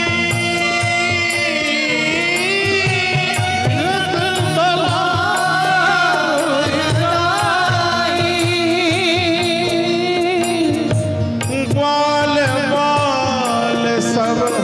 अरे मेरे सखा थे, श्रीदामा था, श्रीतोष था, बलदाऊ था, मधुमंगल था। ओ कन्हैया, ओ प्यारे कनुआ, आजा आजा आज चल कन्हैया, आज खेलवे के ताई चलो। अरे भैया तो को बताओ, अरे उद्धव मैं तो एक बार ब्रह्मांड घाट गयो और जाकर मैंने मिट्टी भी खाई है वह वृंदावन की। वह मिट्टी बड़ी मधुर है। मेरी मैया मेरे कानों को पकड़कर खींचती रह गई, पूछती रह गई, लाला तैने माटी खाई? मैंने मैया से कह दिया, नरी मैया सब झूठ बोले, मैंने यह वृंदावन की मिट्टी नहीं खाई, मैंने तो यह वृंदावन को रज चखो है, रज जा रज को सनकादिक तरसत, जारद को सनकादिक तरसत, वानज शीस चढ़ाऊं, वारज शीस चढ़ाऊं, मोहे ब्रज विसरत नाही,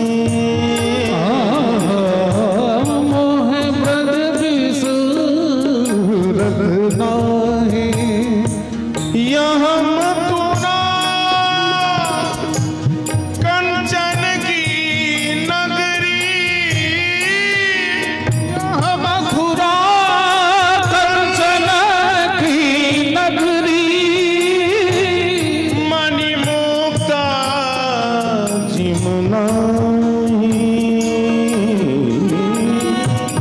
मणिमुक्ता जिमनाही, ओधो मोहि ब्रज बिसरत नाही, ओधो मोहि ब्रज बिसरत नाही।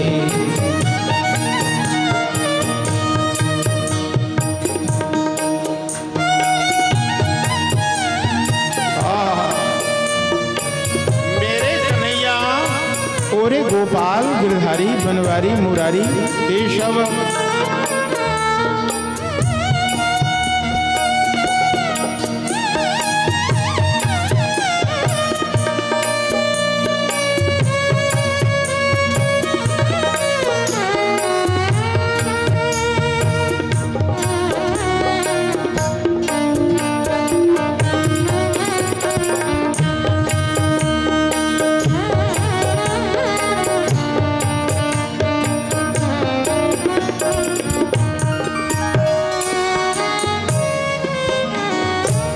जब ही सूरत आवे वा सुख जब ही सूरत आवे वहाँ सुख भी जियाऊं मगत मुख माही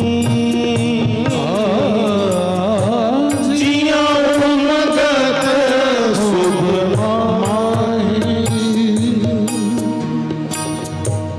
अनगिन भांति करऊं बहुलीला अनदिन भांति करहु बहुलीला अनुगुण मोह करऊं बहुलीला अनदिन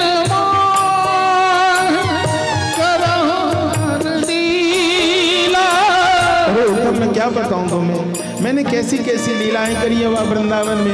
अरे मेरी मैया दंडित भी करती, मुझे मारती भी, लेकिन मुझे संसार में सबसे ज्यादा यदि प्यार करने वाला कोई था तो केवल यशोदा और नंद था, और इस संसार में कोई मुझसे प्रेम नहीं करता। मेरे मैया और मेरे बाबा मुझसे कह रहे थे, लाला तो को या शहर में रहना नहीं चाहिए, लाला तू गांव को छोड़ा है, तेरे को गांव में रहना चाहिए। मैंने ही बाबा से कहा, बाबा तुम जाओ, मैं कल क्या कहकर परसों बिता दिया, लेकिन मेरे जीवन में कभी परसों नहीं आया। इसलिए उद्धव अब तो मुझे अपने बाबा की, अपनी मैया की, अपनी स्वामिनी श्री राधा की, उन गोपियों की, जिन गोपियों का मैंने वाकई कोई मोल नहीं लगाया। गोपियां मुझसे कहती रही, ए लाला कन्हैया मैं तुझसे बिन मोल प्रेम करती हूँ रे।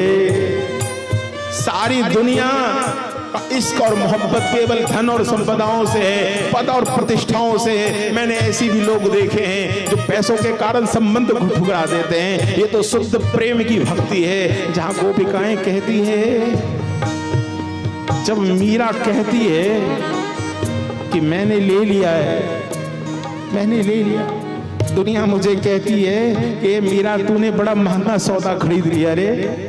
मीरा तूने कितना महंगा सौदा खरीद लिया। गोपी मीरा कहती है, अच्छा मैंने महंगा खरीदा या सस्ता खरीदा ये तो मैं जानती हूँ। और जब कोई भगवान का प्रेमी मिलता, मीरा से कहता, मीरा तुझे तो वाकई में बड़ा सस्ता सौदा मिल गया रे। वो मीरा कहती, ना मैं सस्ते में फंसती हूँ ना मैं महंगे में फंसती हूँ, मैंने तो अनमोल ले लिया है। वो मैंने लीन हो, मैंने लीन हो, मैंने लीन हो अमोलक मोह, मायरी मैंने लीन हो गोविंद मोह, मैंने लीनो अमोलक मोह, माई रे मैंने लीनो गोविंद मोह।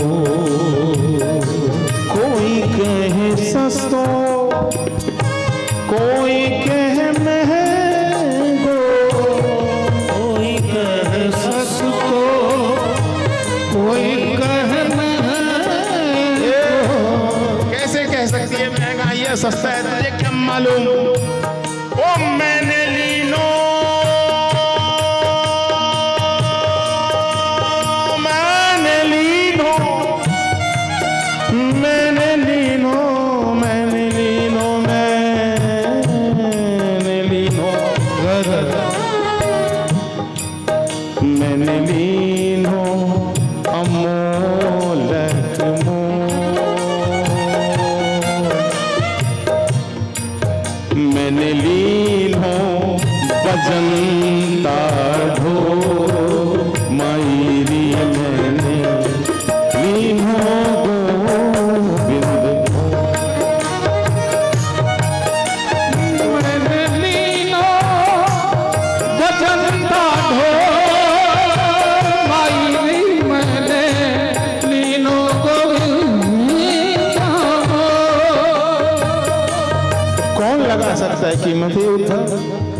मैंने न जाने अपनी गैया, अपने बछरान व जमुना उस जमुना के किनारे खड़े उस कदम्ब से भी मैंने वादा किया था, तुझे मालूम? अरे मैंने एक बार उस मालती से कह दिया था कि मालती मैं तेरा ध्यान रखूंगा। और मालती कौन था मालूम? पुष्प। मालती लता है, कुमोद लता है, चंपा है, चमेली है, अर्जुन है, आम है, जामुन है। ऐसा कौन है जिसका संबंध कृष्ण से नहीं है? मैंने सबसे वादा किया था, मैंने सबसे वादा खिलाफी करी है। मेरे अंदर भी इतना गट्स नहीं है, इतनी हिम्मत नहीं है कि मैं जाकर उस वृंदावन वासियों से अपने नेत्र मिला सकूं।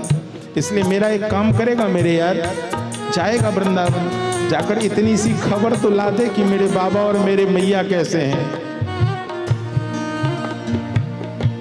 अनगिन भांति करी बहुलीला,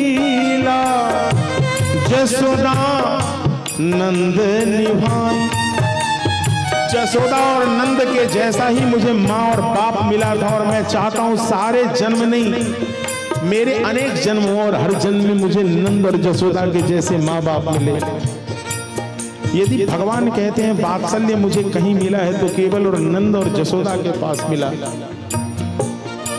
मैंने क्या नहीं किया, लेकिन सब निर्वहन उन्होंने मेरी भली भांति करी है। अनगिन भांति करी बहुलीला, जसोदा नंद निभाई। इतना कहकर जसोदा नंद निभाई। सूरदास जी महाराज कह रहे हैं गोविंद अब मौन हो गए। सूरदास प्रभु रहे मौन यहाँ, सूरदास प्रभु रहे मौन महा। यह कह पछताई, मोहि ब्रज बिसरत आई। ऊधो मोहि ब्रज बिसरत नाही, ऊधो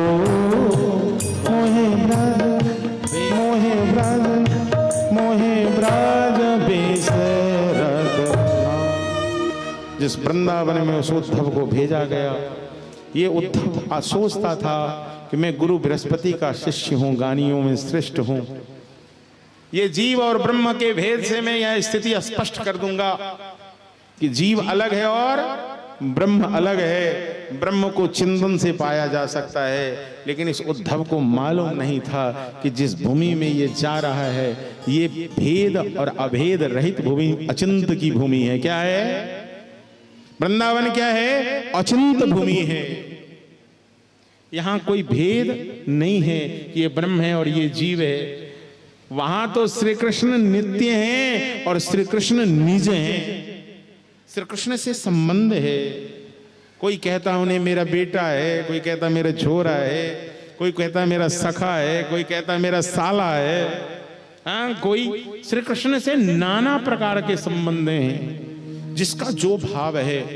और जब उद्धव यहां आता है और आए हुए उद्धव मैया यशोदा आदि की परिस्थितियों को देखते हुए आज स्वामिनी श्री राधा सखियों के संग जमुना के पुलिन पर सभी सखियां अपने रात की बात बता रही हैं। क्या बता रही हैं? कि आज मेरे स्वप्न में श्याम सुंदर आए। अरे किशोरी जी कहा बताऊं, श्याम सुंदर मेरे स्वप्न में आए और जमुना पुलिन पर मोहे पन घट पे नंद लाल छेद गयो रे। मोहे पन घट पे नंद लाल छेड़ गयो रे। मोहे पन घट मोरी सारी अनारी भिगोए गयो रे। मोरी सारी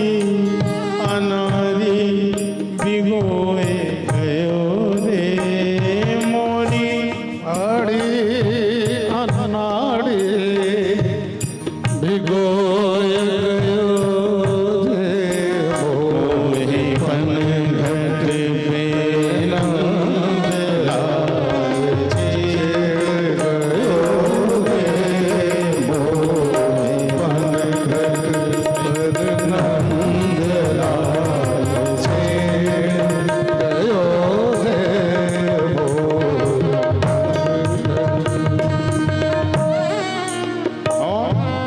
कंकर मोहे मारी मटुकी फोर तारी हाय मटुकी फोर यहीं आकर गोपी कहती है मालूम मेरे स्वप्न में श्याम सुंदर आए और मैं मुरने ही वाली थी, मैंने मटकी धारण कियो, श्याम सुंदर ने एक कंकड़ जमा कर मारियो, मेरी मटकी फूट गई, मैं मुरने ही वाली थी।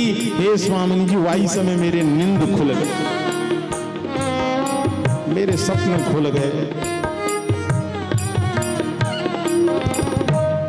कंकड़ी मोही मारी गगरिया भोरे डाली हाय गगरिया भोरे डाली हाँ गगरिया भोरे डाली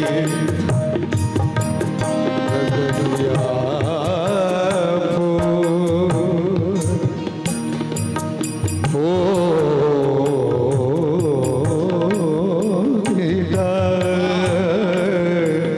गगरिया गगरिया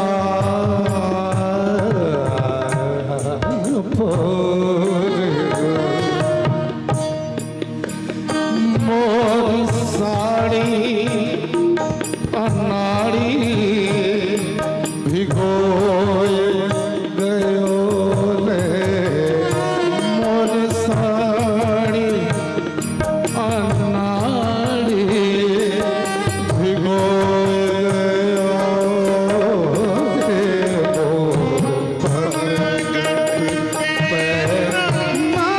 नंदलाल छे गयो मोरे पन घट पर नंदलाल छे गयो मोरे पन घट पर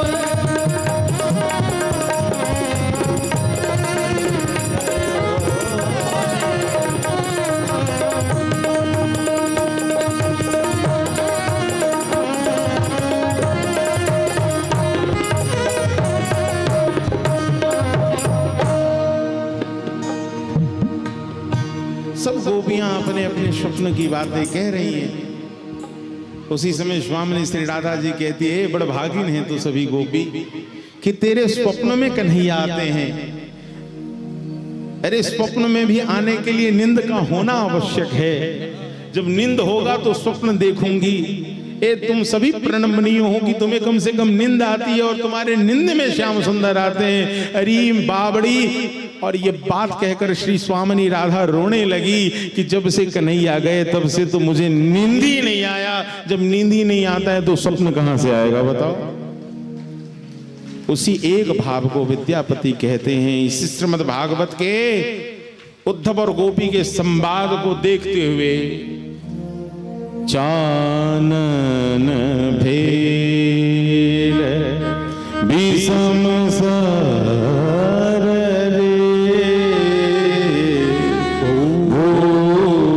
भूषण भेल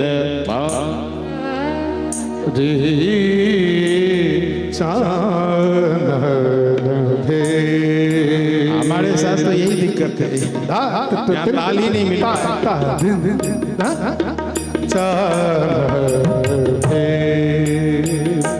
आपके साथ कुछ नहीं महाराज जी, इधर का कॉम्बिनेशन गड़बड़ हुआ। भीषम रे भूषण भेल भाई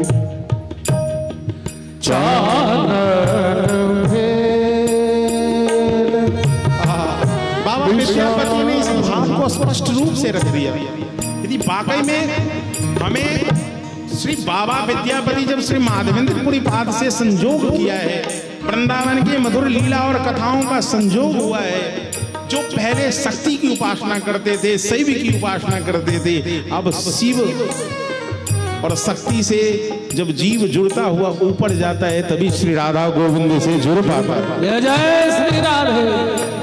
प्रारंभ तो शक्ति से है, मध्य शिव से है, शैव से है, और विश्राम श्री राधा गोविंद से है, श्री राधा माधव से है। सपने हो हरि नहीं, सपने हो हरि नहीं आए गोकुल गिरधारी। सपने हो हरि नहीं आयल रे गोकुल गिरधारी, गोकुल गिरधारी। एक सरी ठाड़ी कदम बदरू उद्धव देख रहे हैं इस दृश्य को।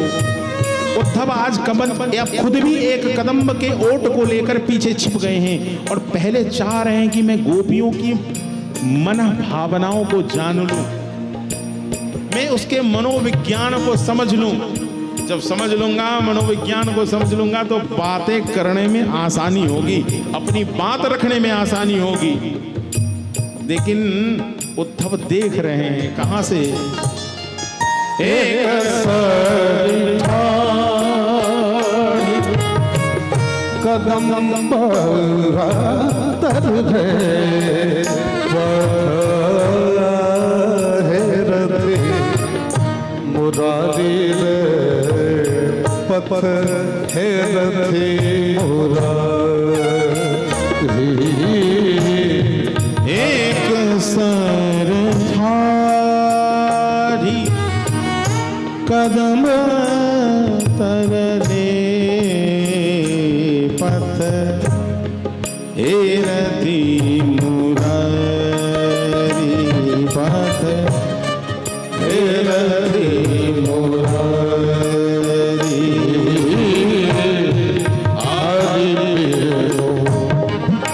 हृदय हरि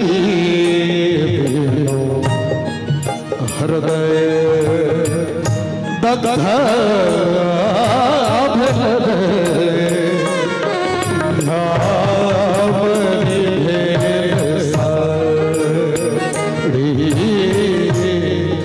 हरि बिनु हृदय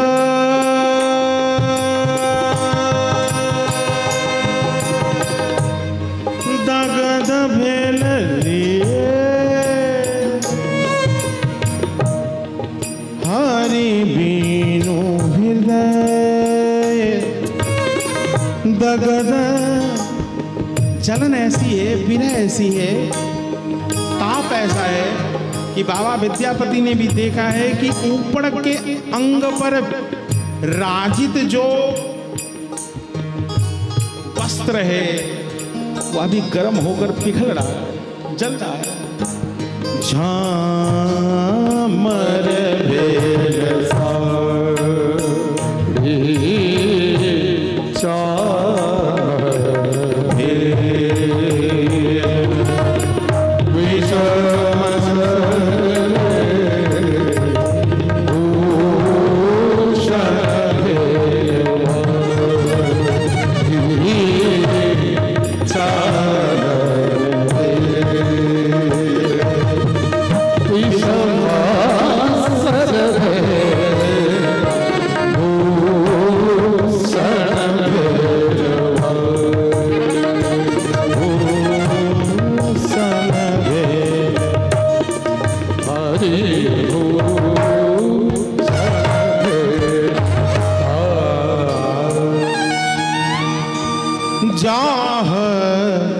जाह तोहे ऊधो है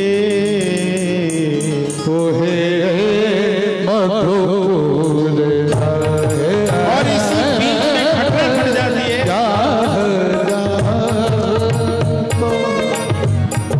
इसी बीच में घटना घटती है। मधुपकित्तकब बंधो मां स्प्रियांगस्य प्रचनया तम भिक्षम कृष्ण नो चरणम ब्रज स्त्रिया प्रलम्बाहो।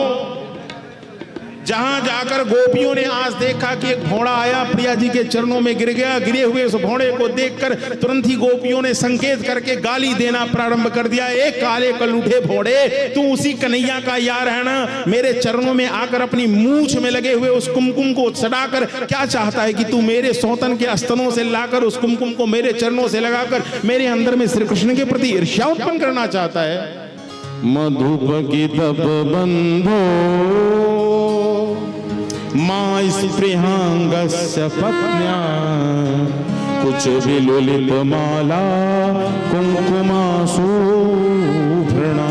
बहुत मदीपतिस्तन। तू भी वही है, रहता खुद अकेले है लेकिन तुझे भी सैकड़ों पत्नियां चाहिए और तेरा यार भी वैसा ही है रे। तो एक का होकर रह ही नहीं सकता। ए भोड़े तो को पता, अरे रे वो तो ऐसा है जो उससे कोई खाली कह दे केवल आकर कि मैं तुझसे प्रेम करता हूं, तो ये तो अपने प्रेम करने वाले का नाक भी कटवा लेता है। जग में प्रसिद्ध है इसकी कहानी। रावण की बहन अरे कितनी सुंदरी थी, बेचारी भली आई थी, इतना ही तो कही थी उस कि आपसे सुंदर पुरुष और मुझ जैसी सुंदर स्त्री कहाँ होगा, मेरा और आपका जोड़ी अच्छा होगा। भला इतना कहने मात्र से अपने भाई के द्वारा किसी का नाक काट दे। नाक काटने का मतलब है इज्जत ले लेना। लोग कहते हैं तुमने हमारी नाक कटवा दी। अरे ऐसे प्रस्ताव को भी जिसने मजाक बना दिया, भला दुनिया में कौन होगा सबसे कह उठता है मैं तुमसे प्रेम करता हूं। अरे हम तो आपको बड़े पसंद करते हैं। इतना ही तो भला बेचारी वो भी कही थी कि हम तुम्हें पसंद करते हैं। ऐसा कौन सा लोक मर्यादा आ गया पसंद करने मात्र से किसी की नाक कटवा दी जाए। जिसने प्रेम किया है मृग यूरूप कविंद्रम विदधते लुब्ध धर्मा। गोपिकाओं के मन में ईर्ष्या है, जिसने भी प्रेम किया है छला गया है।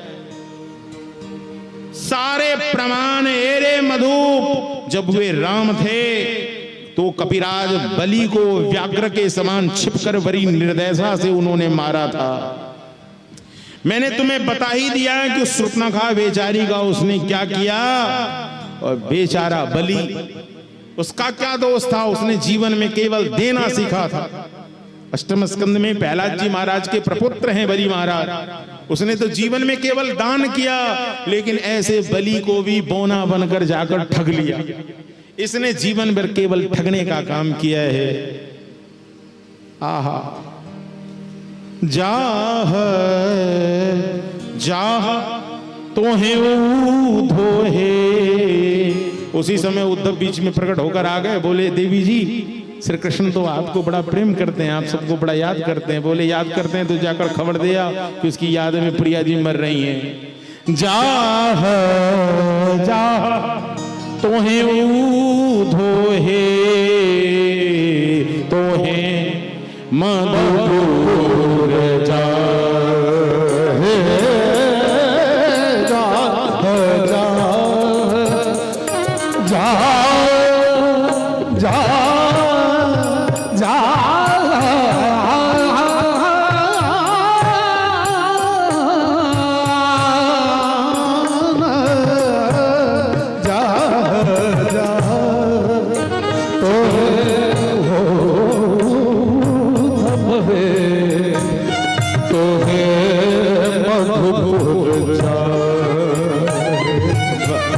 कथा का वैसे भी समय हम अत्यधिक खींच के 10 बज गए हैं रात के। अब तो इसलिए कथा तो विश्राम करना पड़ेगा, क्योंकि हमारे नीचे सारे बालक मुझे तब से इशारा कर रहे हैं महाराज जी अब बहुत समय हुआ।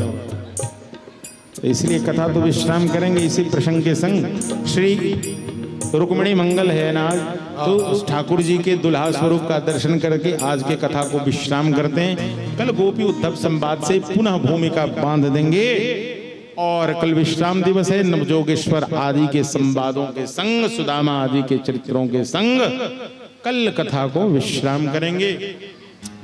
चूंकि मौसम थोड़ा विपरीत हो रहा है, मैं भी बेनीपट्टी से निकला, झमाझम बारिश हो रही थी, मुझे था यहाँ भी झमाझम बारिश हो रहा हो। जब यहाँ आया तो देखा सूखा था, हमने कहा सूखा सूखा अच्छा नहीं लग रहा है, हम लोग रसिक लोग हैं, गीला हो जाना चाहिए। गीला गीला अच्छा लगता है। वैसे भी सावन का महीना हो और रिमझिम बूंदियां ना बरसे तो फिर काय बात की शोभा।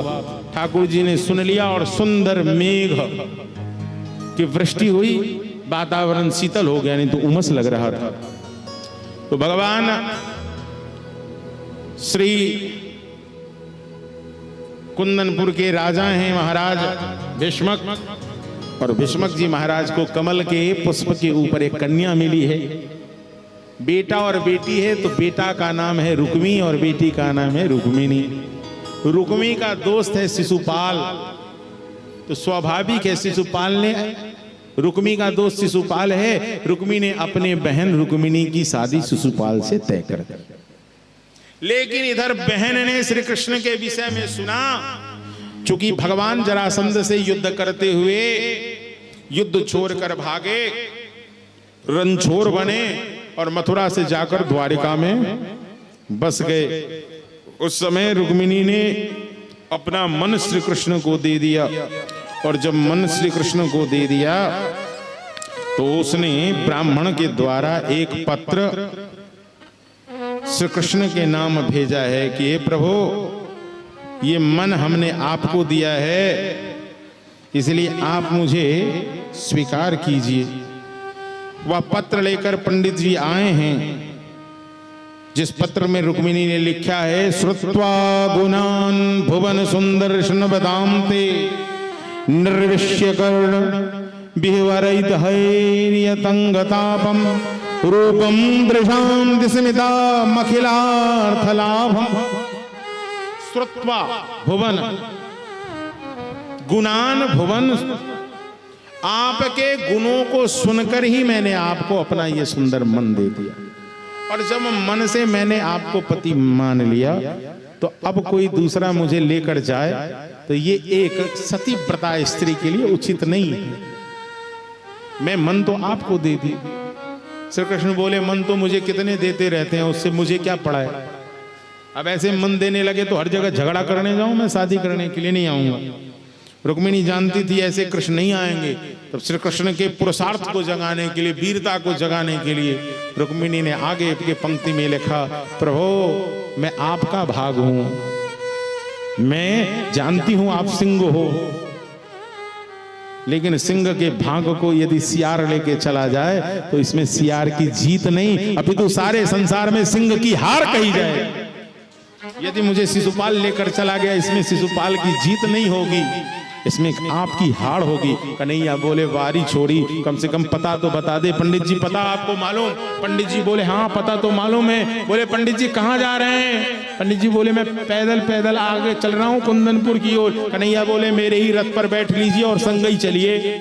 उस समय सजी धजी रुक्मिणी अपनी संगियों के संग आ रही है। कहाँ?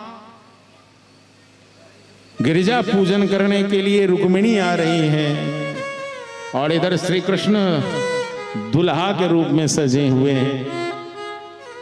ये बात ओ तेरा किसने किया श्रृंगार सांवरे, तेरा किसने किया श्रृंगार सांवरे, लागे दूल्हा सा तेरा दीदार सांवरे, दूल्हा सा दीदार सांवरे, लागे दूल्हा दिलदार सांवरे, लागे दूल्हा सा दिलदार सांवरे। आज भगवान श्री कृष्ण के इस दुल्हा रूप को देखते हुए कथा को यहीं विश्राम करेंगे, और इसी पद के संग तो झूमते हुए सभी लोग एकदम आनंद से गाइए। ओ तेरा किसने किया श्रृंगार सांवरे, किसने किया श्रृंगार सांवरे, लागे दूल्हा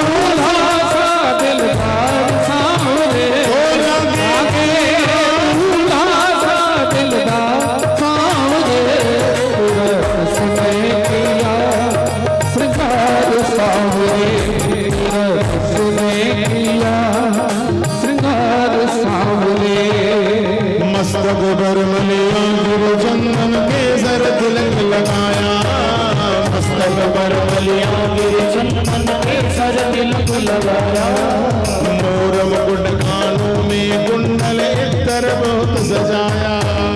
मोर मुकुट कानों में कुंडल इत्र खूब बरसाया। ए महकता रहे,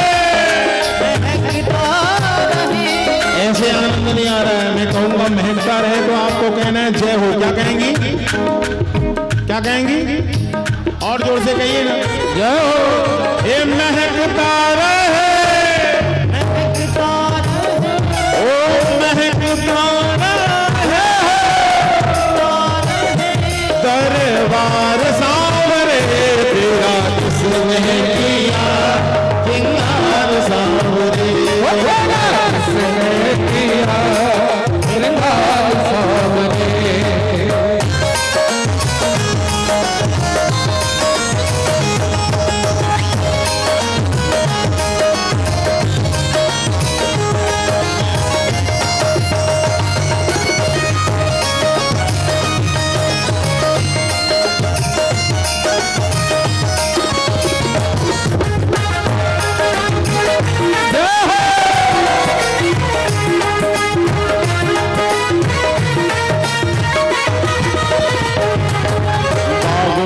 कलियां चुन चुन कर सुंदर हार बनाया। बागों से कलियां चुन चुन कर सुंदर हार बनाया। रहे सलामत हाथ सदाओ जिसने तुझे सजाया। रहे सलामत हाथ सदाओ जिसने तुझे सजाया। ए सजाता रहे, ओ सजाता रहे,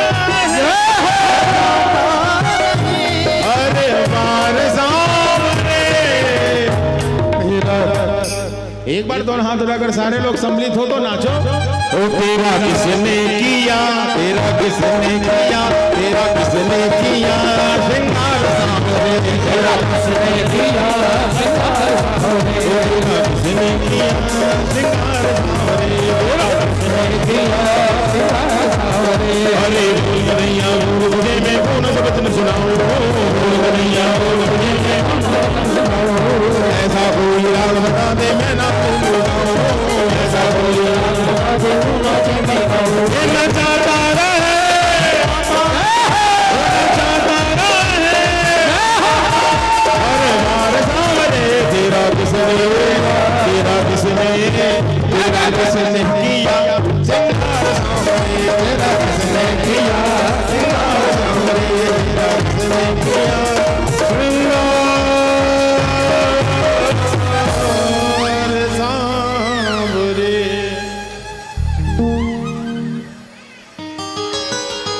और इस प्रकार से सुंदर रूप से श्री कृष्ण रुक्मिणी का हरण करते हैं, रुक्मिणी मंगल होता है। और आगे की घटना में कल की कथा में श्रवण कराऊंगा।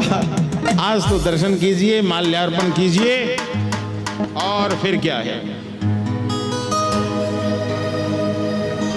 ओ कजरारे नैना श्याम की मत मारे, नैना श्याम की नचीले नैना श्याम की, ओ रसीले नैना श्याम की।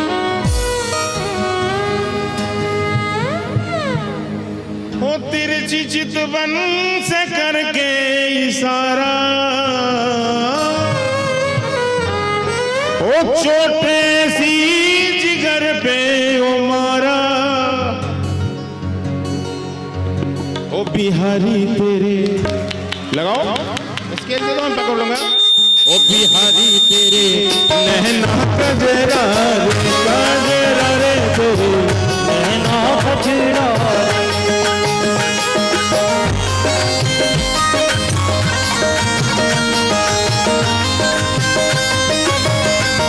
बिहारी तेरे नैना कजरा रे, तेरे नैना कजरा रे, कजरा रे तेरे नैना कजरा रे। मिल गए जब से नैनों से नैना, ओ मिल गए जब से नैनों से नैना, एक पल भी रहे न कोई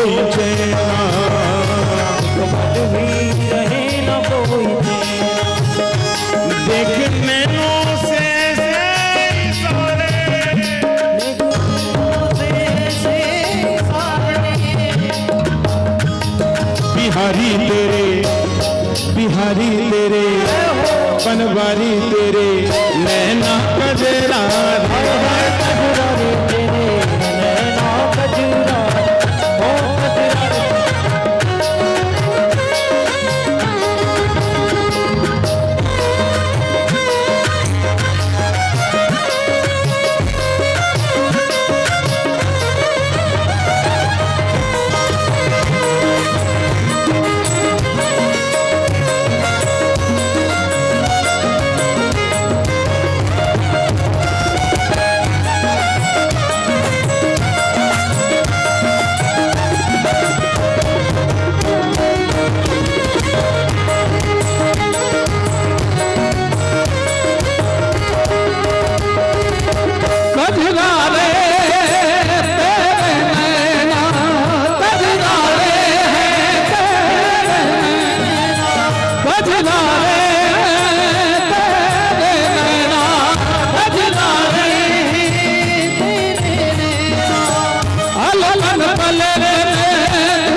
कमली वाला मेरा रे, मेरे मन का मोहन तू दिलदार है।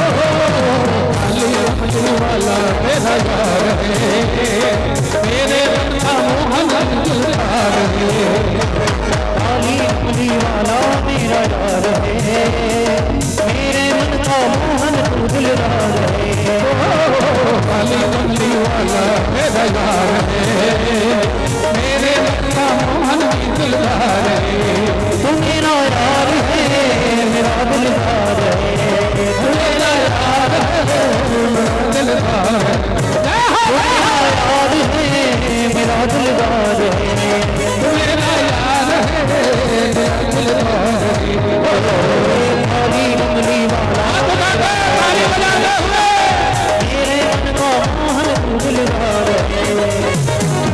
कमली वाला मेरा यार है, मेरे मन का मोहन दिलदार है।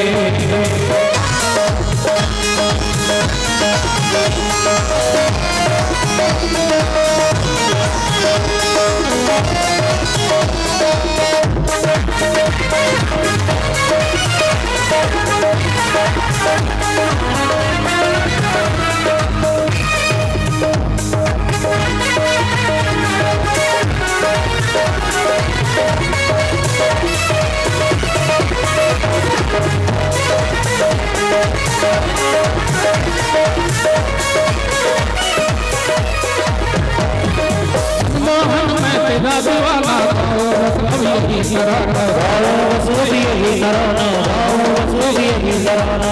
मोहन मैं तेरा दीवाना, सब यही तराना, सब यही तराना, सब यही तराना। तेरे रंग का शाम सलोनी तू मेरा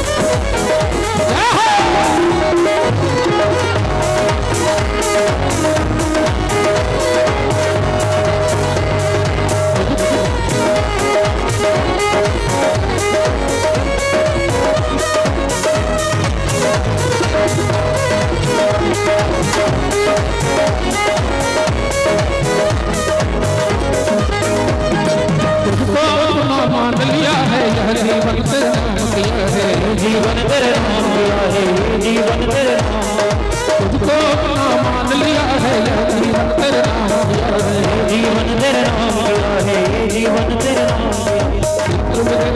तुमसे ही प्यार है, तुमसे ही प्यार है, मेरे मन का मोहन तू दिलदार है, काली अमली वाला मेरा यार है, मेरे मन का मोहन तू दिलदार है, काली अमली वाला मेरा यार है, मेरे मन का मोहन तू दिलदार मेरा याद है, मेरे मन का मोहन तू दिलदार है, काली अमली वाला मेरा याद है, मेरे मन का मोहन तू दिलदार है।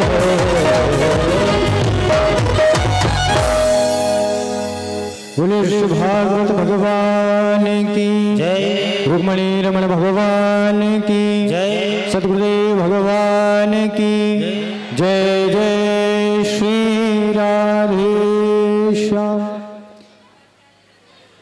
परम मंगलमय साप्ताहिक कथा के मध्य आज षष्ठम कथा का रसपान हम आप सभी ने यहाँ विराजमान होकर के किया है। आरती से पूर्व मैं निवेदन करना चाहूंगा श्री भोलेनाथ प्रसाद जी एवं भारती झा जी, अनीता झा जी, रूना झा जी, आप सभी से निवेदन है। भारती जी, अनीता झा जी, रूना झा जी, आप सभी से निवेदन है आप कृपया मंच पर आकर के सद्गुरुदेव भगवान से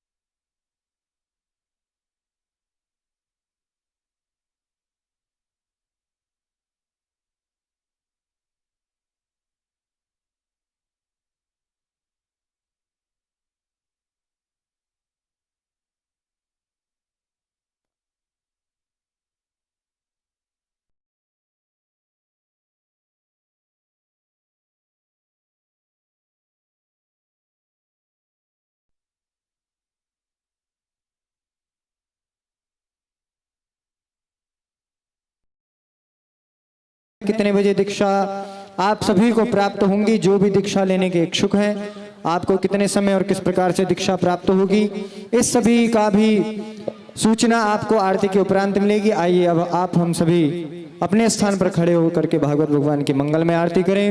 हरि ओम महाचंद्रमा मनसो जात चक्षुः सूर्यो अजायत श्रोत्रान्वायस्य प्राणस्य मुखात् अग्निरजायत अथ आराधत्यम्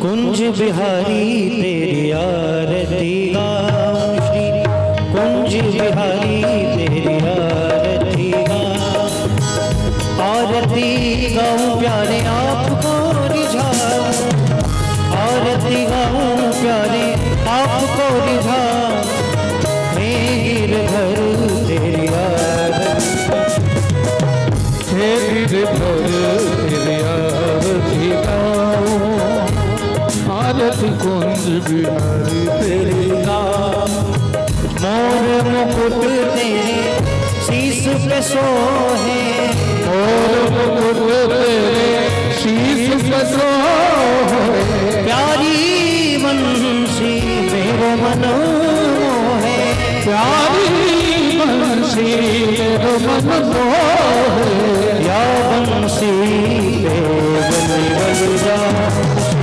या बंसी पे बलि बलि जाऊं, चरणों से निकसी गंगा प्यारी, चरणों से निकसी गंगा प्यारी, जिसने सारी दुनिया तारी, जिसने सारी दुनिया तारी, उन चरणों में शीश झुकाऊं, उन चरणों में शीश झुकाऊं, व्यासदास के नाथ आप हो, व्यासदास के नाथ आप हो, सुख दुख जीवन साथ आप हो, सुख दुख जीवन साथ आप हो, श्री चरणों की बल बल जाओ,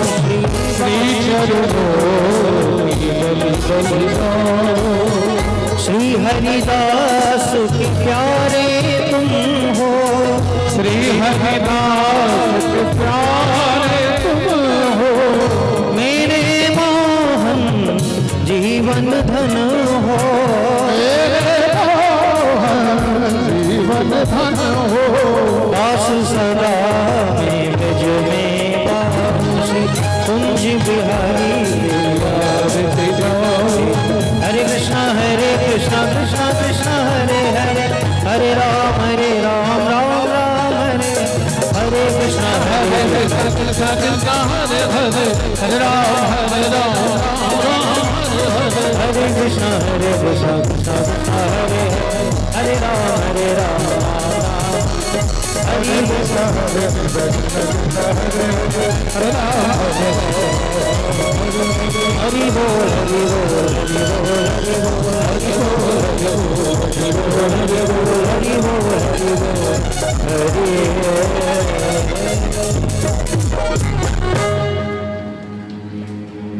हरि हरि ओम महा जलेन शीतलीकरणं पुष्पे देवादिवन्दनम् आत्मारोग्यादिवन्दनम् त्रिवारं देवं दर्शयामि अथ मन्त्रपुष्पाञ्जलिं हरिः ॐ जगनेन यज्ञमाय सन्तदेवास्तानि धर्माणि प्रथमान्यसन्नाते हनातं महिमानः सचन्द्रयत्र पूर्वे साध्याः शान्तिदेवाः हरिः ॐ एकदन्ताय विद्महे